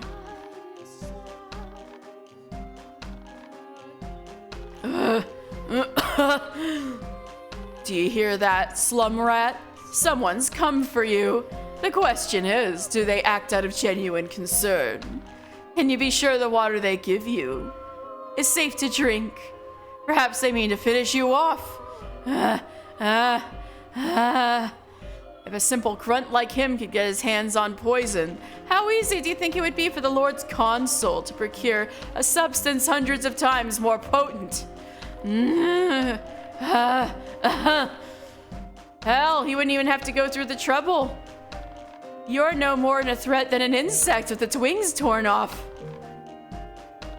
A feeble woman or a crippled slave could plunge a knife into your trembling spine with little effort. Behold the former mastermind of the revolution. All this suffering, you brought it on yourself by trying to defy your fate.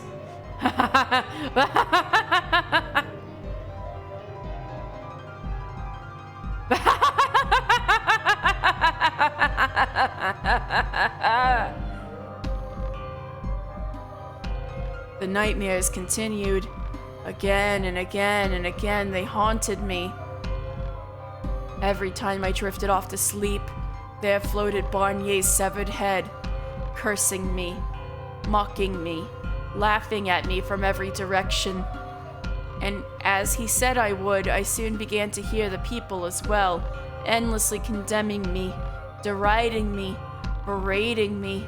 I tried to convince myself it was all in my head, but Gratien's words told me otherwise. All my old companions called me Jacopo the Betrayer, he had said.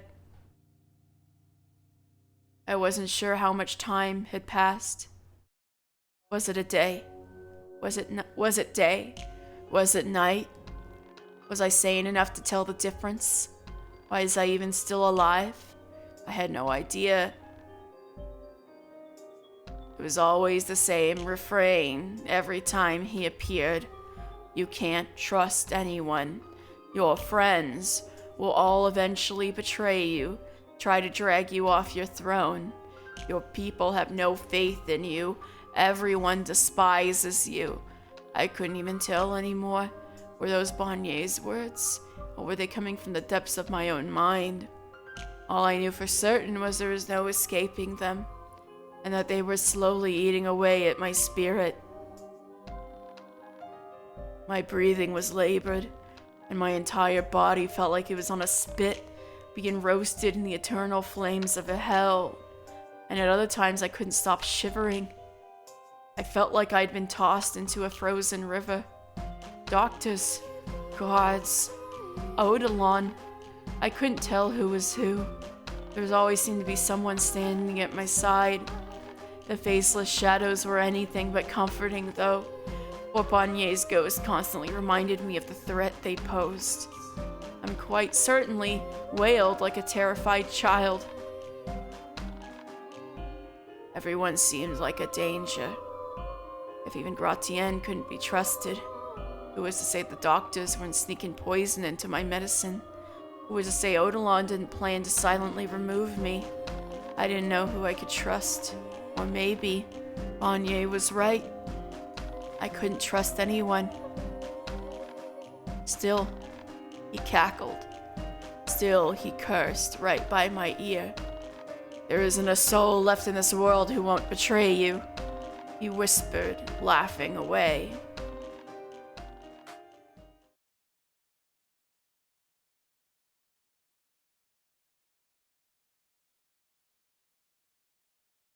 My fever seems to be receding. I can finally move again. It looks like I survived.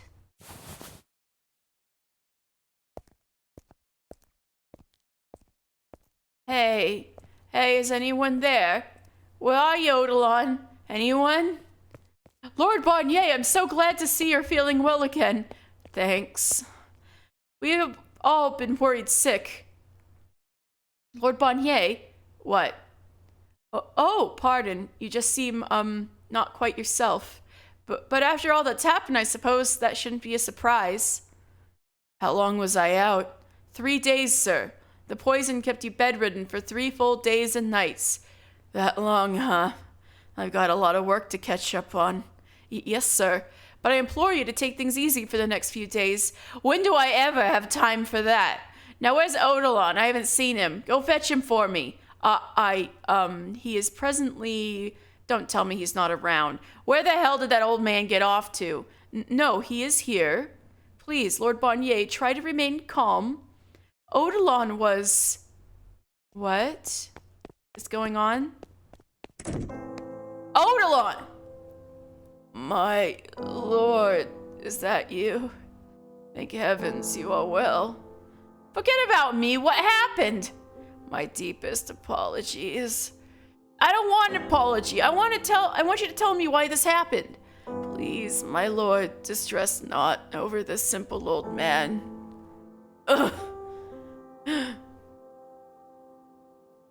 Why Odilon?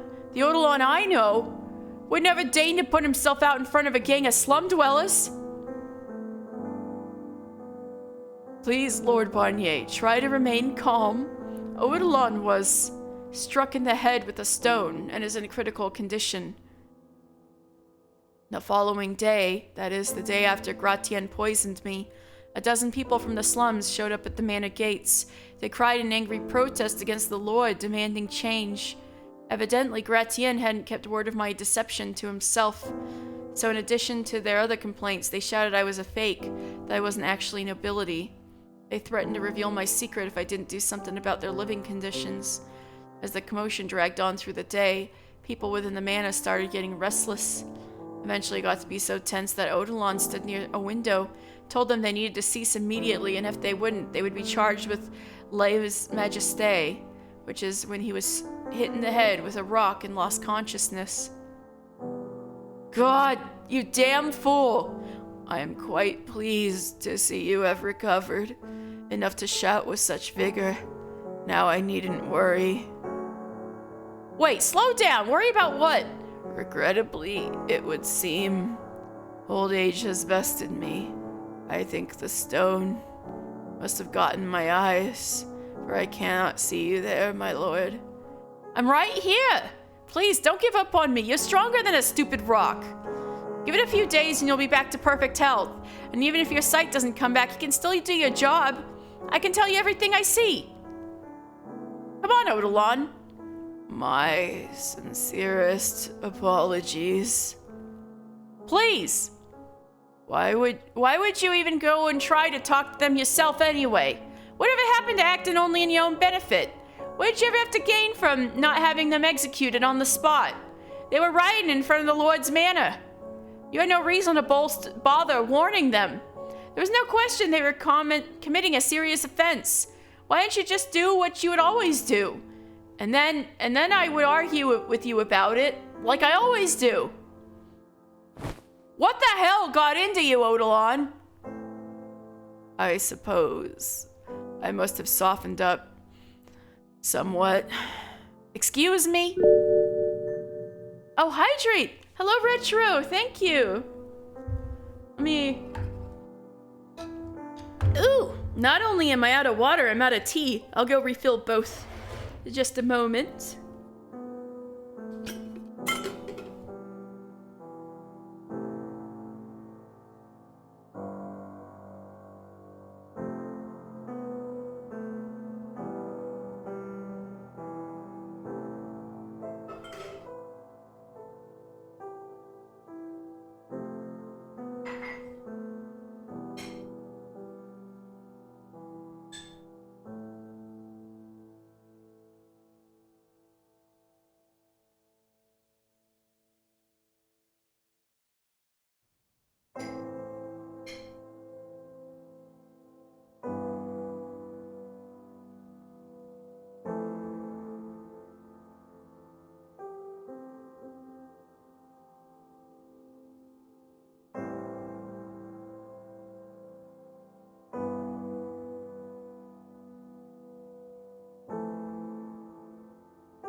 Alright, I'm back with two different kinds of hydration. Although one I guess is more like dehydration, but still, Wow, I did not expect this. I thought Odilon would, betray him eventually, but he was really earnest. And then the last person he could have possibly trusted dies. Damn, okay. You cared so much about your friends in the slums, my lord. Oh no, this is sad, no. That I took pity on them. No! What the fuck?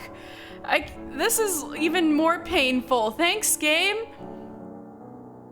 Old age seems to weaken more than just the body. How truly inconvenient. Odilon. Nevertheless, I am glad this old body held out until today. What are you? I would not have been able to pass on peacefully had I not seen you recovered from the poison, my lord. Stop it! Don't talk like that! I told you, you're stronger than one damn rock! I'm your lord, goddammit! My word is the law! 'Tis with great regret that I must defy my lord's command. Enough! I mean it! You stop this right now! My warnings against being swayed by your emotions remain unheeded, I see. And who the hell's fault do you think that is, huh? You are the Lord. The sooner you learn to control that blaze, the smoother your future endeavors will proceed. Do not allow your days to be cut short as well in a moment's weakness. I implore you to always remain strong and ever high of heart, so that none may drag you down.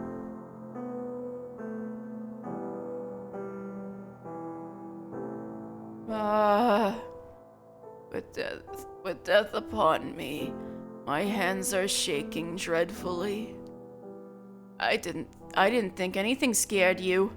It terrifies me. No, I will be leaving you alone.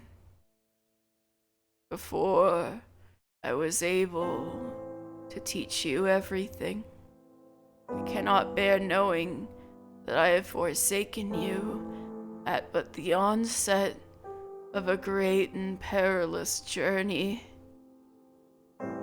There is so much more I have yet to pass on to you that you will need in order to become a great ruler. So much. Then don't go! Stay and teach me!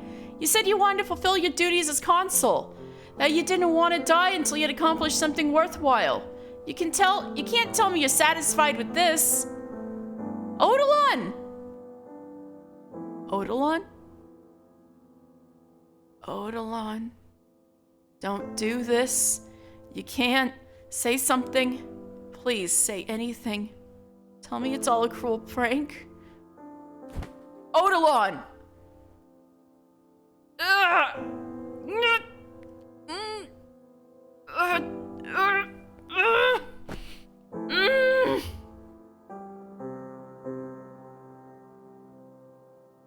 Lord Barnier?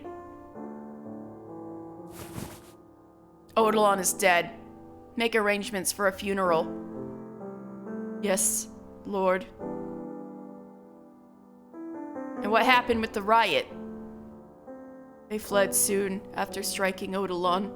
I would wager they returned to the city. Thank you. Would you like something done about them, Lord? I would. They need to understand that their actions have consequences. They slandered their lord and murdered his consul. We can't just let them walk away from that. Now can we? Then we will have them all arrested and thrown in the dungeon. I said there would be consequences. We just slap them on the wrist, they will come back and do it again. They'll mock me, condescend me, ridicule me, keep making a mess of my home. Tell me, do you feel safe serving a lord whose people neither respect nor fear him? Would you have any admiration for a leader like that? So this is when the last... Oh boy, his transformation is complete. All he needed was to be betrayed by Gratienne, betrayed by Jaren, be taken away, and Maria wants nothing to do with him. Morgana's gone, and then he gets poisoned, comes back from that, only to find that the guy he figured he'd never trust, he figured was bound to stab him in the back one day, actually was the only one he could trust, and now he's dead. So now he's like, all right, never trusting any bitch ever again, right? So it's complete, huh? And that such a man was killed by, you know, probably his old friends.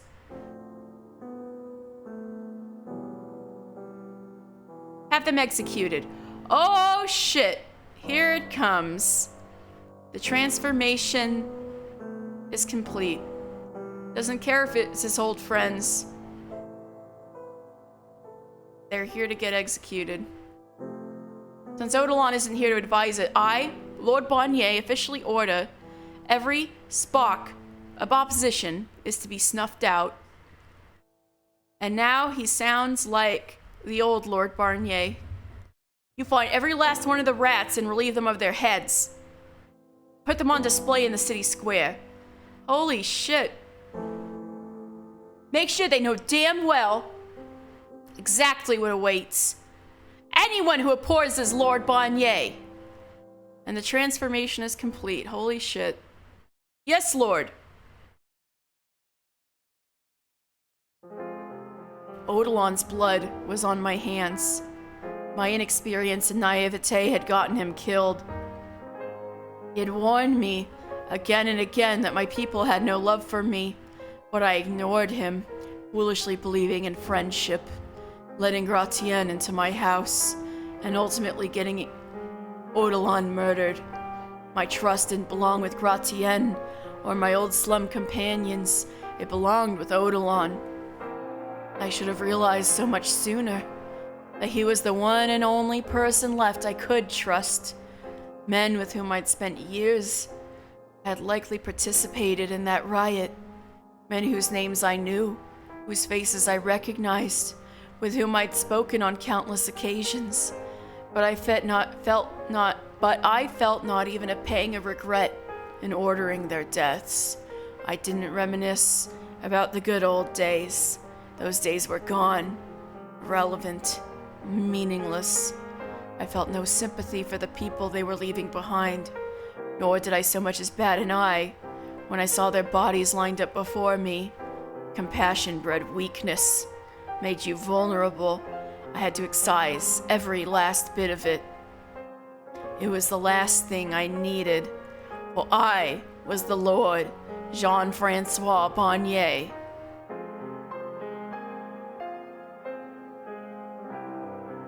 Hey, look at all those heads.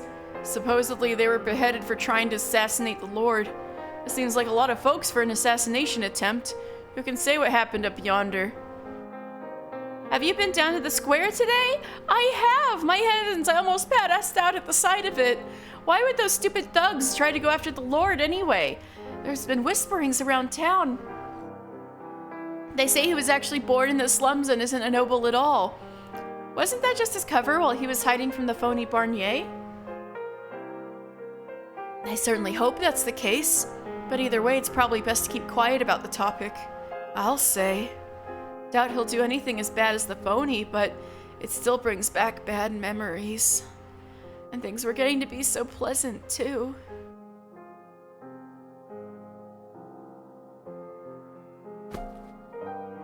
What is this? Some kind of sick joke? Fucking Gratiennes! Right at the very front. Oh no, you've missed your favorite part, and now Jacopo's transformation is complete. That's literally what I was just saying. Oh damn, the transformation's complete. Damn. What was your favorite part specifically, Danny? And the other guys I used to hang out with at the pub. Did you kill them all, Jacopo? You killed all your old friends? Why? What the hell, Jacopo? You would never hurt anyone. What happened to you? You went through hell with these guys. How could you just fucking murder them? Ugh. Have you really changed that much? You have. You have, Jacopo. You've become a completely different man. No, you're long dead. You died in that goddamn revolution. The Jacopo I know no longer exists. All that's left is Lord Barnier. Everyone. They're all gone. You, Morgana, Jaren, Gratienne, every last one. What the fuck, man? Oh, Jaren's saying I want to be with you forever? Oh. That was pretty wild.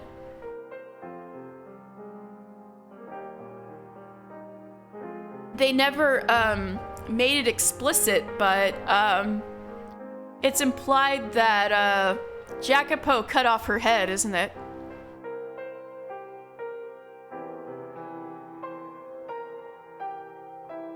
Yeah. I appointed a new consul shortly after Odilon's death, but he was an ineffectual, short-sighted oaf. And to top it off, he had a tendency to simply nod and agree with anyone and everyone rather than express any opinions of his own. Oh, I'm good. I was feeling a little under the weather earlier, but I made myself some tea and it's helping. So I got my tea. I got my water.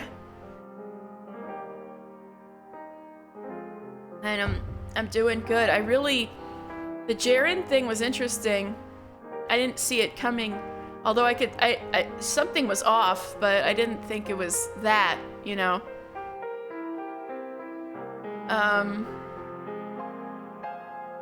And I expected Gratienne to be the reason why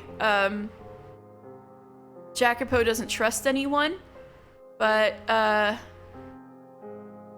this one's actually jasmine green tea, like them both blended together. It's pretty good.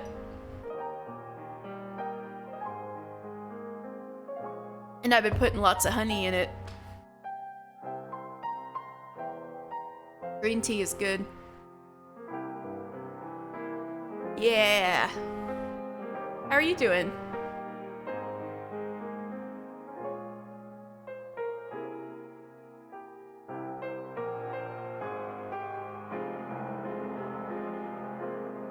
Also, you doing okay?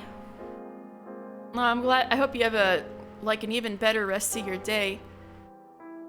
Also, I kind of really want to get to the reincarnation stuff, but that the game doesn't even unlock it. It's like it's unlocking things in order. Here, I'll show you. I'll just save it and I'll show you.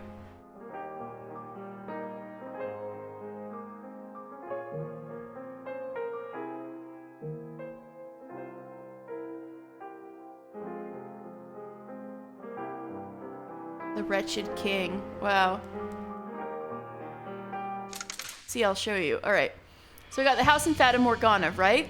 Then we have a Requiem for Innocence. And then reincarnation short stories. I can't touch it. It's not unlocked yet.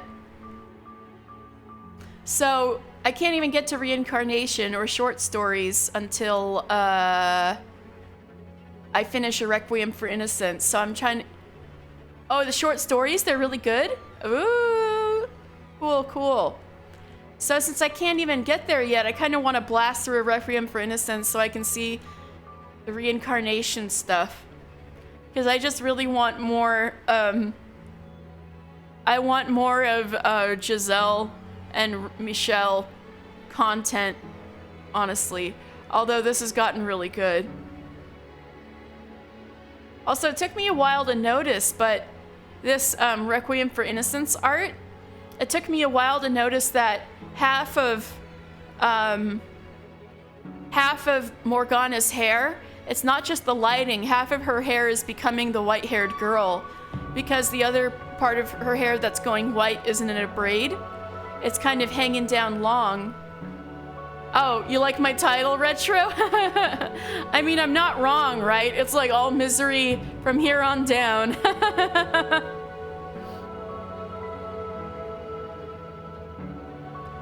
Wow. Alright, I'm gonna load the save.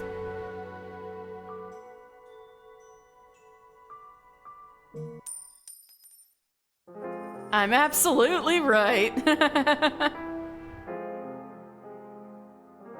If anything, having him around made my job more difficult. But it wasn't as though there was anyone else competent enough to take the position. And relieving him so soon would come with its own crop of problems, so I ended up using him to shuffle papers and handle other menial work, while I took care of the actual decision-making. So he was your secretary? My first order of business was to establish clearly defined rules and punishments. Speaking ill of the Lord, spreading false rumors about his lineage, creating art of any form that could be interpreted as defamatory. These were all considered acts of lèse majesté, and in the most severe cases were potentially punishable by death. I started seeing results almost immediately. The people stopped claiming I was fake, that I came from the slums. Bonnier name became a symbol of fear once again. My renovation efforts proceeded as originally planned. The city flourished as a commerce hub, attracting merchants and patrons and visitors from near and far. Some fields had to be removed as well to accommodate the expansion of the marketplace, but they were hardly producing anything worthwhile to begin with. If farmers wanted to keep farming, they were free to move elsewhere. I scaled down the size of the slums while scaling up security. Lacking leadership, what little remained of the peacekeeper group had turned into a gang of unruly thugs. So rather than keeping the peace, they largely made things worse. Oh, Adele, thank you so much for shouting out Retro.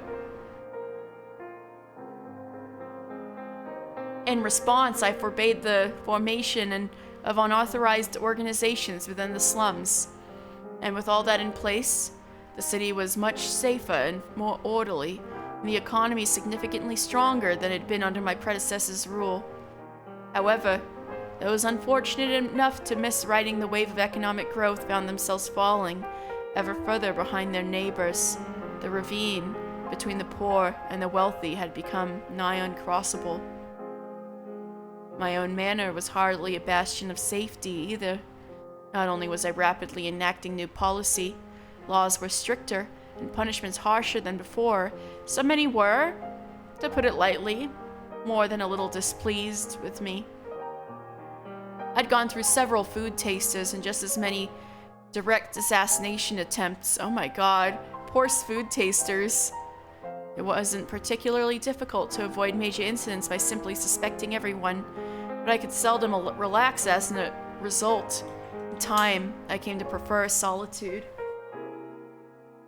Well, not so much prefer, as require it for my own safety.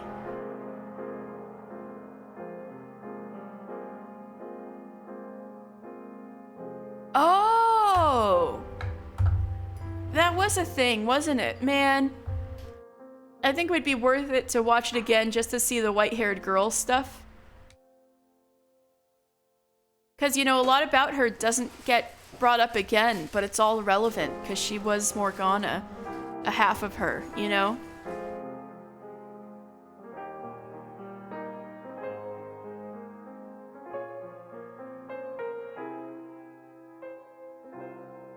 The white-haired girl said she could be a butterfly on the lip of a flower or wind. In the last image of Giselle together, there's a blue butterfly on a flower and the wind blew. You're right! Oh, and that's also on the start screen now.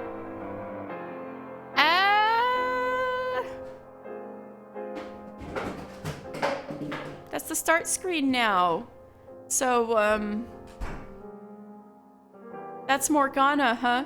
That's how she got reincarnated. Oh, that makes that's so much more meaning to me now. I want to look at it again. Time to save again. Oops.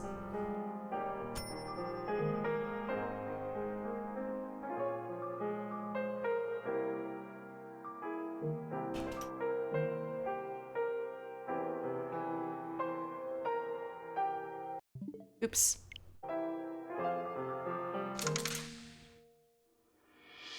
Here we go.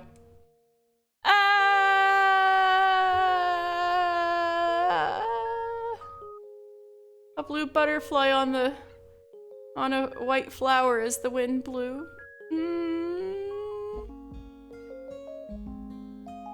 I think that's a much nicer life for Morgana. Either way, you're here for the stream. Oh, I appreciate it. Just had to look at that.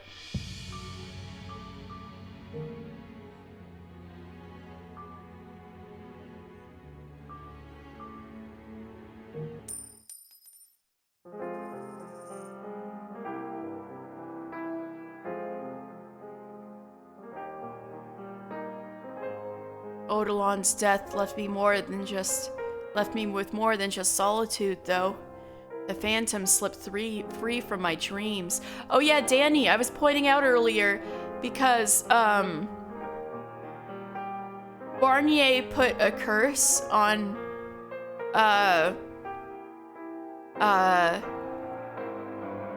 Jacopo, just like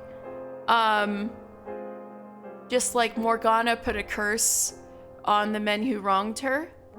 So when let's see if the text is read. The phantom slipped free from my dreams, appearing in my shadow whenever I was alone, laughing endlessly. Oh, no, but, yeah, so, the first time Barnier came up in, like, Jacopo's poisoned fever dream, the text was red, which I figured out is a curse thing. So sometimes Morgana's lines would come up red, right? So that means it's a curse thing, not a witch thing or a Morgana thing. The red text is like a cursor on a cursee, or it's just like a curse thing. So yeah, now Barnier's a ghost cursing him. Oh my god, this means Jacopo gets cursed by 2 different people? Like, how fucked do you have to be to have 2 different people placing a curse on you, right? So, is how he ends up with Morgana like a result of 1 curse, which puts him right into curse number 2? Holy shit. Like Barnier puts a curse on his life while he's alive, and then Jacopo deserves it, but holy shit. And then Jacopo has like a second curse placed right on him for his eternal soul, right? Damn.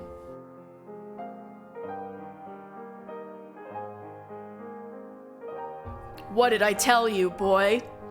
You're controlling them with fear, just as I did.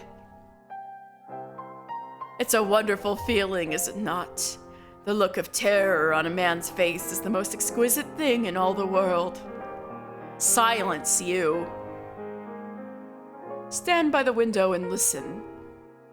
You can hear them, all the way from the bottom of the hill, bemoaning the great and terrible Lord Barnier. How am I liking the VN so far? Like, Requiem for Innocence in particular, or like everything? Be quiet. And you know who their cries are about. Both? It's very well written, and also I think the localization is incredible.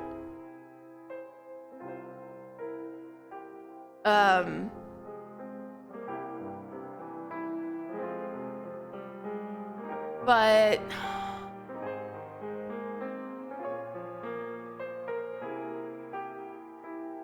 I think no. Danny, I'm sorry, I was reading a little bit. Sorry.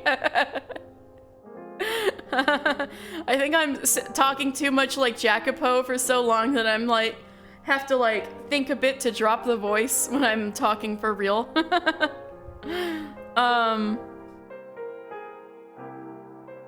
I think like I've been through enough horrible things in my life the last couple of years that sometimes the misery feels like a bit much at times. But it is very good, well written, and like changing. Like I definitely feel like I came out of the base game a little different, and like and I keep thinking about it and that kind of stuff. I mean, that's why instead of going to another game, I'm like, I want to play through this shit so I can get to reincarnation and see what's going on with Michelle and Giselle, you know? But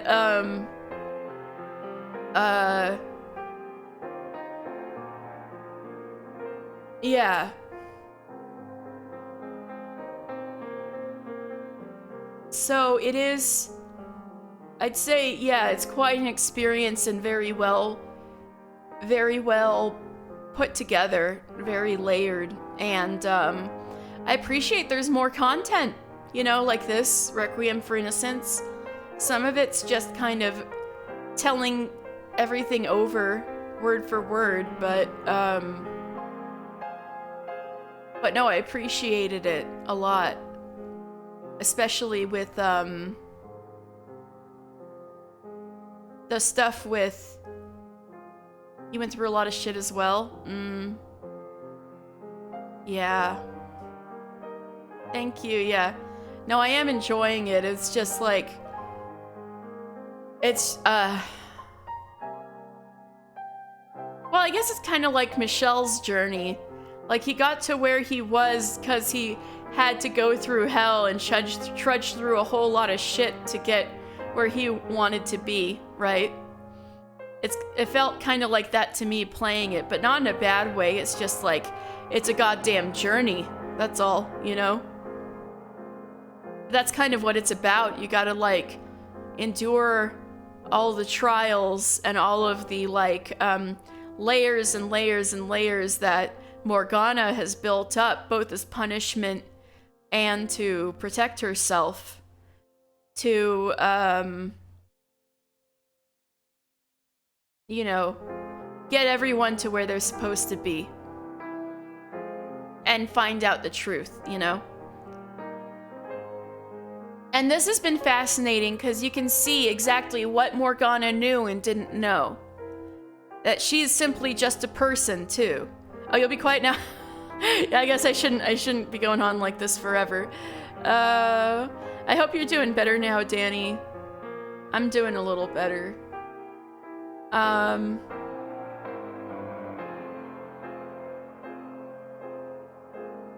No, it's okay. But yeah, no, for what we're currently playing here, Requiem for Innocence,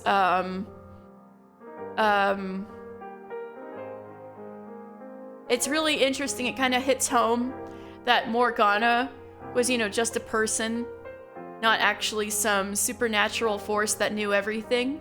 Because there's a shit ton in here that she never knew about, you know. But it's perfectly understandable with how things are carefully set up why she'd be deceived at one point or another, or have her perceptions a certain way. Which is exactly what the point was of the final door, right? To show Morgana there's shit you don't know, there's shit you didn't understand that was never shown to you. And you even got the wrong Barnier. It would have been interesting if she'd actually gotten the right one that she cursed, and this guy, I wonder what it would be like for this guy to, like, end up in the mansion, and how the curse for him would go. He kind of got off easy. She got the wrong guy. But like you said, Jacopo did kind of deserve it. Especially from Morgana.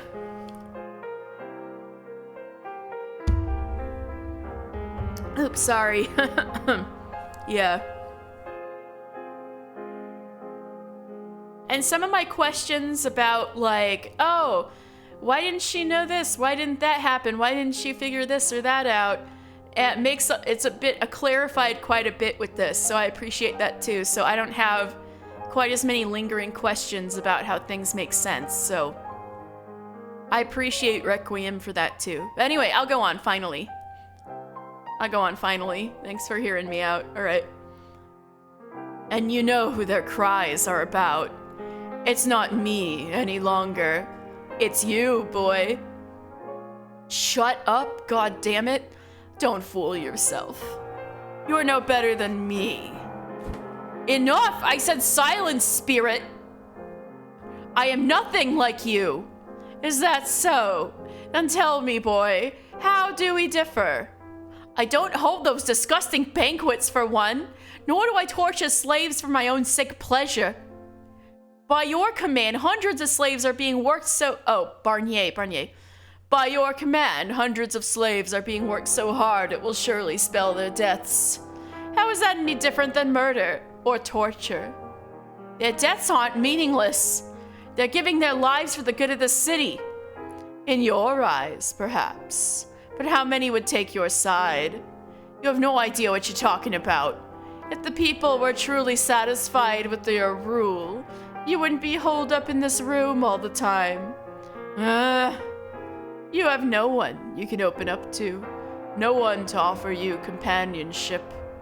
What better proof of your tyrannical ways than your own isolation? Now, Jaren's existence makes this even more fucked up because at the end, Barnier did find companionship at the end. So he was actually better off at the end than than Jacopo was. Holy fuck. Oh my god.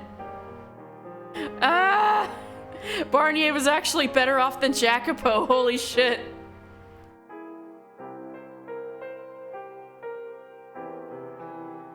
Shut your damn mouth. You wretched man. How many times have you been betrayed? Have you found anyone you can trust after all your old friends proved you couldn't even count on them? Oh, for God's sake, quit babbling already. Solitude will be your constant companion for the rest of your days. And should you let your guard down even for a moment, know that 100 men lie in wait, ready to plunge their blades into your back. Your attendants dream of the day they can sneak poison past your taster. Shut up! Oh, you poor, pathetic child. How much misery and stress have you brought upon yourself just because you let your dreams run amok? Clawing your way up to a world much, much too big for you. Be gone, damn you!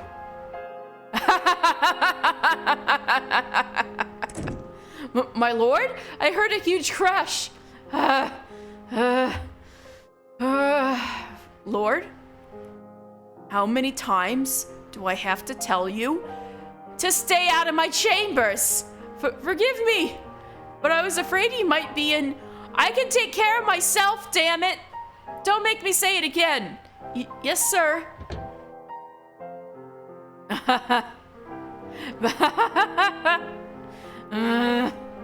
To hell with you. We're nothing alike. I'm making their lives better, not worse. I am not a tyrant.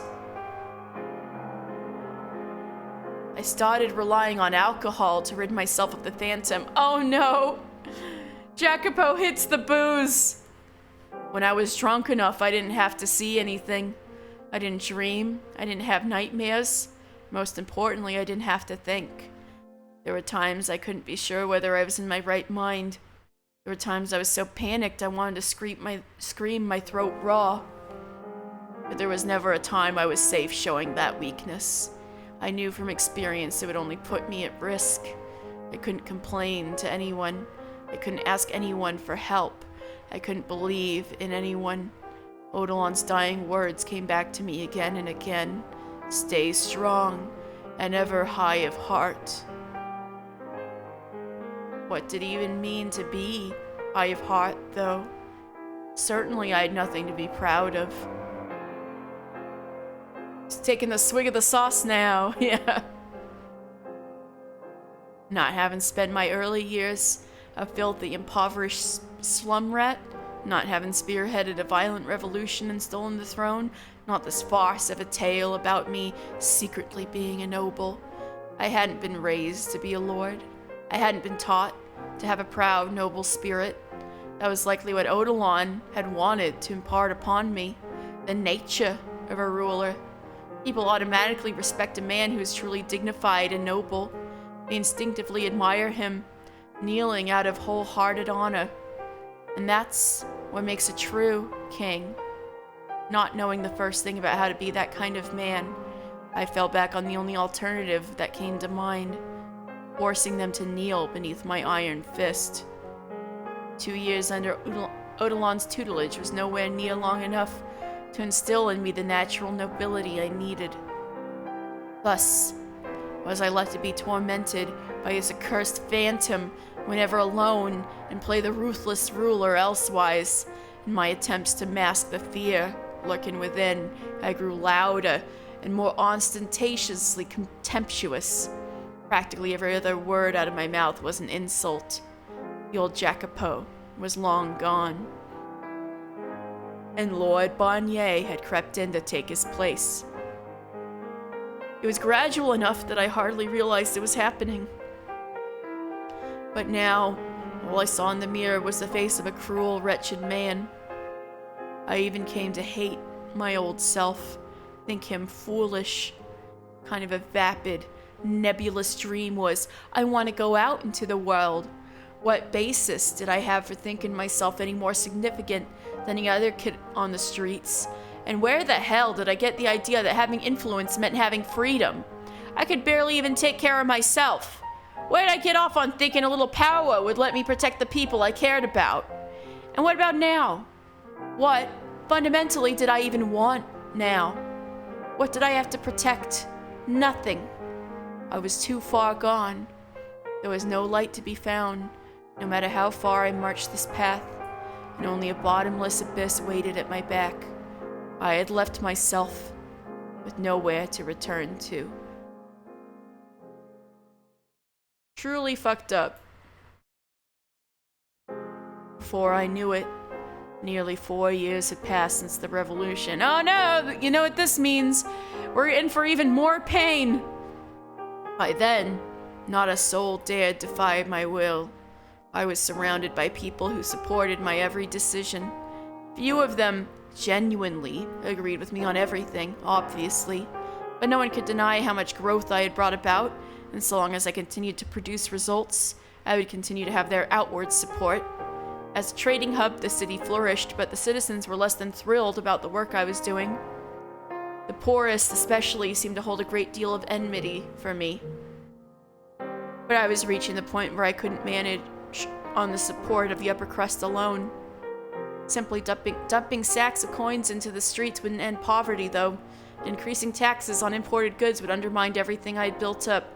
Lacking an actual solution, all I could do was to make them feel like they were better off than they actually were. Fortunately, it was much easier to pull the wool over middle and lower classes' eyes than it was the better educated upper class. I started by building public recreation facilities which citizens had priority access to. Then I turned my eyes toward religion. About a year earlier, as a part of the city's expansion, a bridge was built across the river that served as the city's effective border. A church had still not been established in that new district, so I wanted to build one and gather a following.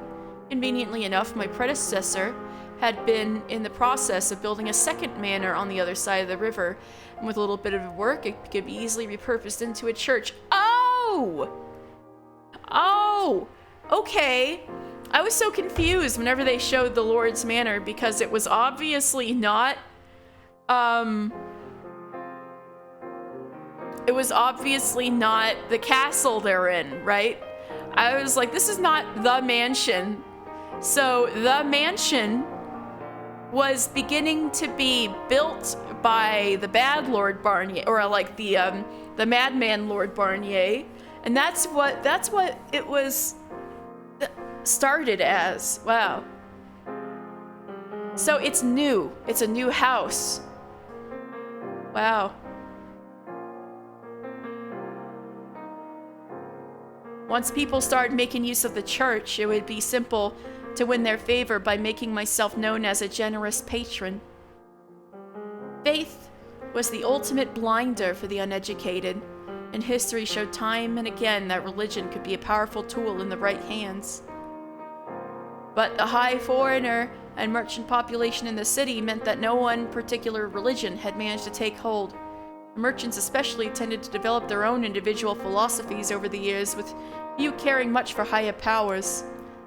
That was a possible explanation for why the church never had much sway in this region. There was, therefore, a chance the whole thing could just be a colossal waste of money. However, I had recently caught wind of a curious rumor. There was a nun serving at a small church at the far edge of town, who people had come to refer to as the Saintess. Hey, it's Pauline!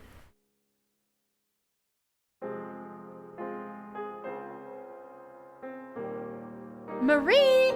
Come here, Sister Marie! Oh, what is it?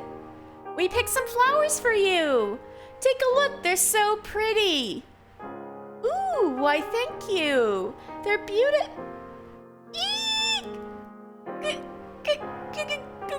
Get it away from me! She actually fell for it!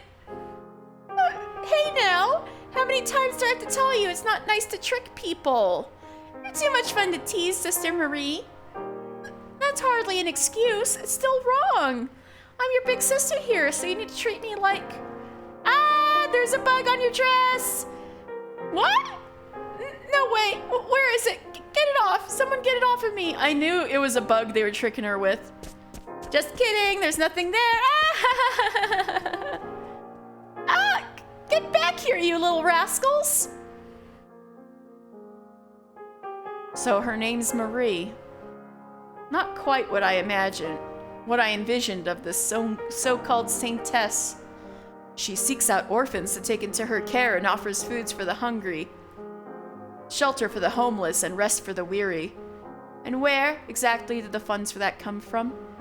She covers it all herself, supposedly. I highly doubt she has that kind of money just sitting around. Look at the building. It's practically falling apart. Now, wait a second, I get it. She makes use of all the church's resources to fund her charity. That is correct, my lord. Is she really so foolish as to not realize that's unsustainable? The locals are quite fond of her, but the same cannot be said of the priest and other nuns. Her work is causing them great financial stress. I'm not surprised. Shall I summon her? No, don't bother. I've seen more than enough. Yes, my lord. What? You have something to say? No, my lord. I simply find it curious you would take the time to come all the way out here when you have far more important work to attend to. Not that I would ever imply your judgment is anything other than impeccable, my lord. I just thought this saintess might be someone I knew. Oh, you thought it might be Morgana? Ah! Fuck. And then Morgana, when she caught wind of Pauline, she was so, like, mad at the concept of her that she was the saintess and Morgana wasn't. Pardon? But I was mistaken. They don't call her the saintess because she does God's work. They just call her that because she's a damn goody two-shoes. So much for words have an actual meaning. Christ. I see. Lord Barnier? It's nothing. I'm heading back now. Yes, sir. Ah, Marie! The giant man's here! Uh-oh, this is the first time he catches wind of Yukimasa. Come on now, be polite. Good day, Marie. The kids seem to be doing quite well. Oh, you have no idea. So well, in fact, that this little hooligan found himself a whole new handful of bugs. And goodness, he about scared me out of my skin. Haha, a little mischief is a good thing. Their smiles wouldn't be half as bright at any other orphanage. I'm not so sure about that. In any case, here's what I earned this week. No. I keep telling you, that's not necessary. But you do accept tithes, no? Yes, but still. I know it's hardly enough to cover what you need, but please. No, that's not what I mean. It's your money. You should use it for yourself. I have nothing to use it on. You'll put it to much better use than I ever could. All right. Thank you. But try not to work yourself too hard, okay? I promise. Goodness, you really do make a lot in a week. I didn't realize carpentry paid so well. Quote unquote carpentry, not banditry. Murdering people. Indeed. I'm fortunate enough to have found good work. Maybe I'll leave the church and take up carpentry myself. Just kidding. You kid, but you would do quite well for yourself. You're strong enough to carry me, at least. That took every last bit of strength I had. He's talking about when she dragged him in to take care of him when he was like almost dead on the side of the road. Who is that man? Even with all the foreigners we get here, I've never seen anyone who looks like that. He's a frequent visitor to this church, though he does not appear to come for the charity. An Oriental, perhaps? Oriental? My former consul told me of them once. Vagrants from the Far East who supposedly look much like that man. How curious. You may be able to fool the nun, but I know damn well no carpenter in the world makes that much in a week. There's something fishy about him. Look into that man. Tell me anything you find out about him. Yes, Lord Barnier. Now I'm heading back.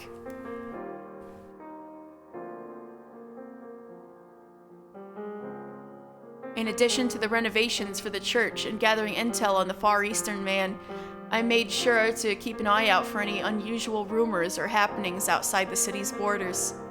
Of all the reports I received, the one that caught my attention was word of a witch who lived by a lake. That's who you've been looking for all this time! This lakeside witch supposedly had miraculous powers, allowing her to cure any ailment, and the effect was transmitted through her blood.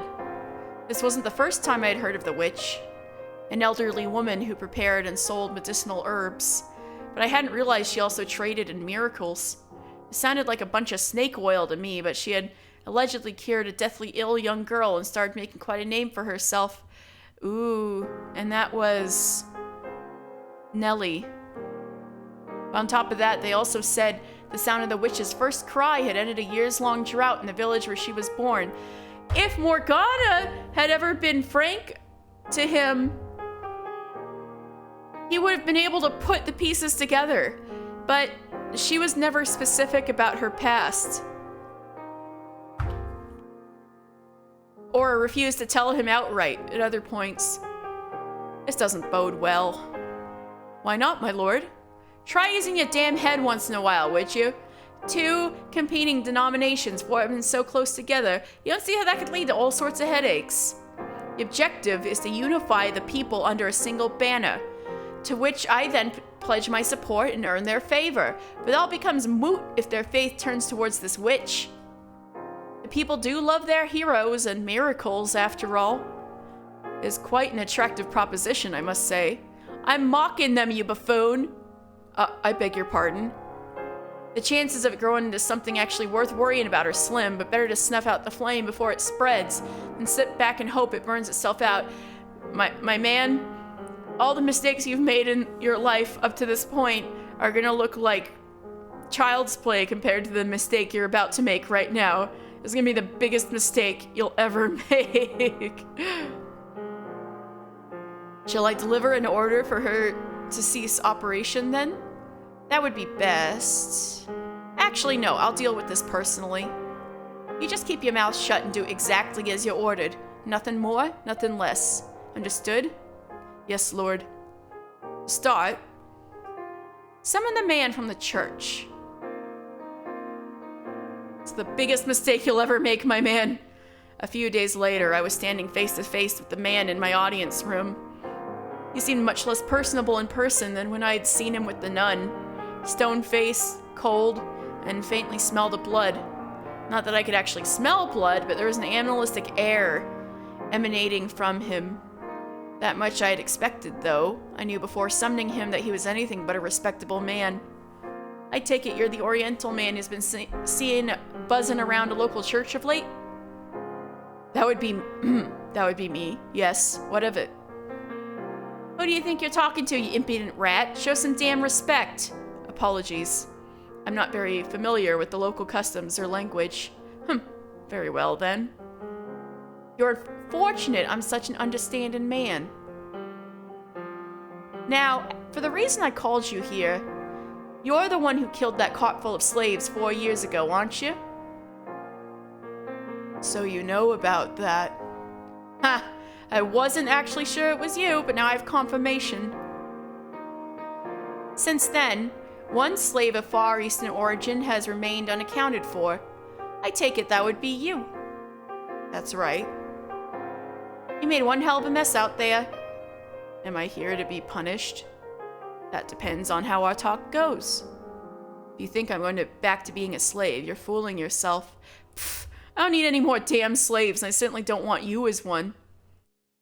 You're obviously not finding any respectable work, being an ex-slave, so I take it you're still in the business of getting your hands dirty, are you not?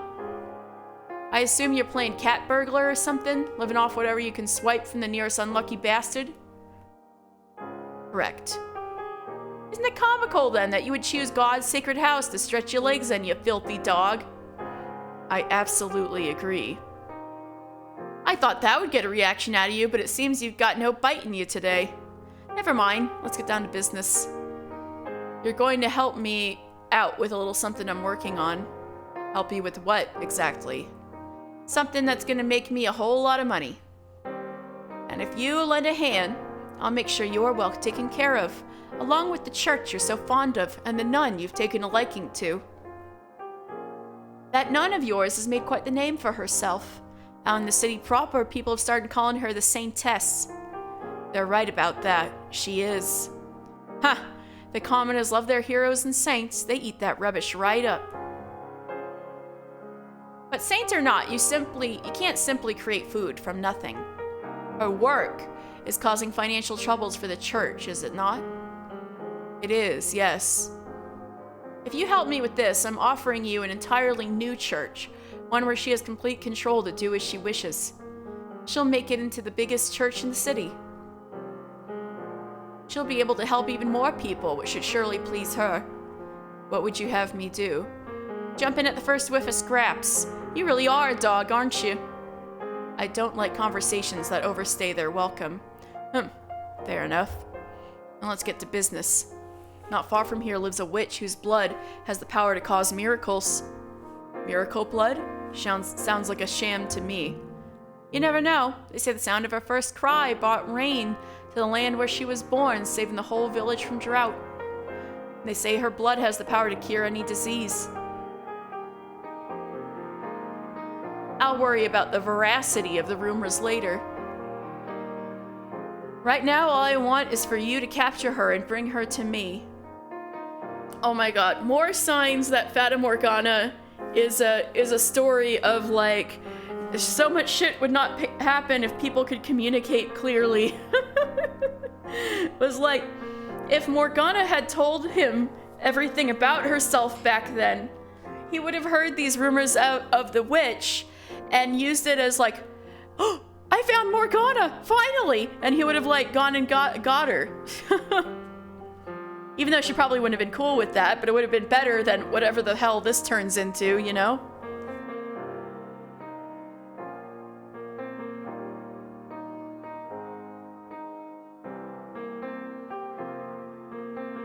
Explain something to me, Lord.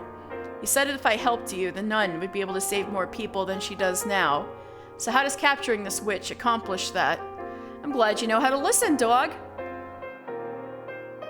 We'll be turning the blood into a miracle elixir, which she will then distribute to patrons of the church. In exchange for tithes, of course. Selling it, then. Selling isn't quite the right word, but if that's how you want to think of it, by all means. The commoners' beloved Saintess, handing out an all-powerful miracle medicine, they'll lap it up. And in turn, you'll make a fortune. Exactly. Money I can use to support her church. It'll be a boon to the city's economy as well. A single witch's freedom is all it'll cost for everyone here to come out happy. So what'll it be? Will you help, or will I have to... I'll help. I have no reason not to. Decisive and a good listener. Excellent. Once I've captured the witch, where do I take her? I have a mansion set aside where your nun can run her church. There's an observation tower on the grounds. The witch will be kept locked up there to ensure we have a constant supply of blood. Okay. When do you want me to go get her? You're just chomping at the bit now, aren't you? I thought you'd hesitate at least a little, but I guess it's foolish of me to presume that how a killer's mind works. All the resources I put into investigating you and everyone close to you were wasted, it would seem. Do you even have a conscience? Don't act like you're any different. I assure you, I have a conscience.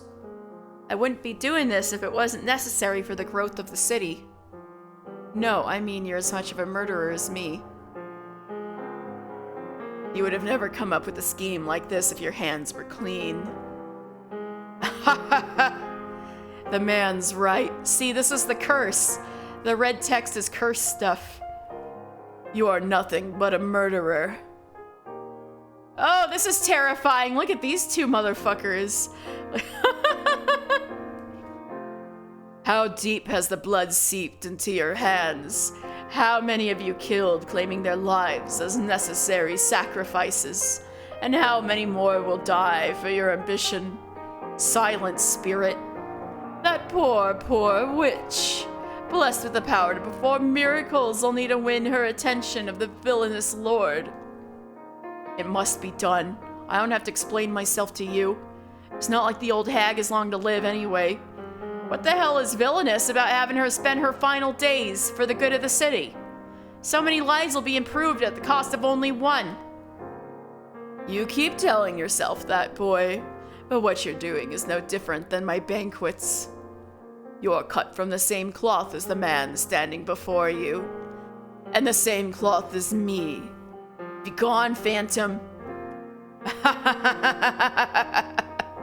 I know, especially like this. I hate this sprite so much where his mouth is wide open like this. It's so scary. Watch your mouth, dog. Don't you dare insinuate I would ever condescend to your level.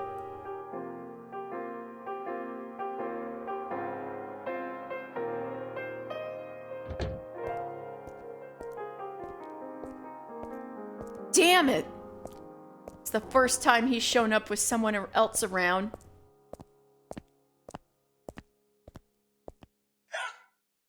At least you behaved yourself today. Pretty sure you're smarter than most people I deal with. Was that a dog? I just heard this and I was like, I'm pretty sure that was a dog and not like some dehydrated person yelping.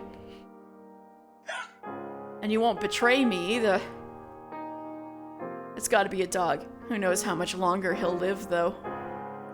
Stay. Don't touch it till I say so. Oh, quit patting at me like that. You're the Lord's dog. Stand tall and proud. All right, here you are. Drink up. Little dog lapping noises. Looks like it's safe.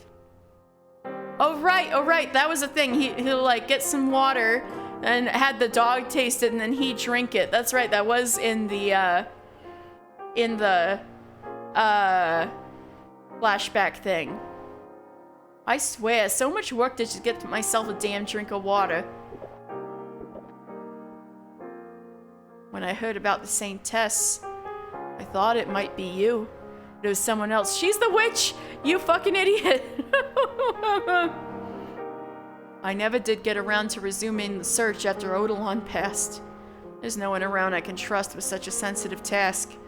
You just found her yourself, you fucking bitch. Though it's probably for the best if I never do find you. You're about to fucking find her! We can't go back to the way we were before. No fucking shit! Not that there's much chance you're even still alive. If, by some strange chance, you are still alive, what would you think of the man I've become? Ah! Oh god. Alright.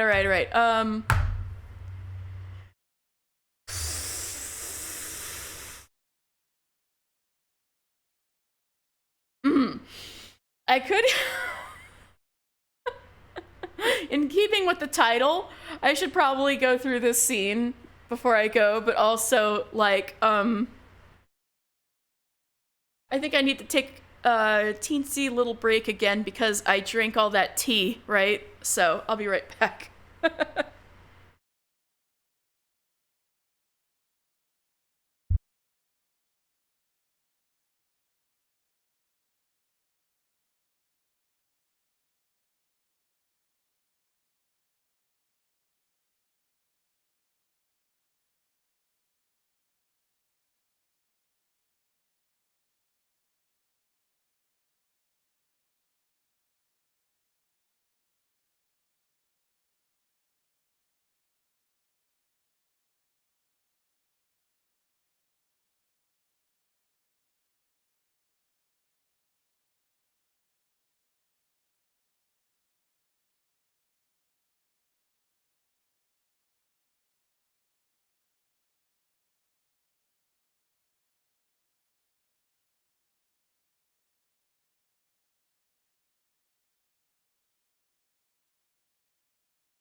All right, friends, you all ready for pain and suffering?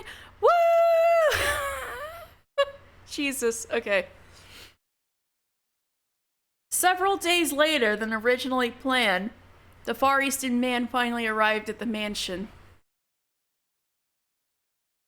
I had arranged to meet with him on the uppermost level of the observation tower on the church grounds. We know this spiral staircase very well, don't we? Yay, pain and suffering! And hello, Del, hello, Retro.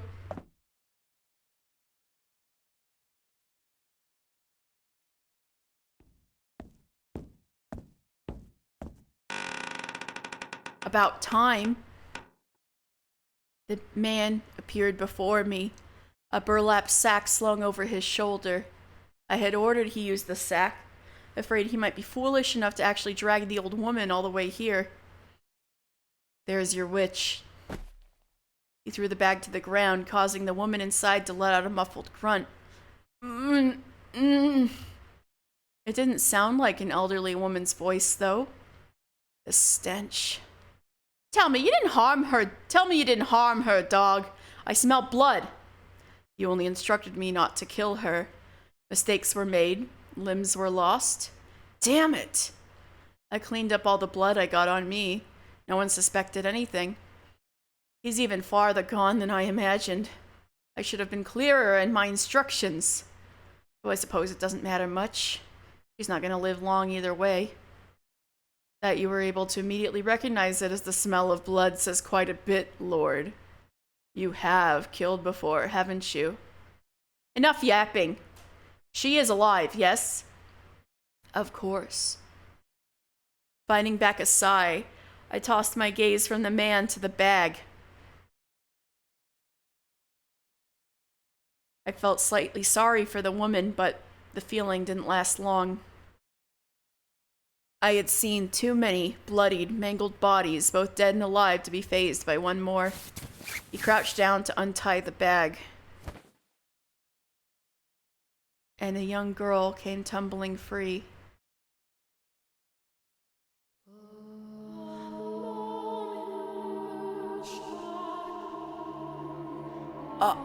It can't be.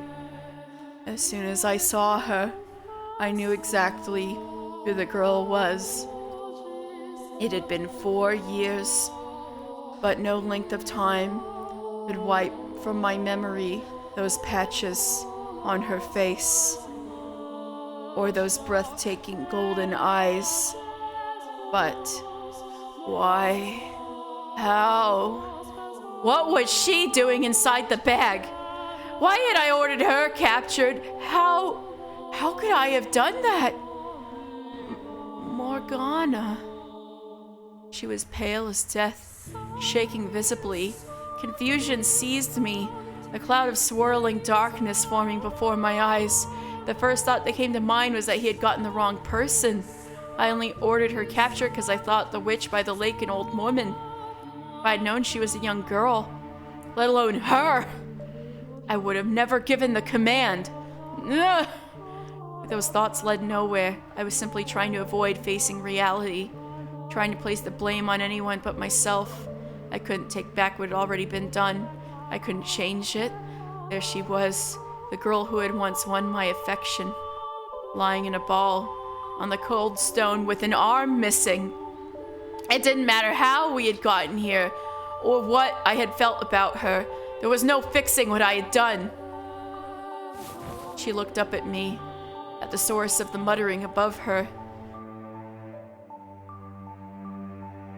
Her eyes were opened almost frighteningly wide, and they wandered aimlessly, unfocused to the point I wasn't sure she was seeing anything at all. I felt a tinge of madness in her. "Is that you?" The words spilled from her lips, so soft they barely reached my ears. Hardly a trace of the beautiful singing voice from my memory remained. It was hoarse and raspy, every sound seemingly laced with an unfathomably deep, pitch-black hatred for all existence. You remember me? Would she even be able to recognize me anymore? How could I ever forget? Morgana, she remembered me? The days we spent together, what kind of person I had been, the boy who had refused to give up putting ointment on her face, all our friends, those horribly unromantic encounters at the graveyard, her taking shots at me taking shots at her. Did she really remember all the time we had shared? How could I ever forget all the pain and humiliation you put me through? What? How could I ever forget the blood sabbats you so loved to hold? What? What was she talking about? All those unromantic days. Haven't had enough, have you? Leaving scars on every inch of my body wasn't enough for you. You haven't had your fill of my blood. I couldn't even begin to process the words I was hearing. They were little more than angry, meaningless shouts crashing into me. What the hell was she saying? Did she think I was someone else? Did she think I was him? That I was Barnier? No, Morgana, that wasn't me. I wasn't the man who had caused you so much agony. Look at the girl. You would claim you haven't caused her pain.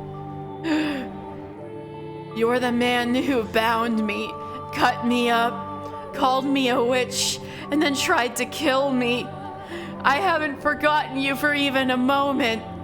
No, I was the man who rescued you from him, I wanted to shout, but I couldn't gather the strength to force up a single word. Only gasps of air came from my lips. It was like I'd been robbed of my voice.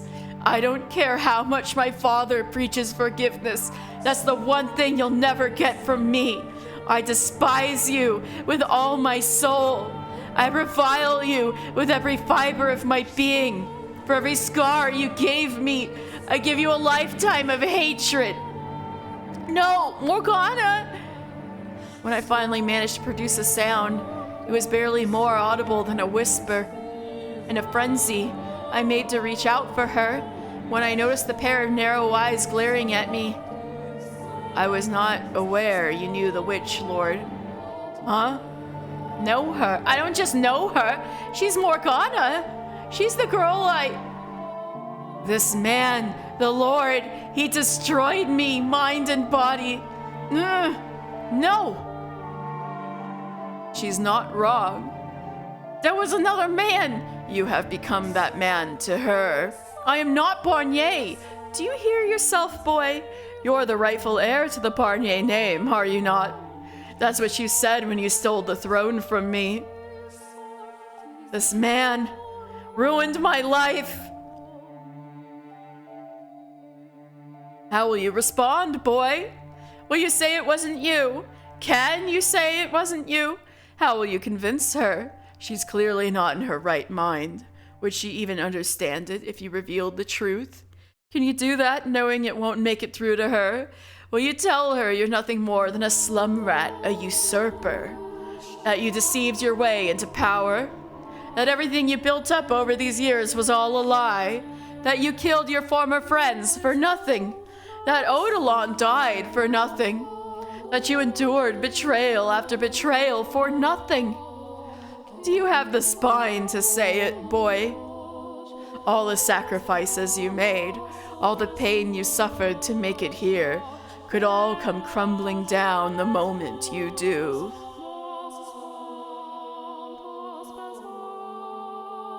What will it be, false lord?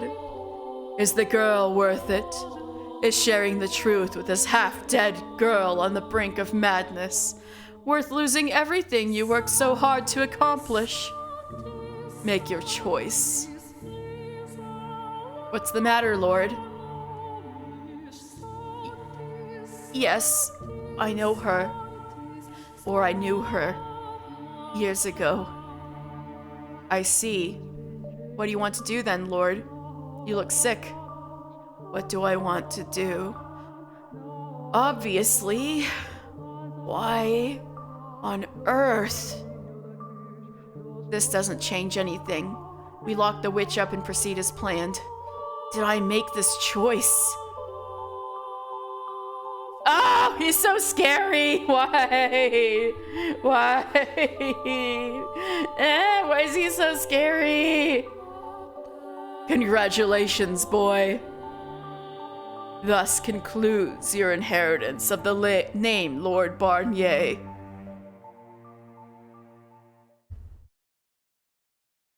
"4 years earlier." Oh, great. What are you gonna rub in the wound this time?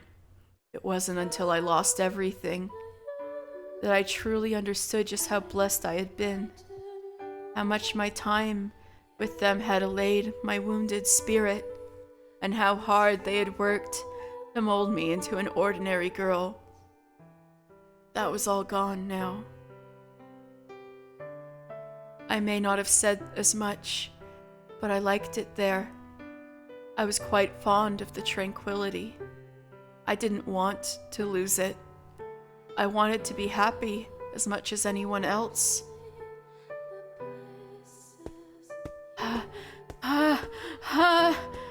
I'd long lost track of how far I had walked.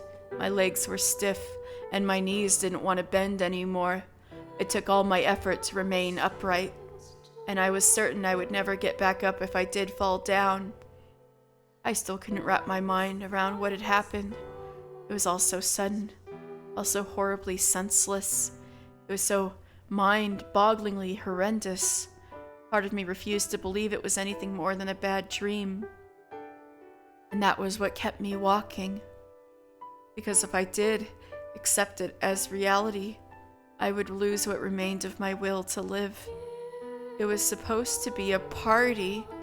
The girls got together to celebrate my birthday, making food and treats that, while hardly extravagant, we're still we're still a significantly improvement over what we usually had. Everyone was laughing. Part of me was irritated by the whole affair, as I had never been comfortable in such lively environments.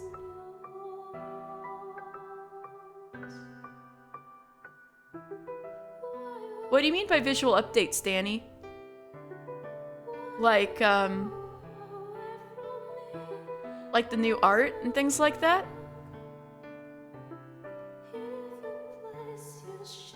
The art, yeah. No, the art is so good. Oh, you played the PC version. Wait, so was stuff replaced? For this version?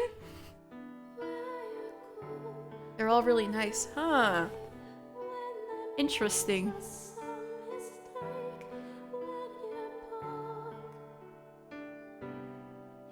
They were celebrating me, my birthday. I should have been overjoyed. Maybe this was my punishment for being so unappreciative. As soon as I stepped out, bandits raided the brothel. Had I stayed there but a few moments longer, things likely would have turned out quite differently. In this version, the artwork and background art are better. Oh, interesting.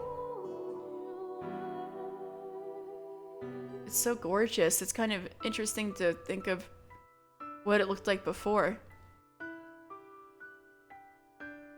Whether for better or worse, I couldn't begin to guess, but at the very least, I probably wouldn't be here, alone. I could have gone with them, to the next life. During the raid, a man grabbed me, and I lost consciousness almost immediately after. When I awoke, I was in a foul-smelling carriage. People were packed into the carriage like livestock. There were dozens of them, every inch of usable space filled with a body. Oh, thank you, Danny. That'll be cool to see. Looking out across the cramped space, I knew instinctively I was on my way to becoming a slave. Once, I had been sold off as a saint, a highly valuable commodity. This time around, I was cheap, expendable labor. I was filled with an overwhelming emptiness as the realization struck. Something resembling sorrow wavered about in the void as well, but it wasn't a sadness for my own predicament. It broke my heart knowing I would never see them again, that everyone I had to thank for all those warm, peaceful days had either been killed or sold off. In time, the sadness swelled to form tears in my eyes. My whole life I'd managed to endure without crying, and the first time I did, I shed tears for someone else.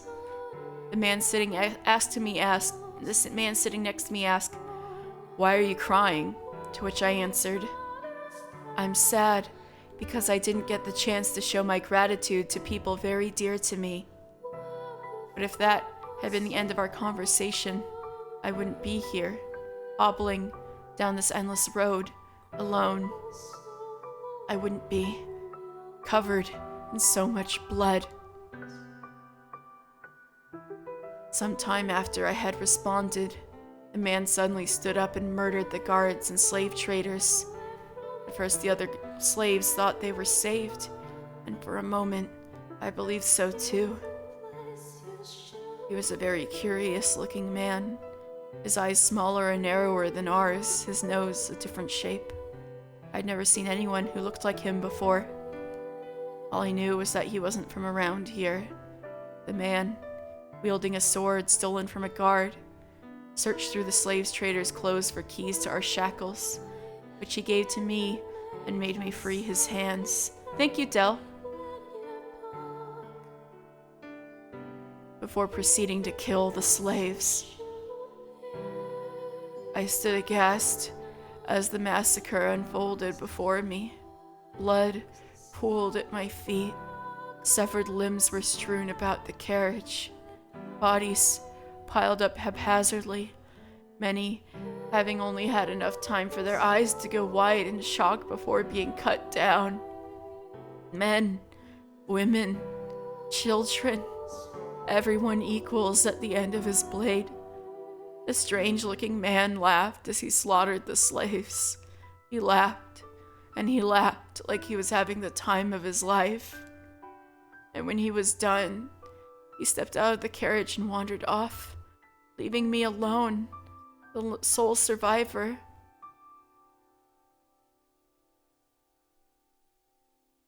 I had witnessed so much death in so short a time. Cruel, meaningless violence. Its victims powerless to resist.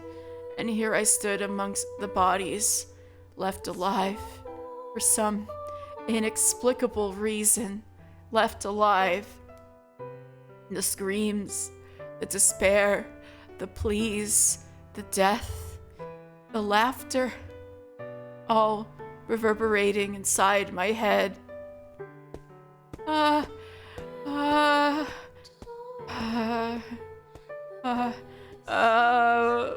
Oh Father, who art in heaven, please give me your mercy.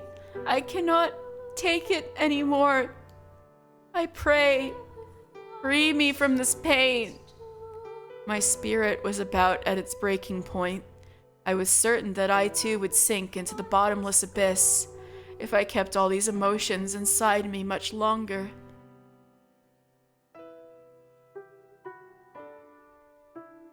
I walked and walked and walked and walked.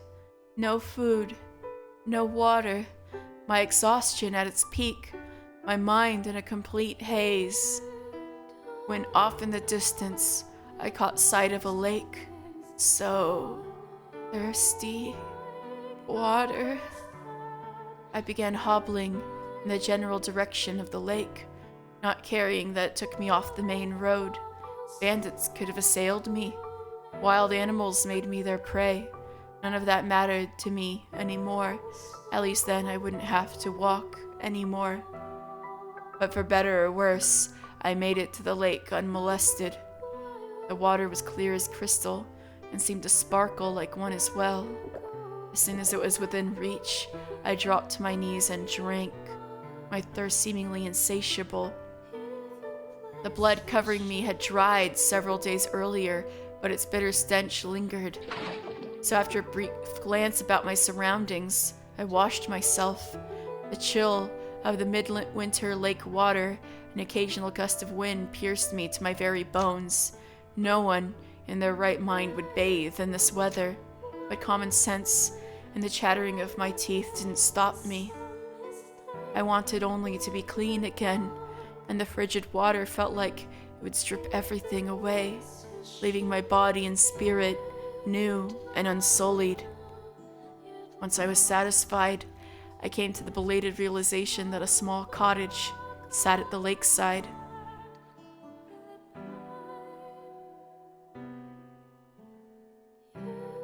There's smoke coming from the chimney. Maybe there's someone inside. It could be someone bad, though. Maybe it would be safer to stay away. But who knows when I might find someone else.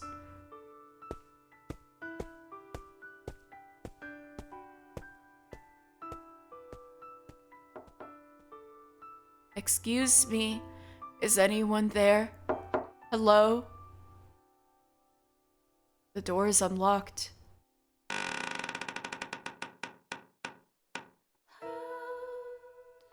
It was so warm inside. The heat from the fire seeped into my chilled flesh, spreading slowly. I almost burst into tears again. Sitting before the fireplace was an old woman. A cauldron hung above the flames, bubbling with a curious colored liquid. Ma'am? The woman merely sat there. Her head drooped. Slowly, I approached her, half certain of what I would find, and placed my hand on her shoulder. She was dead, and I hardly so much as batted an eye at the sight of yet another corpse. In fact, she looked like she had passed quite peacefully by comparison. How blessed she was. There was no sign bandits had been rooting through the cottage.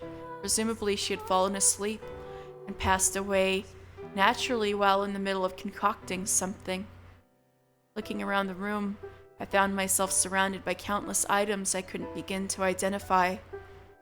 Plants of all colors hanging from the ceiling to dry. Berries, crushed and stored in small glass bottles. Were I to guess, the old woman made her living off herbal medicines. Having gotten a good look around the room, I thought that perhaps I had been guided here, and if my father had led me to this place, he would not frown upon me for doing what was necessary to make use of it.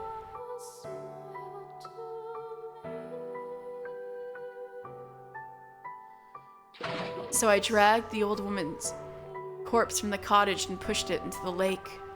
If I didn't take up residence in the cottage, someone else eventually would, or just be left to deteriorate, and I would rather take the opportunity bestowed upon me to have a place to rest my weary soul. Her 12-year-old weary soul! As the woman's body sank into the clear lake, a realization struck me. I hadn't crossed myself. A few days after I moved into the cottage, a man came to the door. Apparently, he had been a customer of the woman's, a witch by trade, and he was looking for more medicine. When I spoke to him through the door, he gave a short gasp and said, "Who are you? Where's the witch?" I am her granddaughter. She is not presently home." Huh, never knew the old lady had kids. So when's she gonna be back? Not for some time. Well, damn. You know much about herbs, girl? What?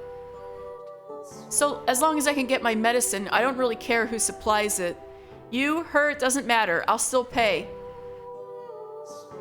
One moment, please. My knowledge of herbology was essentially non-existent, but if there was a possibility I could make a living off of it, then there was no reason for me not to try. I asked for the man to give me as much information about the herbs he had been receiving, color, texture, smell, anything, and rummaged about until I found something that fit the description. An entire exchange occurred through the barely cracked door. The man paid me as promised, but I quickly realized that money wasn't of much use to me, as I had no intention of returning to the city. So I told him that in the future I would trade for supplies, which he happily agreed to. A few days later, another man arrived. Another man called upon the cottage. But unlike the first man, he sounded crude and uncivilized. I didn't want to cut off a potential source of supplies, though, so I handed him the medicine he requested. But when I did, he let out a low snicker and said, "What do you say I look after you, girlie?" He then shoved his hand through the crack in the door and grabbed my wrist. "You ain't fooling me. The hag's dead and it's just you, ain't it? A little girl like you needs someone to look after her. Make sure no bad men threaten you." Every word that came out of his mouth oozed with sleaze. I knew what would happen if he got the door open. "Let go!" "Whoa!" I yanked my arm back with all my strength, slammed the door shut, and set the bar. But even that wasn't enough to quell my uneasiness, so I put a chair against it as well. The man pounded on the door, each slam of his fist causing the whole room to vibrate. "Overreact much, huh, girlie? Come on, open up. I still ain't paid you yet. Brought something real nice, too. Open up, I want you to have it." I don't need your payment. I am never doing business with you again, so please get off my property." "Want to say that again? You got a lot of nerve, eh, you little bitch? Open the damn door. You don't want to know what'll happen if you don't. You got more for sale than just bags of leaves, don't you? Open the fucking door." Just stay quiet, Morgana. The best way to handle people like him is to just not respond. Shh. Good for nothing, you. One day you'll learn your lesson. This world will eat a little girlie like you right up.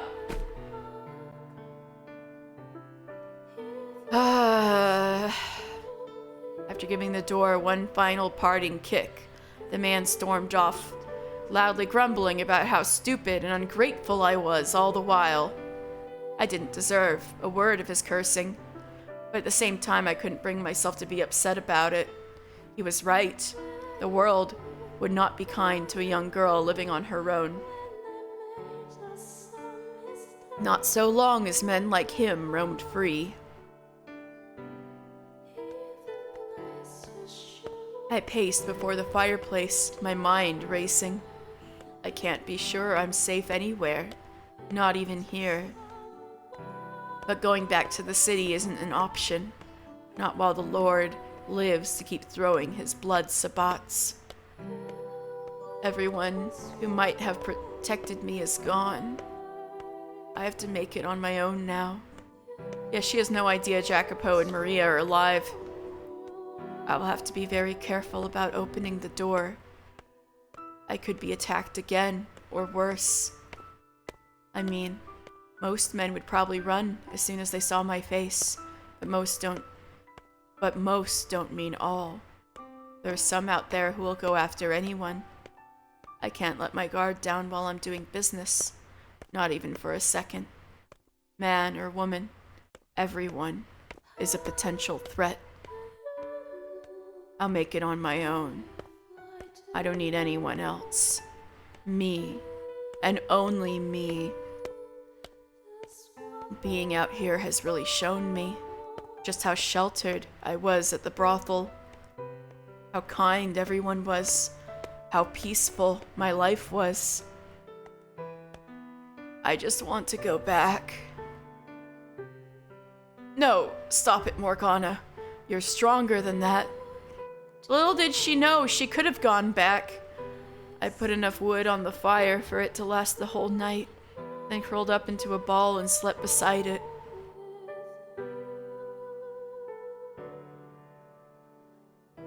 For the first time in my life, solitude frightened me.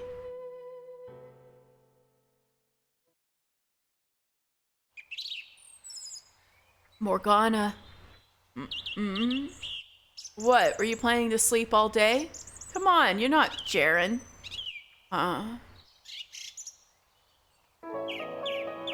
About time. Good morning. What little of it remains, anyway. What's with that look? Still waking up? What are you doing here? Excuse me, why would I not be here? That doesn't answer my question. How did you even? A little bird told me where to find you.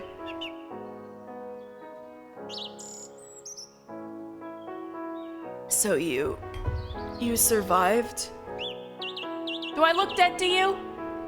No, but still, I thought you were killed during the raid. I may not be as good with the sword as someone, but you know I'm no pushover. I wasn't gonna let a bunch of bandits get the best of me. What, were you worried? Seriously? And here I thought all you knew how to do was damn me to the fires of hell.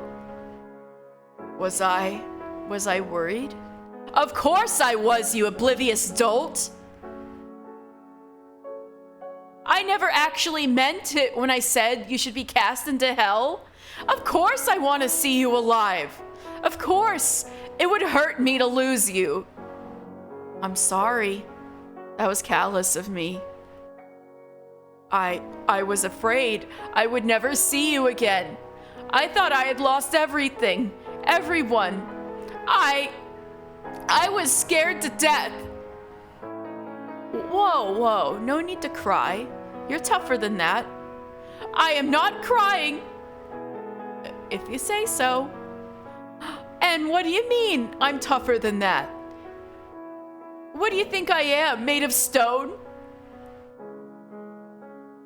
First you try to pretend I'm a normal girl, and now you act like I'm some sort of heartless creature. Make up your mind already. I'm sorry, really. You're a perfectly ordinary girl, Morgana. Can you say that looking at my face? I'm looking at it right now. Even though I'm a mean-spirited, bitter little girl. Even though you're a mean-spirited, bitter little girl. Though it's nice you acknowledge it. Oh, burn in hell. Say, I want to ask you something. And I want you to not call me weak for it this time. Let's hear it. Will you stay with me? I don't want to be alone anymore. It terrifies me. Yeah, absolutely. I'll stay right here forever. You know you won't be able to accomplish your dreams out here, right? And you're fine with that? You bet. He told me to stay, and stay I will. We live right on a lake, and there's some mountains nearby. All things considered, it's not a bad location. You can plant some crops, go fishing in the lake, sprawl out on the grass under the starry sky. Sounds like a pretty good life to me. And maybe sometimes you could sing a little song, and I'll sit there, listening quietly. Or if you want some accompaniment, I can procure some instruments. That sound as nice to you as it does to me? Nothing. Seriously? What else could you want? How about... No. That's more than enough. Yes. If I could have a life like that, it will have made every misfortune in my life worth suffering. I'm gonna fucking cry right now.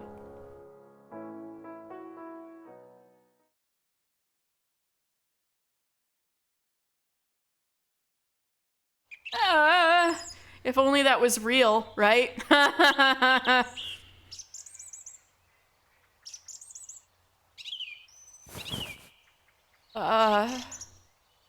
He's not here. It was a dream. What else could it have been? He's dead. Just like everyone else. He's not dead! They all died in the raid. Maria's not dead either. And even if he was alive, he wouldn't come looking for me. Yes, he would. He's looking for you right now, but he never finds you because you are making yourself so scarce. What a childish dream.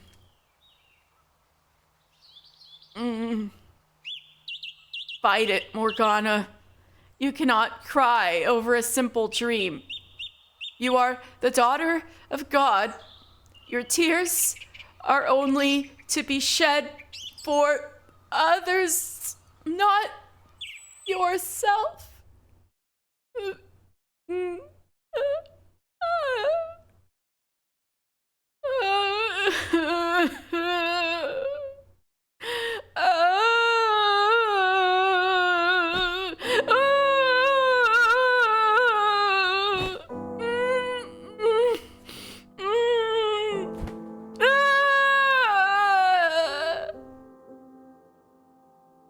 I pounded my fist against the floor again and again and again, sobbing like a petulant child. I had never cried like this before, not as I witnessed men, women, and children being slaughtered, not when I was taken from my home, not when I was chained up and tortured by the Lord. It wasn't until I realized just how much I needed that warmth, that I would never have it again, that my spirit hit rock bottom. Finding and then losing happiness hurt worse than anything else. I wish I had never known happiness. I wish no one had ever shown me kindness. Not if it means I have to go through this. This is why she made that story for Michelle. This is why she tried to prevent him from remembering his life. I wish I'd never known what it was like to be normal.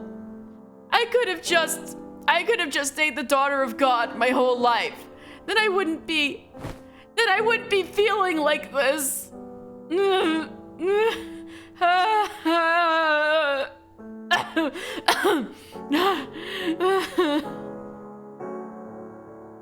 I never knew crying like that was so exhausting.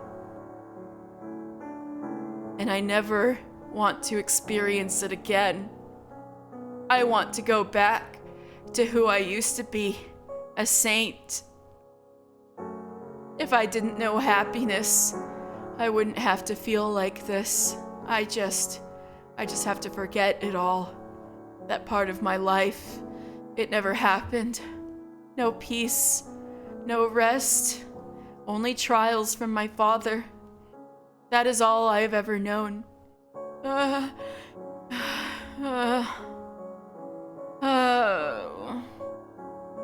It's not hard. Just don't think about those years. Then you won't have to cry like this ever again. It's for the best. It's my only choice. See, I was always right. I never was, and never will be, normal.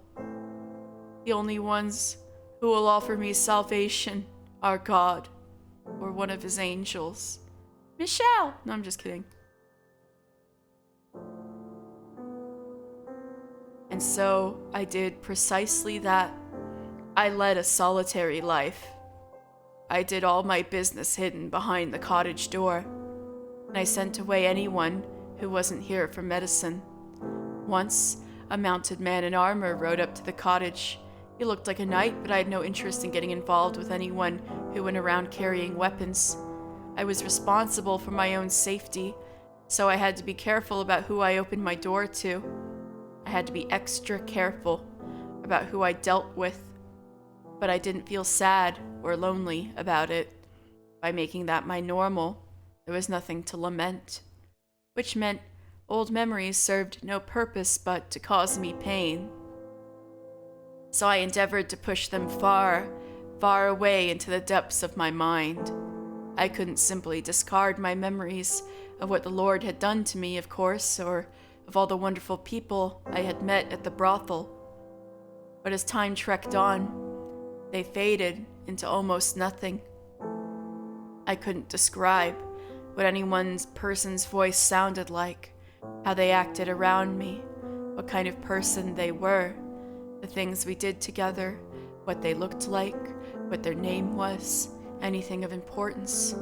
I knew good and well it was callous to forget about all the people who had shown me so much kindness and warmth, but I would never see them again.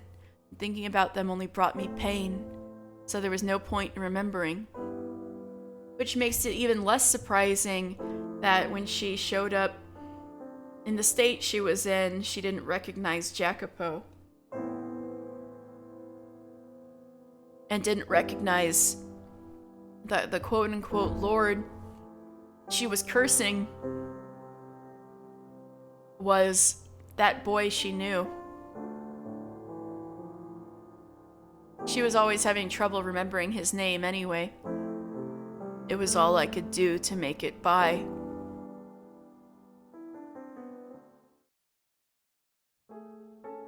Nearly 4 years had passed since I assumed the role of the Lakeside Witch. My 16th birthday was approaching, but my age was perhaps the only thing I had in common with an ordinary teenage girl. Although, if I had grown up like any other girl, having spent my childhood as a saint before being held captive by the Lord and made to witness countless people's deaths, that would probably mean there was something deeply wrong with me. But by that point, a terrible cynicism had taken root in my heart. I built high walls around myself, keeping my contact with the outside world as terse and pragmatic as possible. With each passing day, my voice grew more monotonous, my interactions following a well-rehearsed script. My customers didn't make any attempt to force their way into my shell either. I'd begun to suspect they might think me not a witch by trade, but that I had actually formed a pact with the devil and worked his dark magic. No one said as much, but I could sense what seemed to be fear in their voices when they came to me. On the other hand, I never had anyone else try to force themselves into the cottage, like the man 4 years earlier, so I would say I had a rather peaceful life. If you considered a life in which no one wanted anything to do with you peaceful, that is. I had also come to learn a fair bit about herbology. I could now make my own medicines rather than just making do with what was already here when I moved in. Although a fair bit, I still amounted to almost nothing with compared to what my predecessor was capable of. Nonetheless, I had a relatively solid grasp on what herbs to use to treat different symptoms, enough to formally assume the name of the Lakeside Witch, at least. It's interesting to know that she gained all of that knowledge on the fly by asking the old witch's customers exactly what herbs they were using, and asking that enough times to slowly learn what to do.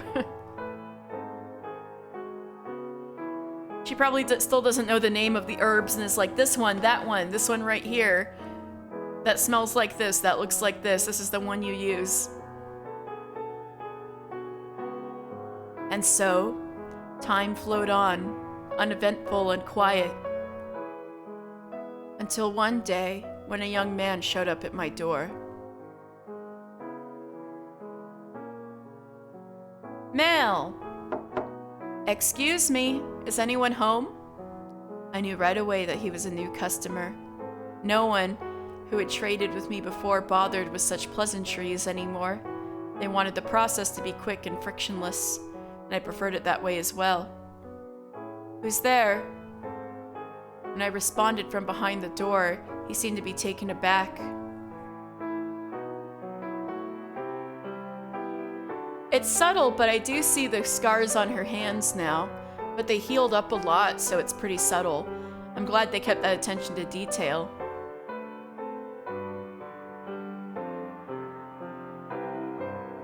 After several moments with no answer, I tensed up slightly and repeated the question. My sister has fallen very ill, and she desperately needs medicine. He has a very pretty voice. I was told that the person who lives here is a skilled herbalist. Could I please get something to treat her? What are her symptoms? She's got an extremely high fever that won't come down. She has no appetite. She's only drinking water. And she can't get out of bed. Everyone always seems to be looking for medicine for themselves. I haven't had a customer like him in some time now. We're going to want to lower her fever first. After that, get her on a nutritious diet. I'm going to give you 2 medications. Give her the first while her fever's high, and the second after it's come down. Thank you very much. When was the last time someone thanked me? Here's your medicine. It's powdered, so mix it with some water and have your sister drink it. Are you not going to open the door any wider? Is that necessary? No, sorry. Just a second, let me get you your money. I take supplies for my services, not money. Oh, I didn't realize. I'm so sorry. This is all I have on me today. Would you maybe be willing to accept this as payment today? Very well. Is that a gold coin? Those herbs aren't worth nearly this much. Just who is this man? He's a former rich kid. And what on earth is he doing here at a witch's cottage? He ran out of options. In any other situation, I wouldn't have even been tempted to look. What if he saw me? He would think me disgusting, ridicule me like everyone else. It didn't hurt knowing what people thought of me, but it was hardly pleasant hearing it vocalized either. And what if he decided to do something that moment I dropped my guard? He could force the door open, have his way with me. He doesn't seem like that kind of man, though. Trust was about the furthest thing from my mind when interacting with people these days. I always remained on high alert, keeping a safe distance from everyone no matter how good they appeared on the surface. But for some reason, I felt strangely comfortable in this young man's presence. At the time, I couldn't have explained why, but in retrospect, I imagine it was largely a result of his upbringing. He spoke in a clear, well-enunciated voice. He had a polite, friendly air about him, which I could feel even through the door. It wasn't the sort of well-mannered you could fake with a bit of practice, nor the sort you encountered out in the middle of nowhere. Curiosity took hold of me. I had to know what he looked like. I wasn't going to throw the door open, of course, and I had no intention of inviting him in, either. I just wanted to get a little peek at him through the crack in the door. Just like Mel's door. So I opened it ever so slightly wider than usual when I reached out to take his payment. Ah. Oh no, he saw me. Wow, I didn't think he would be so young. I'd guess you were a little older. What? Thank you for doing business with me. And I'm sorry for not coming more properly prepared. If I need any more, I'll be sure to bring supplies next time. All right. Again, I really appreciate it. Have a nice day. You too. He saw my face, and he wasn't disgusted. He actually smiled. I was so caught off guard, I thought for a second that maybe my face had healed. So I ran over to the water basin and, a glimmer of hope in my heart, gazed in at my reflection. But the face looking back at me was the same as always, a grotesque, unsightly, patchy mess. Mel is just that polite. Part of me was disappointed, but more than anything, I was flabbergasted by what had just happened. How could he smile at the sight of this face? He's just a very polite boy. He was raised right. For a split second, my mind slipped back in time 4 years. The man who had applied ointment to my face. He had never seemed disturbed by my appearance either. Not long afterward, the young man called upon my cottage again. He said that the medicine had briefly relieved his sister's symptoms, but that had failed to actually cure what ailed her. Herbal medicine required patience and persistence before its effects manifested, I informed him, to which he responded with a sad smile. He was a handsome young man, not far from what I imagined from his voice, and the smile suited him quite well. There was a distinct elegance emanating from him. Ragged clothing aside, he was about how I envisioned a fairy tale prince might look. His sister would agree, unfortunately. Though I knew quite well those only existed in fiction. Real nobles were terrible, miserable, reprehensible people. After a few visits, we started having little conversations outside of our business transactions. He told me his name, Mel, as well as his sister's, Nellie, and I told him mine. Mel was 17, only a year older than me. Then, one day, he invited me outside for a walk. It's not healthy to stay holed up inside all the time. You've got this beautiful lake right here. What do you say we take a little walk around the shoreline? I was going to turn him down, but my mouth seemed to disagree with my mind, and the next thing I knew, I was taking a walk with someone for the first time in years. Though with might be something of a stretch, I kept a safe distance from him as we walked. Mel seemed disappointed with my unwillingness to get any closer, but I couldn't bring myself to trust him that much yet. Nonetheless, it was a momentous enough occasion that I felt justified describing it as such. I'm sure I made him uncomfortable on numerous occasions during our walks. To say I acted disagreeably would be an understatement. Anytime he closed the gap between us, I stepped a little farther away. Every response I gave was curt, and I repeatedly shot him down whenever he started getting wistful or sentimental. The Morgana 4 years prior might have been a little softer with him, a little more human. Maybe she would have given him a little smile or a pout instead. But that girl was long gone. I despised the humanity that had once started taking root in me, and I endeavored to be something different again. In one instance, he heard, "Oh, hydrate, thank you."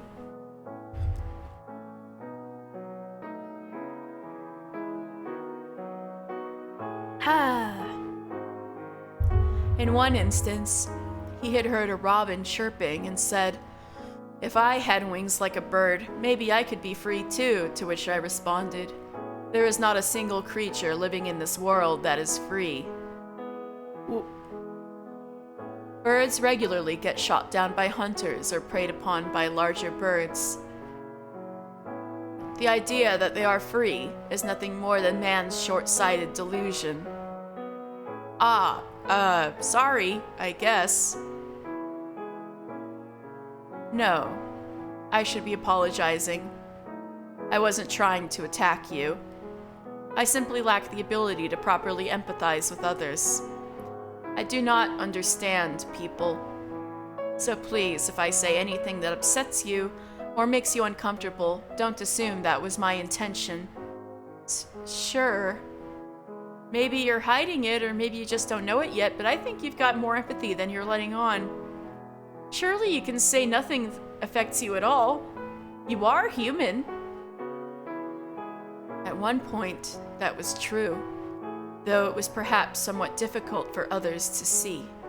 I felt great beauty in the world when I knelt before the gravestones, but such sentiments have long since been lost to me.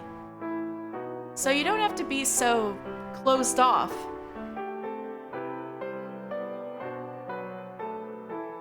Mel's like, this lady has issues. He's like that internally, but he's too polite to say it out loud. Yeah. I might not be able to do much for you, but I do want to get to know you better. I want to understand you. So if you ever feel like talking about yourself, just know that you've got an eager pair of ears here. Okay? If there were ever someone who could understand me, if there were ever someone who could understand what I am now, who could empathize with me, who had been through trials as great as mine, they would not be human. What do you mean? That you would need to be so far removed from any idea of humanity to have a chance at understanding me. You would need to be Michel Bollinger.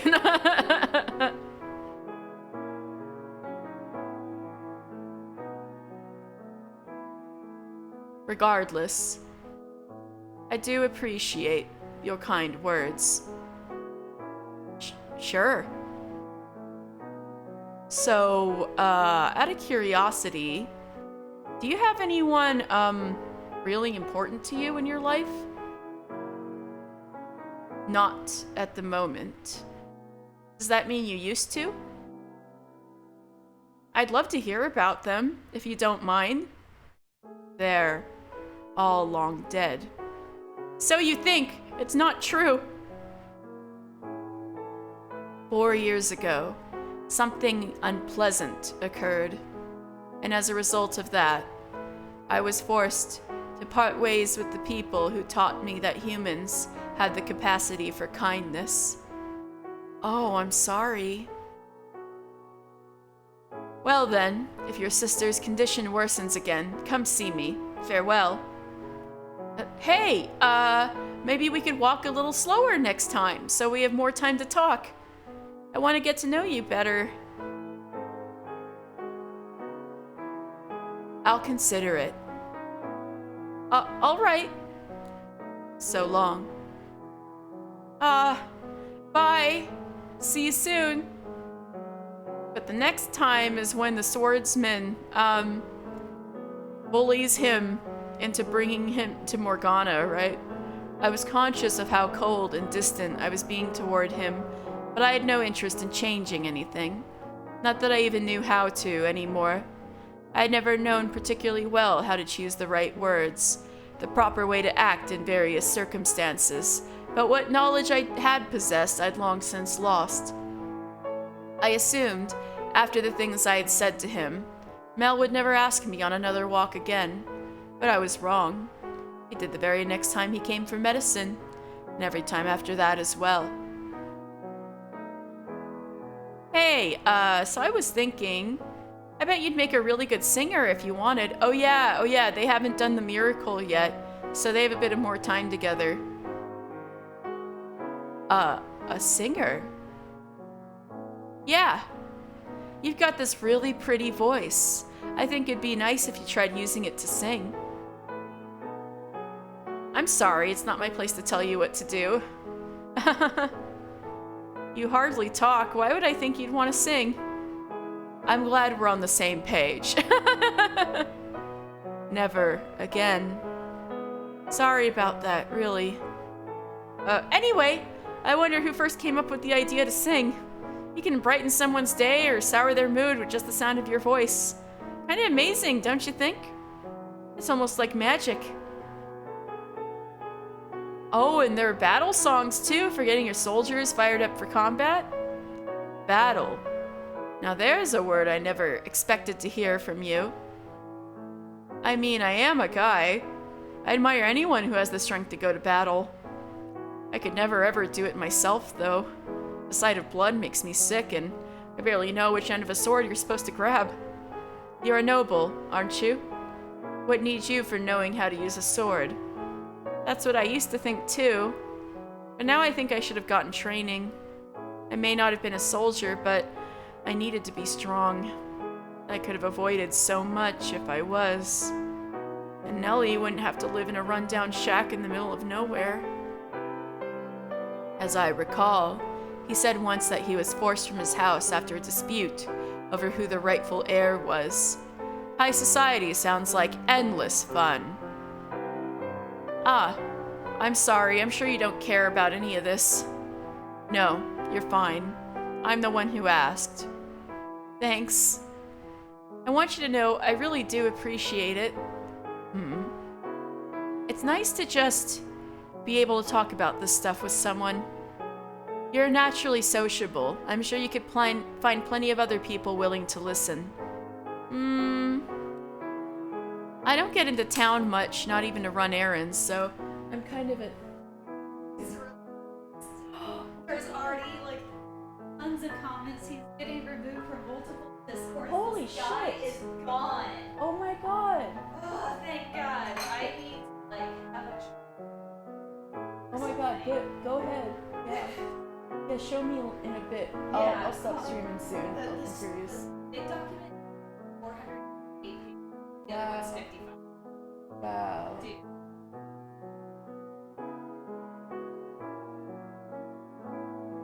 Alright, I'm back. No, there's some major happenings in the Beat Saber community. Anyway,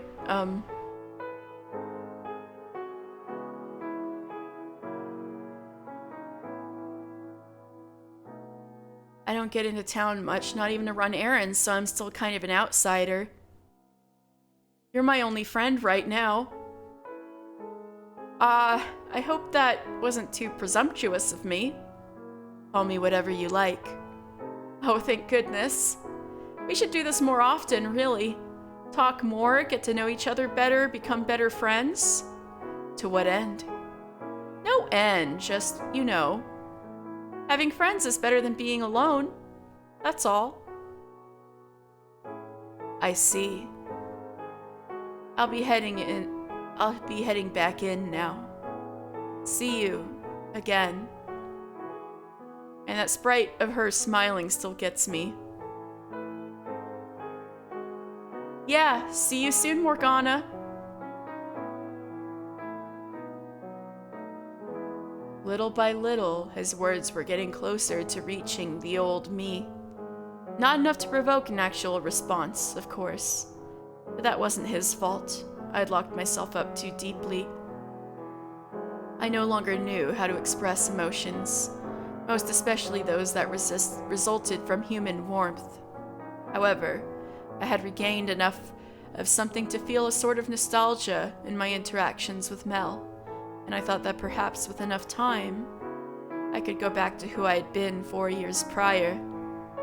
But shortly thereafter, He threw that all into the wind with a single utterance. I'll take anything at this point to make her better. I'll even take a miracle if I can get one. He appeared exhausted that day, much more than usual. His sister's condition had begun to worsen again. That one muttered word set off a spark in my mind. It set me back in time, well beyond when I was taught humanity 4 years ago, to my very origin. I was the daughter of God. My blood had healing properties.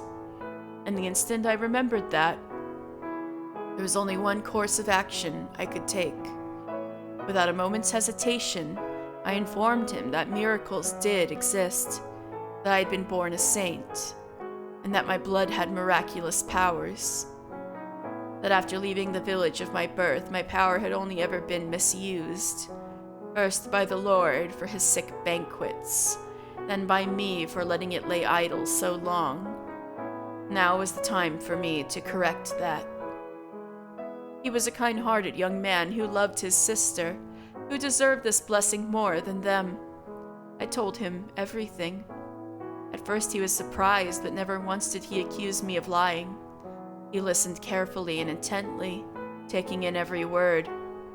And when I was finished, he said he believed me. He said he would entrust his sister's care to me. Mel's sister slept upon a simple bed. She was a sweet little girl who looked like she would have been quite spirited if not for her ailment. Both she and her brother had beautiful flaxen hair. They looked as if they had both been yanked from a painting. Seeing them there, I wanted to do everything I could to help them, to ensure their happiness. And I knew I had the ability to do so. No longer would I be the one receiving others' charity. I could be the one giving it again. And so I made a new cut on my mostly healed arm. For the briefest of moments, a flash of him applying ointment appeared in my mind, but I quickly cast it off.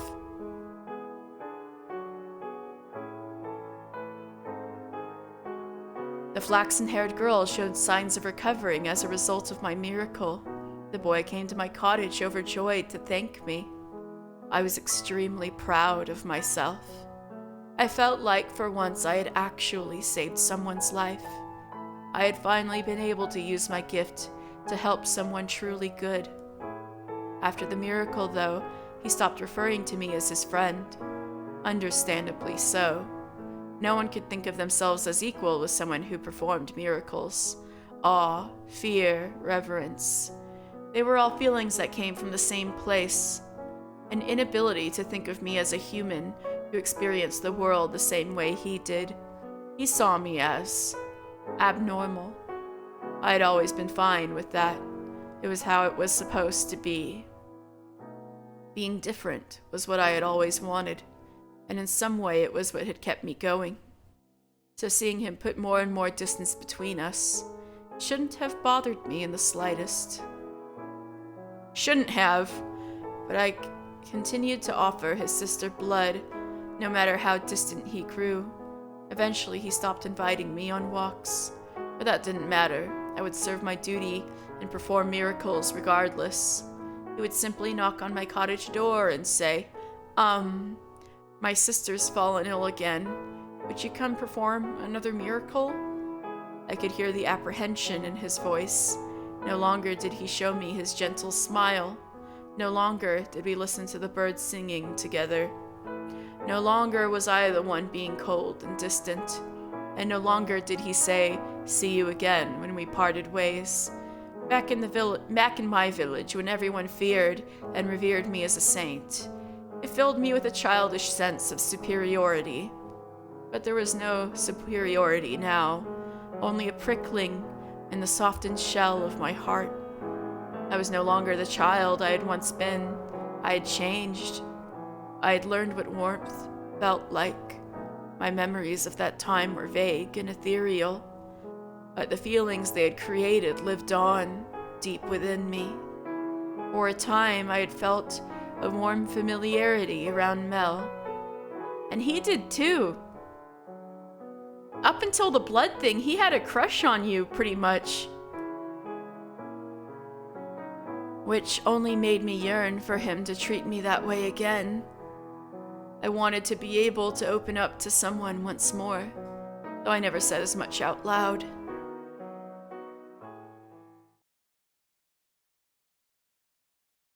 Gloomy day after gloomy day passed, and then I received a new visitor. I asked them their business from behind the door, but they hesitated for a few moments before responding. My instincts told me that whoever it wasn't the noble boy. So I waited, perplexed and slightly on edge, for them to say something, and when they finally did, I was left aghast at what I heard. "Are you the witch with the miracle blood?"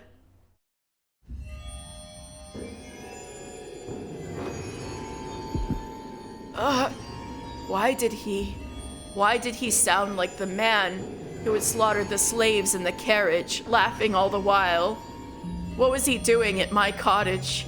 I thought he had wandered off somewhere, never to be seen again. I thought he was out of my life for good. Why? Why did he call me a witch? And how did he know my blood had powers? Had Mel told him? Or maybe his talkative little sister had gone running around blabbing about it.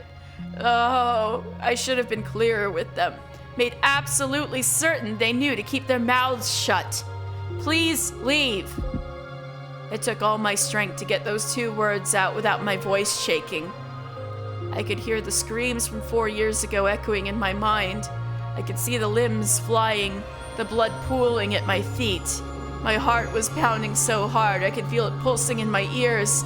Please stay away from my home. After all that time I'd spent forgetting about everything, closing myself off, finally finding peace, why did this monster, who reminded me only of senseless violence and death, have to come back into my world? I never wanted to go through anything like that again. I am in need of your blood. Could you not spare a little? I have nothing to spare for a man like you. My blood is only for the sick and needy, so please go away. Stay away from me. I'm begging you. Get away from this place. You are a murderer. I want nothing to do with you, so please just go away. As you say. Is he gone? So yeah, Yukimasa could have knocked the door down, but Morgana's voice was a tether for him. So, he literally could not move. Like, her voice calms him down. So he couldn't be violent enough to do that, just hearing her voice. So that's why he didn't have the confidence to take care of this on his own, and he needed Mel. Oh, thank heavens. My eyes feel like they're burning. No, Morgana, you have to be strong. You cannot let this get to you. Be strong. You have nothing to fear. Nothing to fear.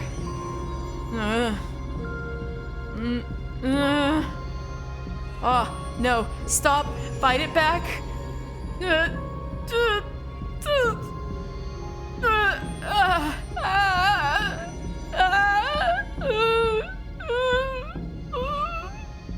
This girl is so traumatized.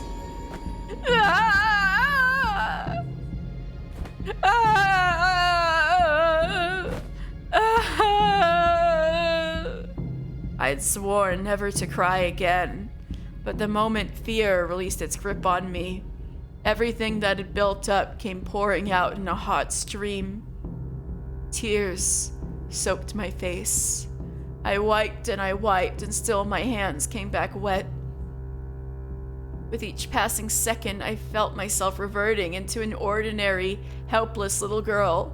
No, that's what I always had been. My whole life, I had just been putting on airs, when in reality I wasn't even strong enough to withstand a little fright. Even with the horrid man gone, I couldn't rest easy.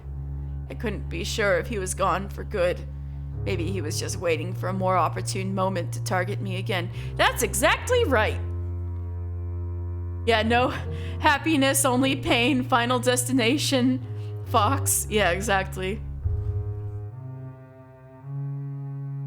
The following day, I took a brief walk with the noble boy, but I couldn't bring myself to talk to him about what had happened, with how much distance he was keeping between. If you had told him, he might not have opened the door for that guy, which is the only reason he got pulled into this mess. If only people could communicate, right? But then there'd be no story if people communicated, right? With how much distance he was keeping between us, I doubt he would have been willing to do anything to help.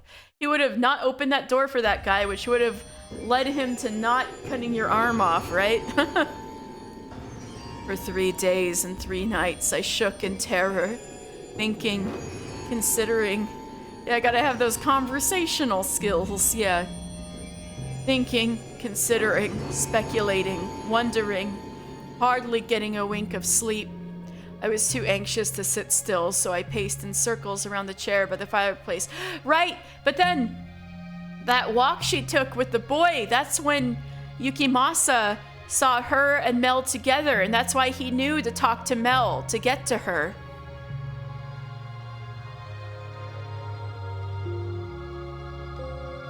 It's too soon to be sure I'm safe. Can't go outside unless I absolutely must. Not even just to get water from the lake. He could be waiting in the shadows to take my life. He actually was, but not to take her life, to kidnap her. I'm not safe here anymore. I shouldn't have said anything about my powers. They've only ever brought me trouble. I should probably find somewhere else to live, but where? How far could I even get on my own? He could be out there waiting for me to open the door. I would need help. Don't be a fool. No one's going to help me. The boy barely even wants to talk to me anymore. All I wanted was a quiet life. Is it him? Did he return? Calm yourself. He knocks harder than that. It's not him. Who's there? It's me. His sister needs more of my blood. I'm not here about Nellie today. I'm sorry for being so distant lately. What? I want to talk things over.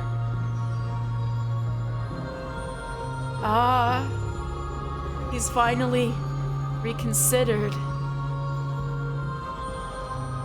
If he can treat me like a friend again, then maybe I could ask him. I want to talk to you too. I opened the door without a second thought. I let my guard drop, because in my mind the flaxen-haired boy briefly took the place of the slave man from the brothel. The man who had saved me from the terrible lord offered me his hand, guided me into the light, and here he was again to set me free, to take me away from this place, take me somewhere new. He had pulled me out of the darkest depths of despair, and here he was again, ready to offer me his hand, a glimmer of hope to cast away the shadows. So I reached out to take it, and my arm went tumbling to the ground, my hope following not far behind. Ooh. My arm!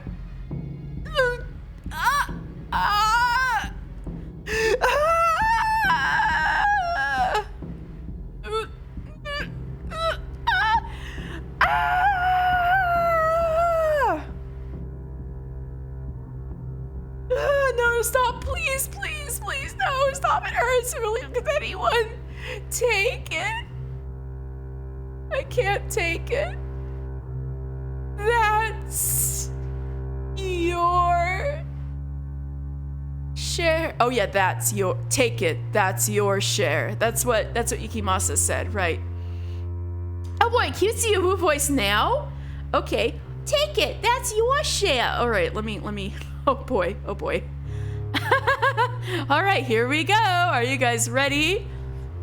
Let me get my timer. I think I exited out of it. I gotta get it again.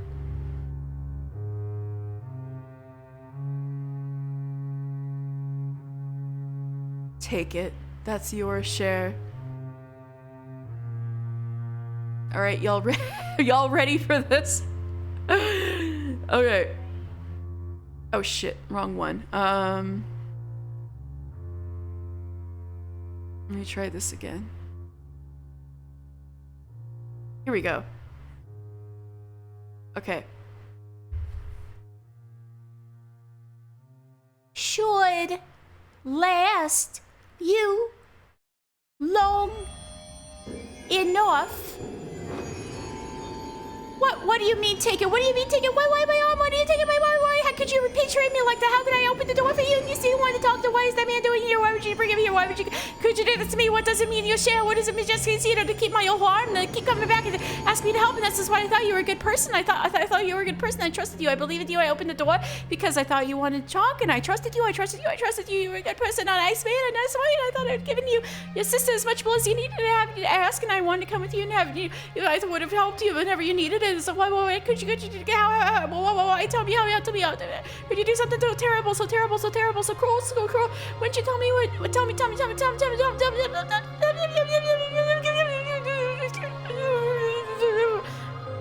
well, you wouldn't do this to me, you. Nothing personal, I just need your blood. Without it, she'll lose her church. She needs the money. I needed some way of getting enough money to keep her church running. So the ward made me an offer. The ward? Why, him again? If I brought him the witch with the miracle blood, he would finance a whole new church for her. So don't take it personally. You get to be the sacrifice to keep her church from collapsing, to keep her world from collapsing. So don't take it personally, witch. Cheers! A blood, saint's blood, and good fortune to all. You're a damned witch wearing a saint's skin.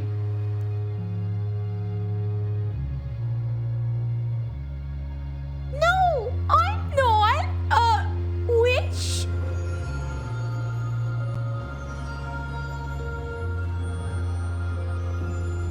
After cording off my left arm, the strange-looking man stuffed me in a sack and tied me up and threw me over his shoulder and carried me away somewhere. And while he was walking, he was muttered over his shoulder, explaining where we were going. Apparently a new church run by someone called the Saintess, and she was going to give my blood to the patrons of the church and say it was some kind of a miracle wicks up. But what was the nameless nut doing calling herself a Saintess when I was the real saint? Why did I have to be the witch sacrifice for her sake? It didn't make any sense. And most of all, why was the ward involved? And why did that vicious, horrible, miserable man have to come back to my life? And why couldn't he just leave me alone? And why was that really so hard? Why? He already has his way with me. He already has his terrible banquets, his blood sabbats already, and what he needed with more of my blood, he hadn't already had enough. And how did he find out it had real powers? And so he decided to come back for more. Was that it? He could have just called me the Saintess instead of her. He didn't have to make me into a witch. Oh, it's because of my face, isn't it? He wanted a pretty face to put in his brand new church, not an ugly scarred face like mine. But that's all. She's just pretty. I can perform miracles, but I'm here with my arm cut off and stuffed into a bag. Even slaves are treated better than this. All I want is a quiet life and I have this power, so I just wanted to use it to help. That's all. Why? That your trial was too great. I cannot bear it any. I wasn't born to spend my whole life suffering. All right, time's up. Time's been up, but the hee.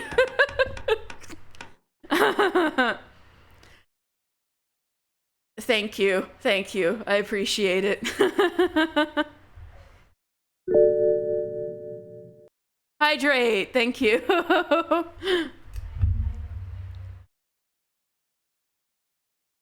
That's gonna be funny to look back up at my VOD. About time. There's your witch. Tell me you didn't harm her, dog. I smell blood. You only instructed me not to kill her.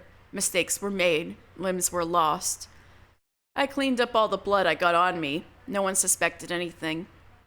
That you were able to immediately recognize it as the smell of blood says quite a bit, Lord. You have killed before, haven't you? Enough yapping. She is alive, yes? Of course.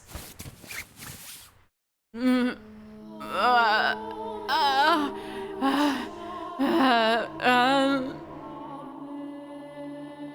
no wonder she didn't recognize him. No tears. Now that's a good girl. It simply wouldn't be the same if you cried and blubbered like a lowly slave or a whore. The dignified and saintly, that's what I need you to be. This is Barnier, so she totally mixed up the two in her head.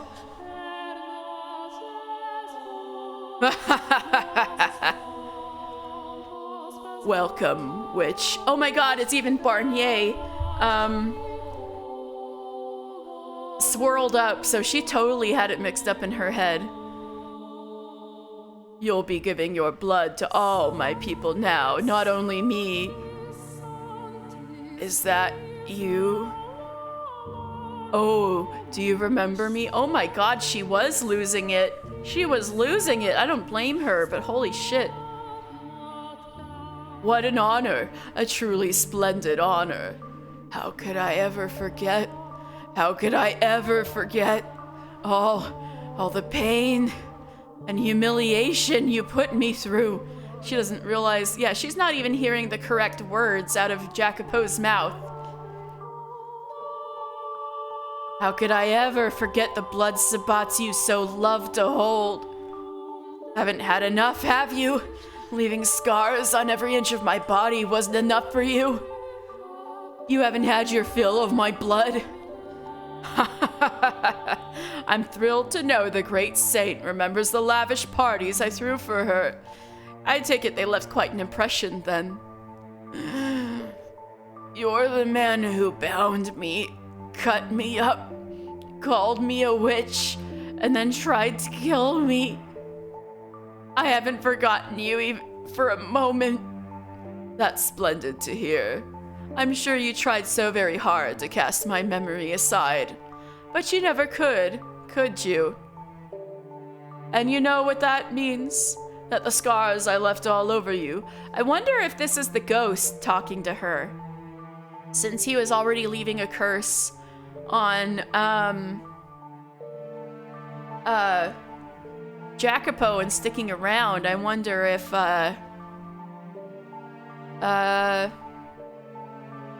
yeah, that he has some influence on this. It's not just her head fabricating this. Not only her head fabricating this, that has something to do with it. Run deeper than anything else you've ever experienced. Look at that face, so twisted and hideous. I bet you loathe me. That you'll never be able to forgive me. I don't care how much this is Morgana. I don't care how much my father preaches forgiveness. That's the only thing you'll never get from me. I despise you with all of my soul. I revile you with every fiber of my being. For every scar you gave me, I give you a lifetime of hatred.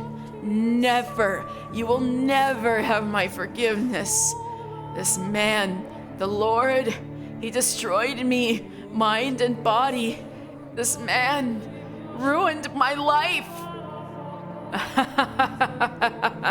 I see. So I'm the one who ruined your life. But why should that concern me?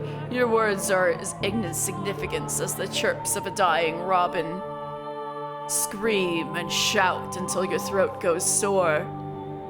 It doesn't change anything. We lock the witch up and proceed as planned.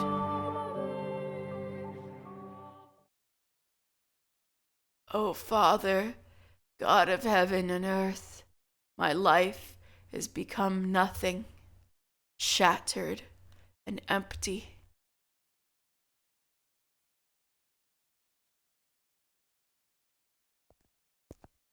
Good day, Lord Barnier.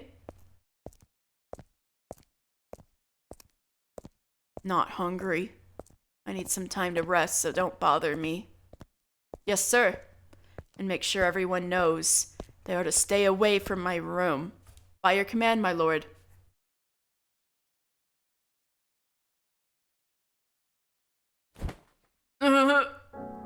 Why? Why was she the lakeside witch? How could this happen? There must be something I can do. Some way to fix this. No, don't fool yourself, you damn buffoon. There's no fixing that. Her arm's been cut off. Her mind broken. If only that Far Eastern dog hadn't been such a damn idiot. Then she might actually be in proper shape. Fucking fuck! I'm the one who gave the order. The one to blame for this is me. I can spend all goddamn day regretting it, but there's no taking back what's already been done. Oh, god damn it. What the hell am I supposed to do? What can I do? I could set her free. And a doctor, yes, find a good doctor. There's no getting her arm back, but he could at least patch her up. This is all my fault, so I'll do right by her, look after her myself, make sure she's taken care of for the rest of her life. Are you out of your mind, Jacopo? Why would she ever want to stay with you? Damn it, I can't even stay focused. Ugh. What is there to think about, boy? You already know what you must do. Get out of here, spirit. When will you learn your damn lesson and just stay dead, damn it? The last thing I need is a pathetic ghost constantly sticking his nose in my business. Oh! Hello! Oh my god! Bee! I mean, no. Thank you, no, for raiding! Oh my god, why are my alerts not working? There is supposed to be a whole thing. I gotta kick Stream Elements' ass and make sure my alerts work somehow. Thank you so much for the raid. I really appreciate it. Nice model. Oh, thank you very much. I made it myself. Giant blue panda. Hi. You came in the midst of endless suffering. I hope you guys are ready. This guy just accidentally was like, wow, I'm gonna take this witch into the scheme. I'm gonna like drain her blood, so like I can make it into these miracle elixirs that will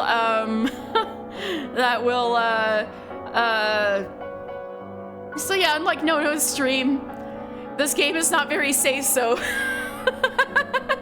oh no, that's so sweet of you, thank you. Oh, I really appreciate it. Oh. So this is a lord. So, all right, quick context. Jacopo used to be, live in the slums, but he like deposed the lord, the ghost of the lord is this scary looking guy right in front of us. And, he usurped his position, but the old lord is haunting him like a ghost and has cursed him and stuff. And,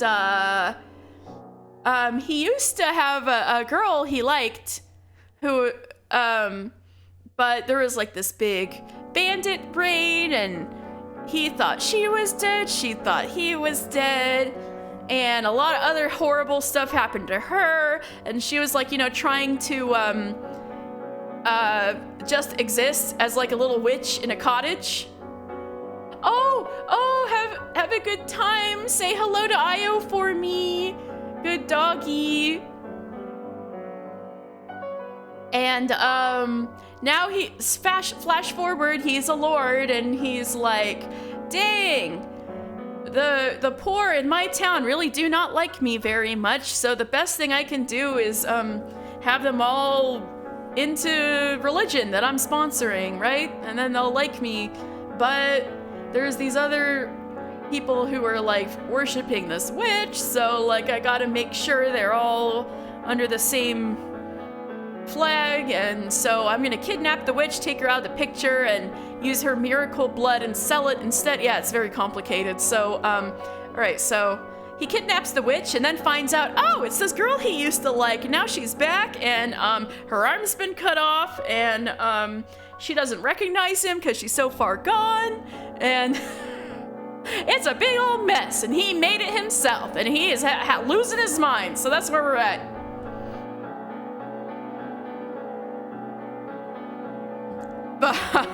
Strong words from a man who can't even keep his head in the presence of said pathetic ghost. The answer is plain as day, boy. You proceed exactly as planned. Make the witch's blood into a miracle elixir and distribute it at the church. You'll take in tithes as well as winning people's favor for supporting their new, beloved church. It's a fine scheme. I'm impressed you came up with it, boy. Silence! That was before I knew she was the witch. What does it matter? The girl's going to be dead soon, regardless. Progress and growth. It always comes at a price. You need simply accept that the price has already been paid. Tell me, is the girl worth throwing the entire venture aside, knowing you'll lose the goodwill you've made to gain from it and more? She's Morgana's. She's my... A child could tell you which has more value. You bear the weight of this entire land, boy. Don't try to cast that aside because you killed one little girl. She isn't dead. She's still... Surely you can't call that living. She's not. She is, and you killed her. I did not. There's no turning back. Why are you so upset about this, boy? Countless slaves have perished at your command. You had the slum rats who tried to bite you slaughtered, and only now are you concerned about another's life. Surely you're not still clinging to your naive sentimentality, are you? Oh, but she's different from those disposable sacks of flesh. She's dear to me. We have so many wonderful memories together. I love her. Enough! If she is still alive, you've come too far to step down from the throne. No matter how much you may have cared for the girl before, it's out of the question now. You cannot have her. When a nobleman marries, it's for political purposes, be it connections, resources, appearances, always something to gain. Taking a nameless peasant girl will make you the laughingstock of the land. So lock her up and drain her until there's nothing left. Shut your damn mouth, accursed spirit! You don't have any idea what you're talking about. You don't know the first thing about how I feel about her, the things we've shared. Wait a minute. What's going on? How the hell do you know any of that? Took you long enough, boy. How did I not realize you were never the kind of man to speak of progress and growth? That I wasn't. What the hell? What are you? I've already told you. I am the curse known as the Lord of the Land. Or if you need me to put it into simple terms for your simple mind, I am your sickness. You're out of your mind. I'm not sick. I'm not the one who's out of his mind, boy. This is a world of madness and disease, but not of spirits. The throne drives all who sit upon it to madness, power, or sanity. A man can only have one. And all the faster will his grasp on his mind slip when he has no one at his side to shield him from his enemies. I am not Jean-Francois Barnier, and there is no way for you to banish this spirit. Your mind is broken, on the verge of collapse, and there's nothing you can do to stop it. No, No, no, no, no, no, no. You're lying. My mind is not broken. I am perfectly sane. There's not a grain of madness in me. Tell me, Jacopo. Tell me, Jacopo. Is this the power you always sought? Oh, is this Jacopo talking to himself? Is this what you spent day and night fighting to achieve? What? How are you? I thought you wanted power in order to protect those you cared most about. But here you are, using that power to destroy their lives. Or is power the only thing you care about protecting anymore? Shut up! Is that what I took up the blade all those years? Is that what I took up the blade for all those years ago? Enough! You don't have any place criticizing me. You're just a stupid child with his head in the clouds, who thinks he can become some kind of hero. If you hadn't been so foolish, I wouldn't be in this place at all. You're right. We chose the wrong path. And there's no way for us to get back on the right one any longer. This wasn't what I had wanted at all. The future I had dreamed of. The outcome I had hoped for. But who did I even have to explain that to? And who would even understand if I tried? There were walls as high as the eye could see on both sides of this path. Forward was the only way I could go. I had killed my old friends and comrades, lost everything along the way, but still I had marched on, because that was all I could do. And now, power was the only thing that remained in my hands. So I would make a despot of myself, bury all my feelings for her, and continue my march straight into hell. I had no other choice. Every day felt like a slog through a swamp with no end in sight. Though I did everything to keep up appearances when I wasn't alone, I masked any trace of my discord beneath a veil of bottomless confidence. I had reached a point where nearly everything I said or did in public was an act. A farce, even. Among the mistakes the Far Eastern dog had made was involving a third party. He was a young man, and there was a considerable possibility he was nobility, which meant I couldn't simply dispose of the boy until I had more information. Between that and his decision to cut off Morgana's arm, I was looking quite a fool for thinking I could tame a beast. Though, of course, my biggest mistake was coming up with the scheme in the first place. Soon after locking Morgana up in the tower, I summoned the boy, making it abundantly clear he was not to tell anyone what he knew, then sealing the deal by turning him into a co-conspirator. The boy was irritatingly timid, in part, I presume, because the dog had already threatened him. All it took to keep him nice and obedient was a stern glare and a few choice words. I hired the dog to be my bodyguard and assigned the boy to a straight administrative supervising post on the new church grounds. Having been originally built as a second manor for the previous lord, the church was still more mansion than church, which meant there was an abundance of rooms for the boy to stay in.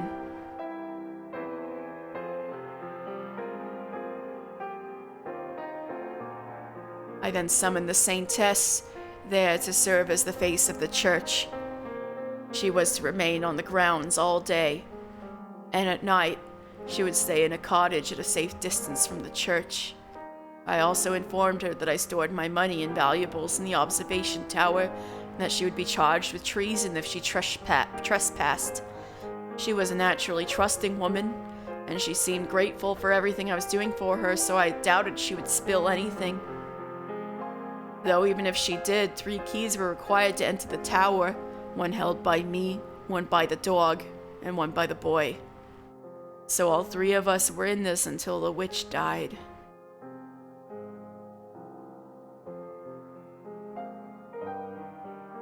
I had one of my aides dig around for information on the noble boy. Mel was his name, and he claimed he had been banished from his home, but I couldn't just take him at his word. I had to be absolutely sure so that when the witch died, I could eliminate him. The dog, too, of course. No one who knew anything could be allowed to live. Oh my god. I guess I shouldn't be surprised that he was planning to kill both of them. That said, he seemed like he could put up a better fight than the boys, so I would have to be a little more careful in choosing how to take him out. I wasn't too worried, though. I was the Lord, after all. So long as that much didn't change, I could do just about anything.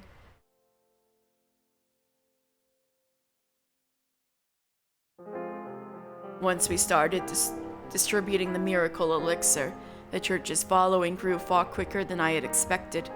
Numerous reports of people being cured of diseases spread through the city, and before long, even the healthy came seeking its powers. Every smiling face that walked out of the chapel put another black stain on my spirit. Spoken like a true villain, Jacopo, right? Her blood really was miraculous. Yeah, the last of his humanity just went out the window. And it was then that I understood why the last Bonnier had held all those banquets. He wasn't just torturing a little girl. He was feasting on miracles. And you didn't put it together in your head. Oh wait, no, he did, because he knows that's Morgana. Man, I'm losing it too. Alright, never mind. So he's like, oh, I understand why she chained up Morgana and bled her, because it was actually miraculous. Oh my god, Jacopo. And now that word was spreading and I knew the rumors were true. I had lost my final escape route. The plan failing entirely because her blood was just ordinary blood. It is just ordinary blood, though. It's the faith that was causing the results, dude, but he didn't realize that, huh? Forward was the only route that remained. One day, the Far Eastern dog said to me, "Everything is proceeding exactly as you said it would, Lord." I didn't believe in miracles, but seeing all this has tempted me to change my mind. Placebo effect. You'd think Jacopo would be smart enough to pick up on that, but no. Maybe because he didn't, he never had faith in much of anything. Except himself and friends or whatever, at one point. You were right.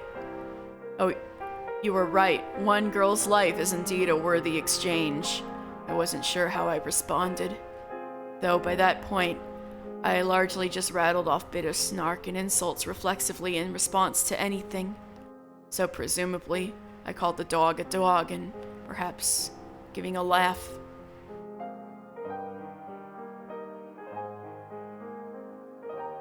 Most nights, I could no longer sleep without the aid of alcohol. He's hitting the sauce even more. I was pretty sure none of it was poisoned, but I spent a lot of time throwing it back up regardless. Bonnier's cackling echoed in my chambers. The world twisted and contorted. Quite frankly, I was considering taking my own life. Whoa, I didn't know it got that bad, but I shouldn't be surprised. But I wouldn't let myself run away from what I had done. No, he said that in the flashback in the main game, didn't he? Never mind. He did say that. What I was doing to her. I had said I would continue my march straight down to hell. And that was exactly what I planned to do. Again and again I repeated to myself, I feel nothing for her. I never loved her. She's just another faceless peasant. I have no memories of my past life.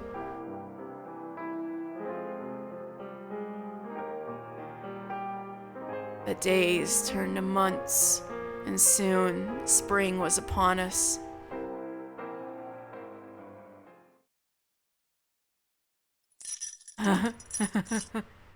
They finally got shackles to put on me. Must have given them quite a scare when I tried to climb the wall. Isn't that funny?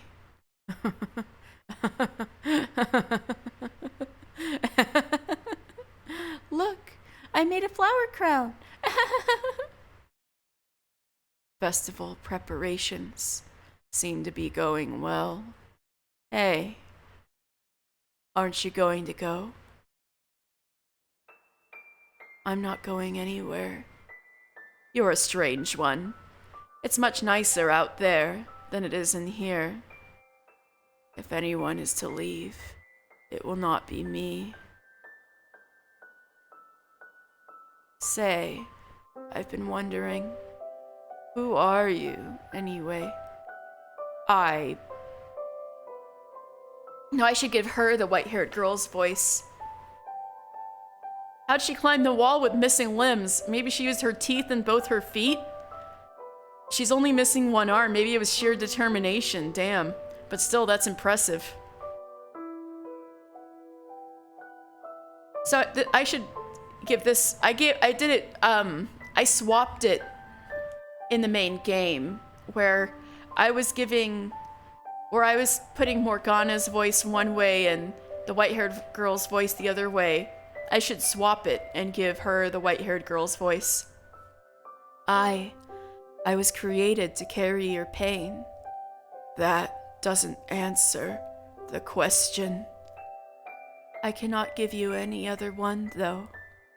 I carry your pain for you and offer you someone to talk to. So the last remaining flame of hope in your heart doesn't flicker out. How very honorable of you. You sound like a saint. I don't know how you could stand living like that. What's so funny? How much left is in this? I was just kind of on a roll, but...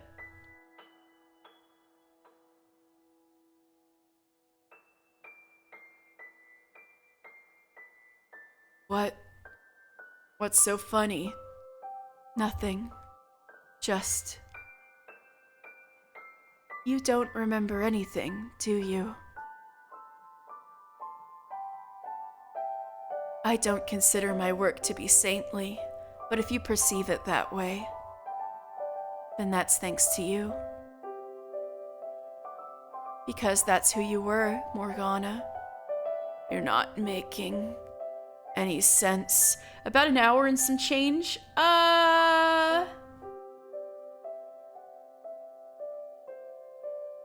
I think I'll probably end somewhat soon, and then kind of like when I finished the main game, like this Wednesday of this week, I finished the main game and then started up Requiem for Innocence.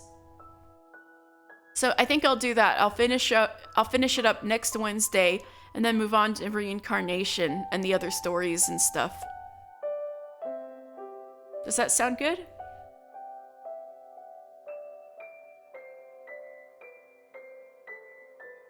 That's fine, my dear. Knowing what I carry in my spirit would only cause you pain. So I just beg you to live on, to not give up hope. Sounds good, good. Where am I supposed to find hope, chained up in a tower? You've been with me long enough. You see me here. My body is on the verge of death, and a black cloud fills my spirit. I despise those men, every one of them who did this to me. I want to kill them myself, and I hate that I lack the power to do so. I want to place a curse on them all. Don't talk like that, Morgana. Please, keep your spirit pure. Don't talk about cursing people. Ooh! Thank you, Danny. That sounds cool. There's still hope. Someone will come to save you. Maybe one of the three will have a change of heart, or maybe someone else will come through the door. Just have a little patience, all right? There's no point. Even if someone does come, I have nowhere to return to. I have nowhere. That's not true. Remember, all those years ago, when the Lord had you chained up? Someone came and set you free then, and someone will. No one's coming. That was a miracle. A one-time miracle. The flaxen-haired boy, he lied to me. This world is nothing but betrayal. No one is going to set me free anymore.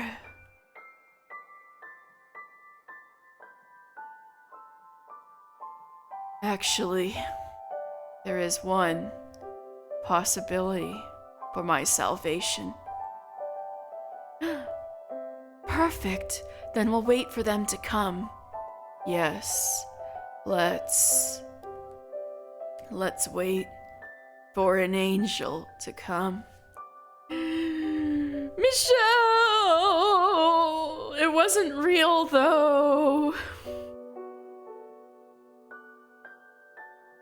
What? An angel to come and set me free. Morgana. Deliver divine punishment. Yeah, this is fine, right? Unto the sinners who would defile me.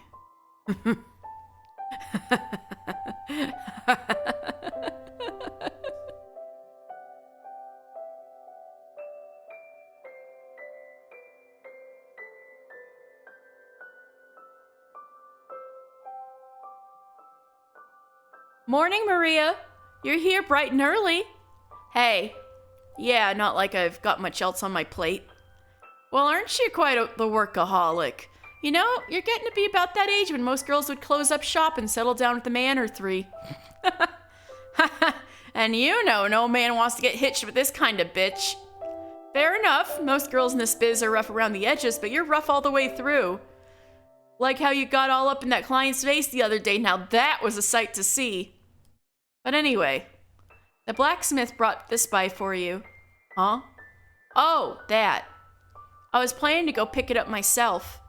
Special thanks for being such a faithful patron, he said.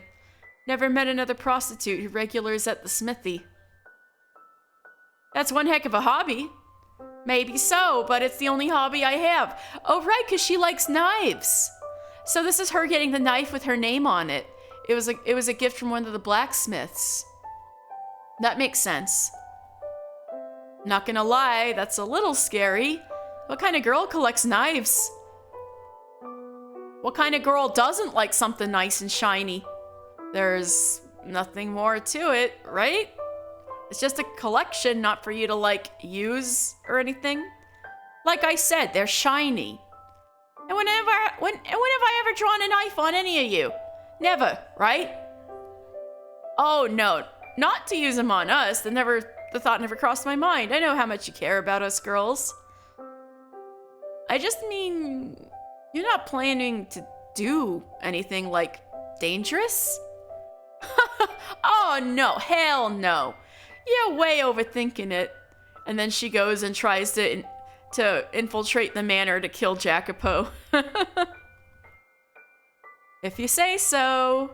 It just looked like this one was made for a special occasion or something. Even had your name engraved in it. So I was right about that. It was the knife with her name in it. What's so strange about that? Collectors get their names engraved on shit all the time. I once had an ex-mercenary for a client, and he told me people engrave names on weapons for all sorts of reasons. The name of someone you love to help strengthen your resolve. Your own name as a symbol of your honor. Is this for... How much honor does a dirty old whore like me even have? Like I said, it's just my hobby. I like shiny things and that's all there is to it. If the knife is sharp, it's less dangerous? Yeah. Yeah, Maria. Now hand it over. Promise me you won't do anything dangerous with it. Pinky swear. And then she's got her fingers crossed. She's got the fingers on her other hand crossed behind her back, right?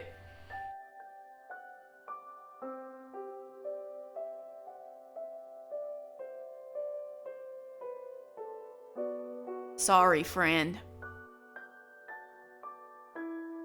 It had been 4 years since the raid on the brothel, and we were still just barely getting back on our feet. It would never be the same as before, though. Not because we had to move locations, but because the slums were shrinking away to almost nothing thanks to the Lord's renovations. Not to mention all the new foreign women who sold their services up in the city's bustling marketplace. Most of our old regulars had taken their business there, and we weren't drawn in much in the way of new blood either. With better options to get their rocks off, the only real oddballs went for the rundown whorehouse in the little back alley in the slums. It was enough to keep us afloat, but we'd hardly last another 6 months, a year, if we were real lucky. And while we were down here making it by day to day, our ever-gracious Lord was planning a festival to celebrate the spring harvest. Celebrations were to take place in and around the new church set up across the river, and with being the first annual harvest festival, the whole city was in a rather jolly mood. Everyone except us slum rats, of course. The merchants, the upper class, even most of the regular citizens were in love with the Lord. Public opinion took a huge turn after the new church opened its doors. I presumed it was all part of his grand plan. Me, on the other hand, I was far from pleased. He had abandoned us in the slums, left all his old friends to dry because he wanted a little extra gold. And like hell, I was gonna stand for that.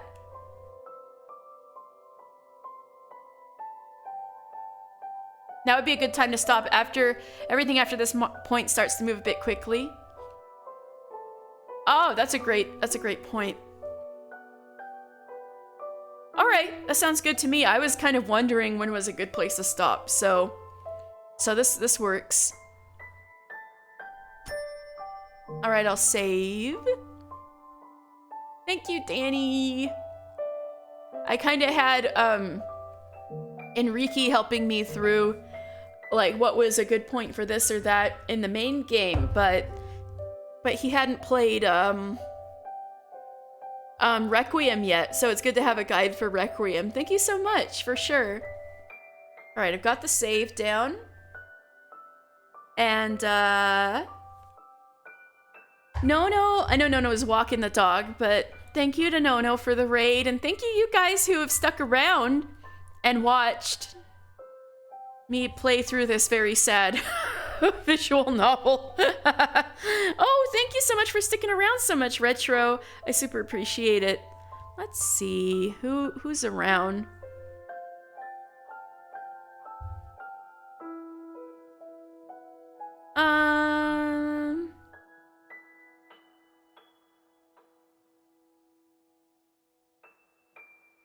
I did just raid Snacko yesterday, but Snacko's here. Oh, I'm so happy you were able to hang too, Danny. I could check to see if anyone's... you know what? I'll check to see if anyone's streaming Fata Morgana, and if not, I'm gonna raid Snacko.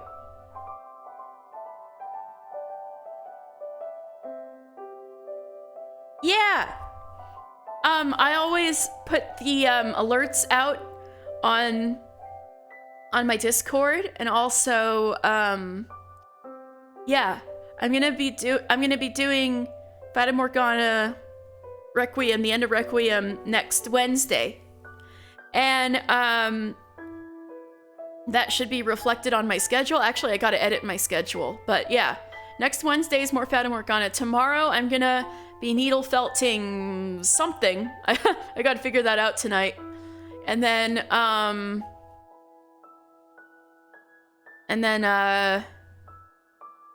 Day after that is Final Fantasy 14. So yeah, tomorrow is gonna be crafting. If you wanna, oops. Sorry about that. It was autoplay for Twitch. All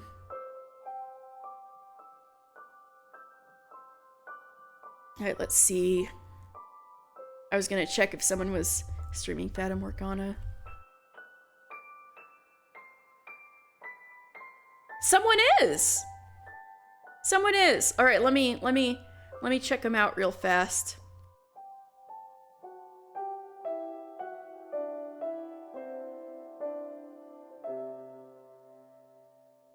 I'm gonna mute real quick so I don't blast you guys out.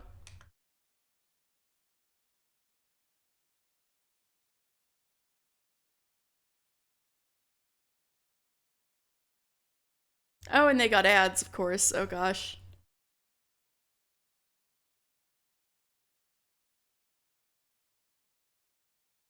But shocker, this is the first time. Oh, I love story-driven games. That's always what I do, Danny. Arts and crafts and games with good stories. Yeah. Although I shouldn't complain because I'm someone putting up ads now too. That All right, let's see. Ooh. They're doing they're in they're doing what am I saying? Michelle's Door. So right when things are getting real spicy at the end of Michelle's Door, are you guys ready? Like when DDA's betraying him and stuff, and Michelle's body is about to be like put on the cross for 3 days and then have rocks thrown at it, and then his mom's about to like set him on fire. Just wonderful stuff, right? Oh, Retro, that's so sweet of you. Oh my gosh. Retro, thank you so much for giving Danny a sub. Thank you so much. All right. I'm gonna send the raid out. We're going to raid Umaya. What a cool name. All right, let me write this in.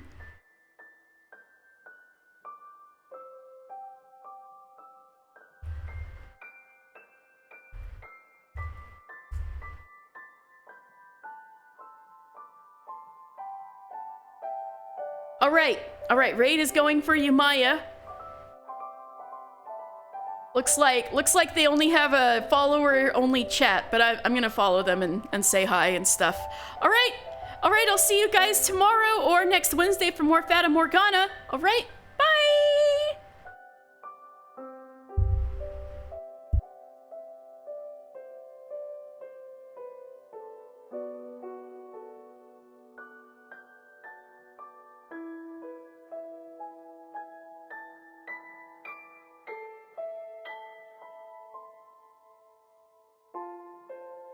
Of course, my voice had no way of reaching him, and he proceeded to remove my